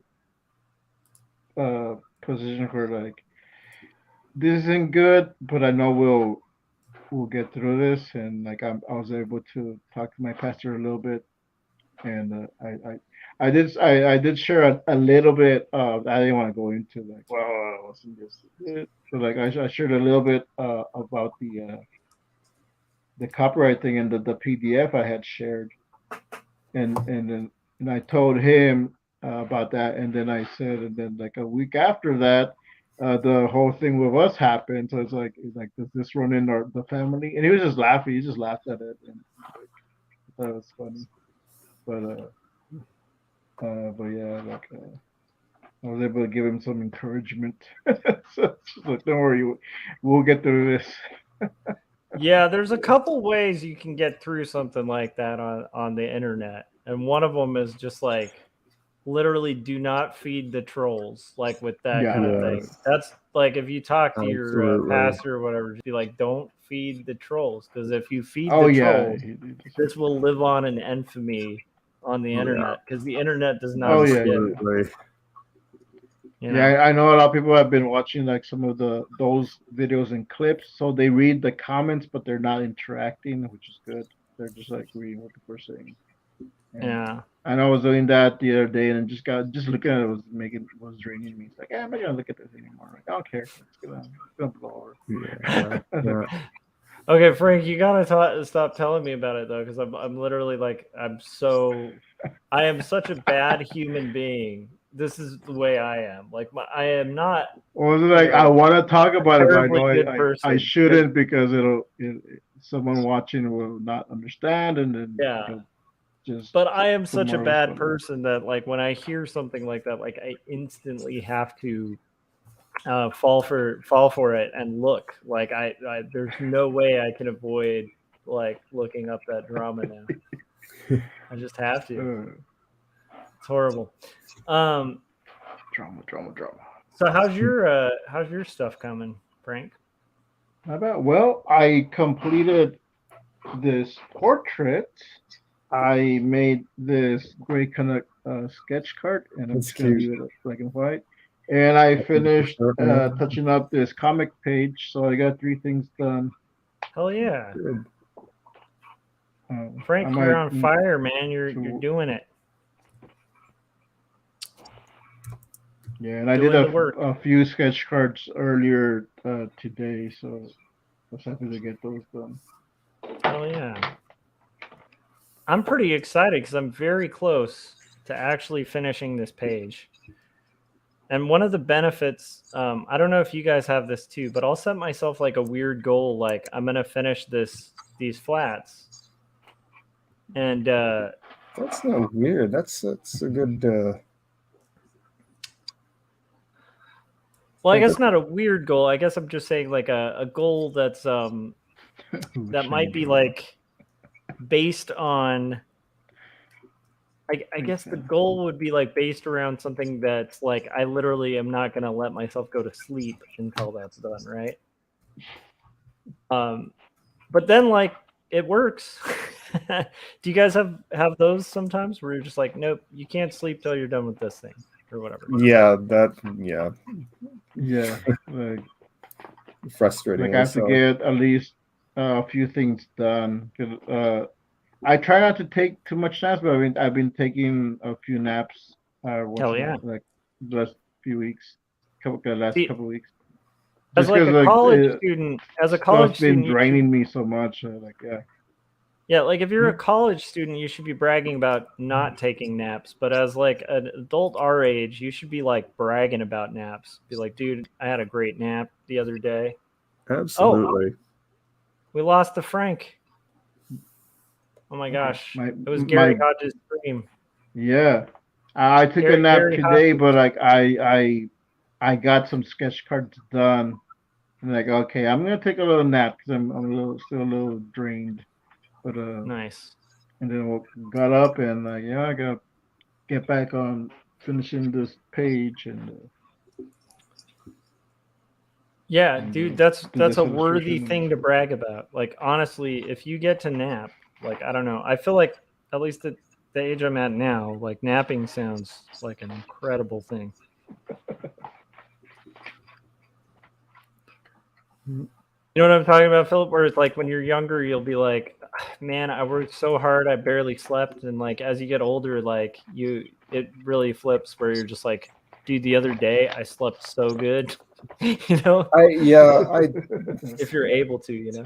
I haven't had like a proper good solid night's sleep in a long time. So I get like these half sleep at nights, and then the afternoon I'll crash out and I'll have I'll have a nap, and that's why I have an inflatable mattress here.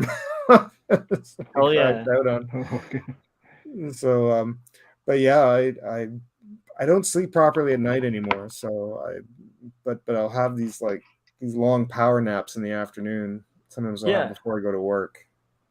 Yeah, it's weird. So I have a little bit of that too, where it's like it's kind of hard for me to maintain like a normal human schedule. That kind of thing. I don't know. Anyway. And what you were saying earlier, I get frustrated with myself because I'll be working on a project, and sometimes I'm usually not liking it the first time I do it. I'll usually end up making a little correction, or something's not right, or the program's not cooperating with me, and I'll be frustrated. I'm like, I am not going to bed until this little thing that I just intended to finish is done. And next thing I know, it'll be like 3 hours or 4 hours later. I'm like, where the hell did the time go? And I'm so angry. And then it's like, I'm finishing this before I go to bed. Yes, I totally relate to that. Yeah. So and then next thing you know, it's like 5 a.m. Yep. Okay, I guess I should stop. No, that's one of the reasons. Like, I'm very thankful for my wife, like, kind of pointing out that, like, I kind of, even the other day, I was doing a stream, and I think Adam was on or something, and I allowed myself to like stay up a little bit past 2, because that's my hard cutoff time for like streaming. Just because like any time after that I do, I just like become like very unfunctional the next day. Yeah. And so even the other day when I did that, I was like, oh, I'll just go like 40 more minutes. And then like for the next day, I was like wrecked. And I'm like, oh my gosh, it's funny. Like my wife knows me so well. Like, you know, we're in a marriage, like it's not like she's gonna like dictate like, oh, you can't or cannot like do these things or whatever. It's just like something she's noticed and suggested and is just constantly proven right, where I'm like, oh my gosh, she knows me better than I know myself. So because of that, like I'm glad she observed that, because she's like, it seems like if you do past 2, you're pretty screwed, you know, like the next day. So it's like I keep that in mind. her wisdom in mind as I'm doing this thing, and it usually helps me avoid the crash and burn kind of thing, you know. But every once in a while, I just I'll make the same mistake. Stay up a little. Ooh, look at that! I think I'm done, you guys. I think I wrapped this page. Can I just say, Josh, like that book is coming along so beautifully. Like I can't wait to see that's done. And if I'm presuming it's going to be published and out publicly when it's done, like I'm looking forward to buying a copy of that. That's awesome. It's going to be hardcover, which I'm excited about. Nice. I don't know quite what the cover is going to look like yet, but I'm going to be working on that at some point. Oh wow! But yeah, I'm very excited. So it'll be like it's due this April, and if I hit the deadline, then it should be released the next April. So okay, yeah. Okay. How many pages is it again that it's going to be? There's the fun part. 1,000. 230. Ooh, wow. So at this point, I have 198 left to go. Okay. Well, and you've got a little over a year to do it, eh? A little under a year, yeah. Under a year. Ooh. But how long has it taken you to do the 30 pages so far? Oh man, I can't. I think like a month or two. So I need to pick up the pace. But the nice thing is like this page went way quicker because it's not as complex. There's some pages that are coming up that I think I've figured out the workflow a little more. So I think it's doable, but I could be totally delusional. So we'll see. Oh, it's Adam's here. Oh, sweet. Poor Adam. I feel like Adam hops in every time we're about to end the stream. It's normally my tend to luck. I have pulled hundreds of all-nighters she has, to the point that it's normal for me to be up till 6 a.m. I spent this week hyper-focusing on creating a schedule to help. But manage. Anna, how old is Anna?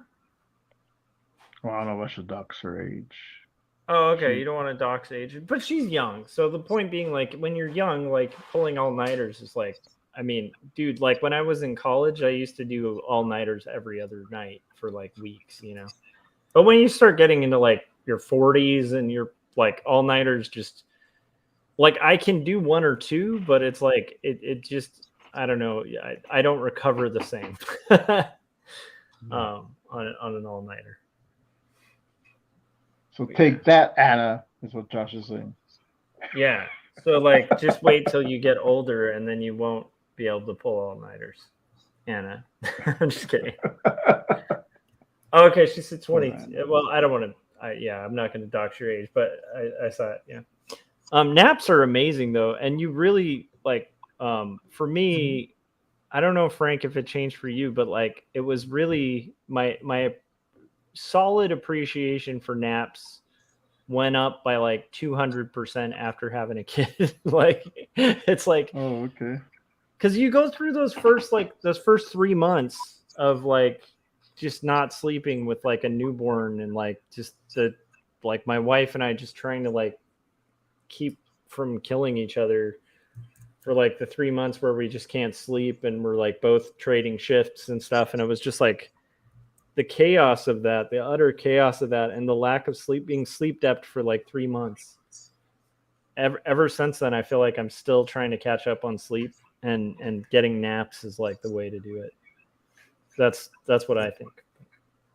Naps are rad. I'm just like J.R.R. Tolkien was onto something when he was writing about hobbits, because Hobbit life is like pretty badass if you think about it. Extra breakfasts, right? Like a lot of naps. And cool round doors, which why don't we have round doors more? All right, guys.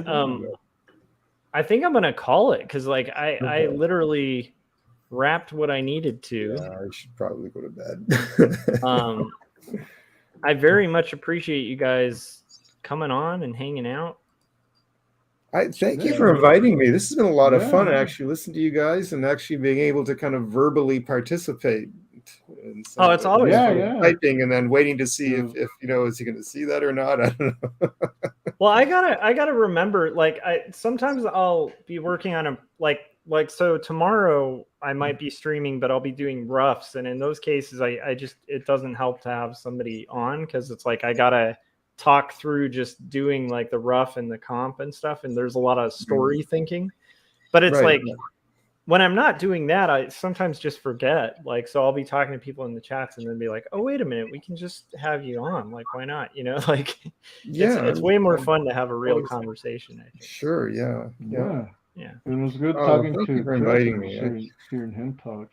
Oh, while I'm thinking about it, I still got to confirm with my other friend of mine, but we're still hoping to have our live on Wednesday the 24th. If you Cool. would like to come join us, it'd be nice to have you on as a guest, and maybe we could. I thought it'd be nice if we could talk a little bit about publishing, the process of publishing work. Cool. Yeah, So that sounds if you're fun. up for that. It'd be nice to have you on. I gotta double check with Scott because I know there was a day where he was potentially going to switch to the Artcasters Day, and I don't know if that's next week. So I will call him. All right. I'll ask him, but I'm pretty sure as long as Artcasters is on Thursday, that I don't see why that wouldn't work. The frustrating thing is we don't get any kind of audience on ours. Like, you get some interaction in the chat here. We don't get any kind of. We might have maybe one viewer or something pop in, but nobody really participates. But it seems to get. Hey, that's how it started for me. So you Yeah. know, yeah. I mean, like, it's weird. Like, it just starts kind of building. But I think like back in the day, I think the only audience member I had was like right down there. Oh, is that Frank's been like Frank? true blue like since I started streaming. But it's like I feel like it was pretty minimal at first, and then it just kind of built up. Oh, these streams, yeah. Oh, nice. Yeah, fingers crossed we can do the same for ours. So we're calling it Writer's Block, but spelling it BLOQUE. I like it. That's rad. So, I think it's cool. It seemed like a good crew, so I think or artist. I think it'll be fun. So, So you guys should be following Philip, of course, on On his YouTube. way home. So thank make you. sure you guys are doing that. Yeah. Oh, go ahead. Oh no, is this? Yeah, no, I appreciate the shout out. I'm hoping to get some stuff up there soon too. I've got some little videos in the works. So yeah, there will be videos going back up again soon. Yeah, so Philip Chandler on YouTube. Make sure you guys hit the bell on his channel too, so that when he does do a live stream, you guys can check it out.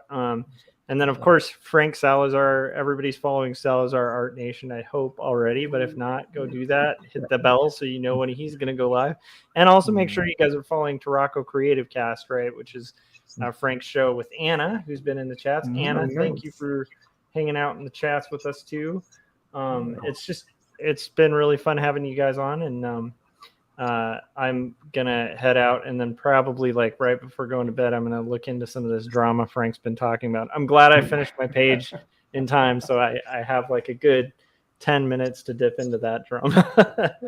But anyhow, thanks to everybody who's watched this, and honestly, it was really cool. It's just been really fun having like all the just the slew of fun people like in the chats and on the show. So have a good night, guys, and I'll see you on the next live. I might be live streaming tomorrow, but if I do, it's going to be working on mass amounts of roughs, so which should be fun because that means research, looking into like weird Victorian stuff, and those are usually pretty fun interactive streams. So I hope to see a lot of you there. All right, see you guys. Yeah. Have a good night.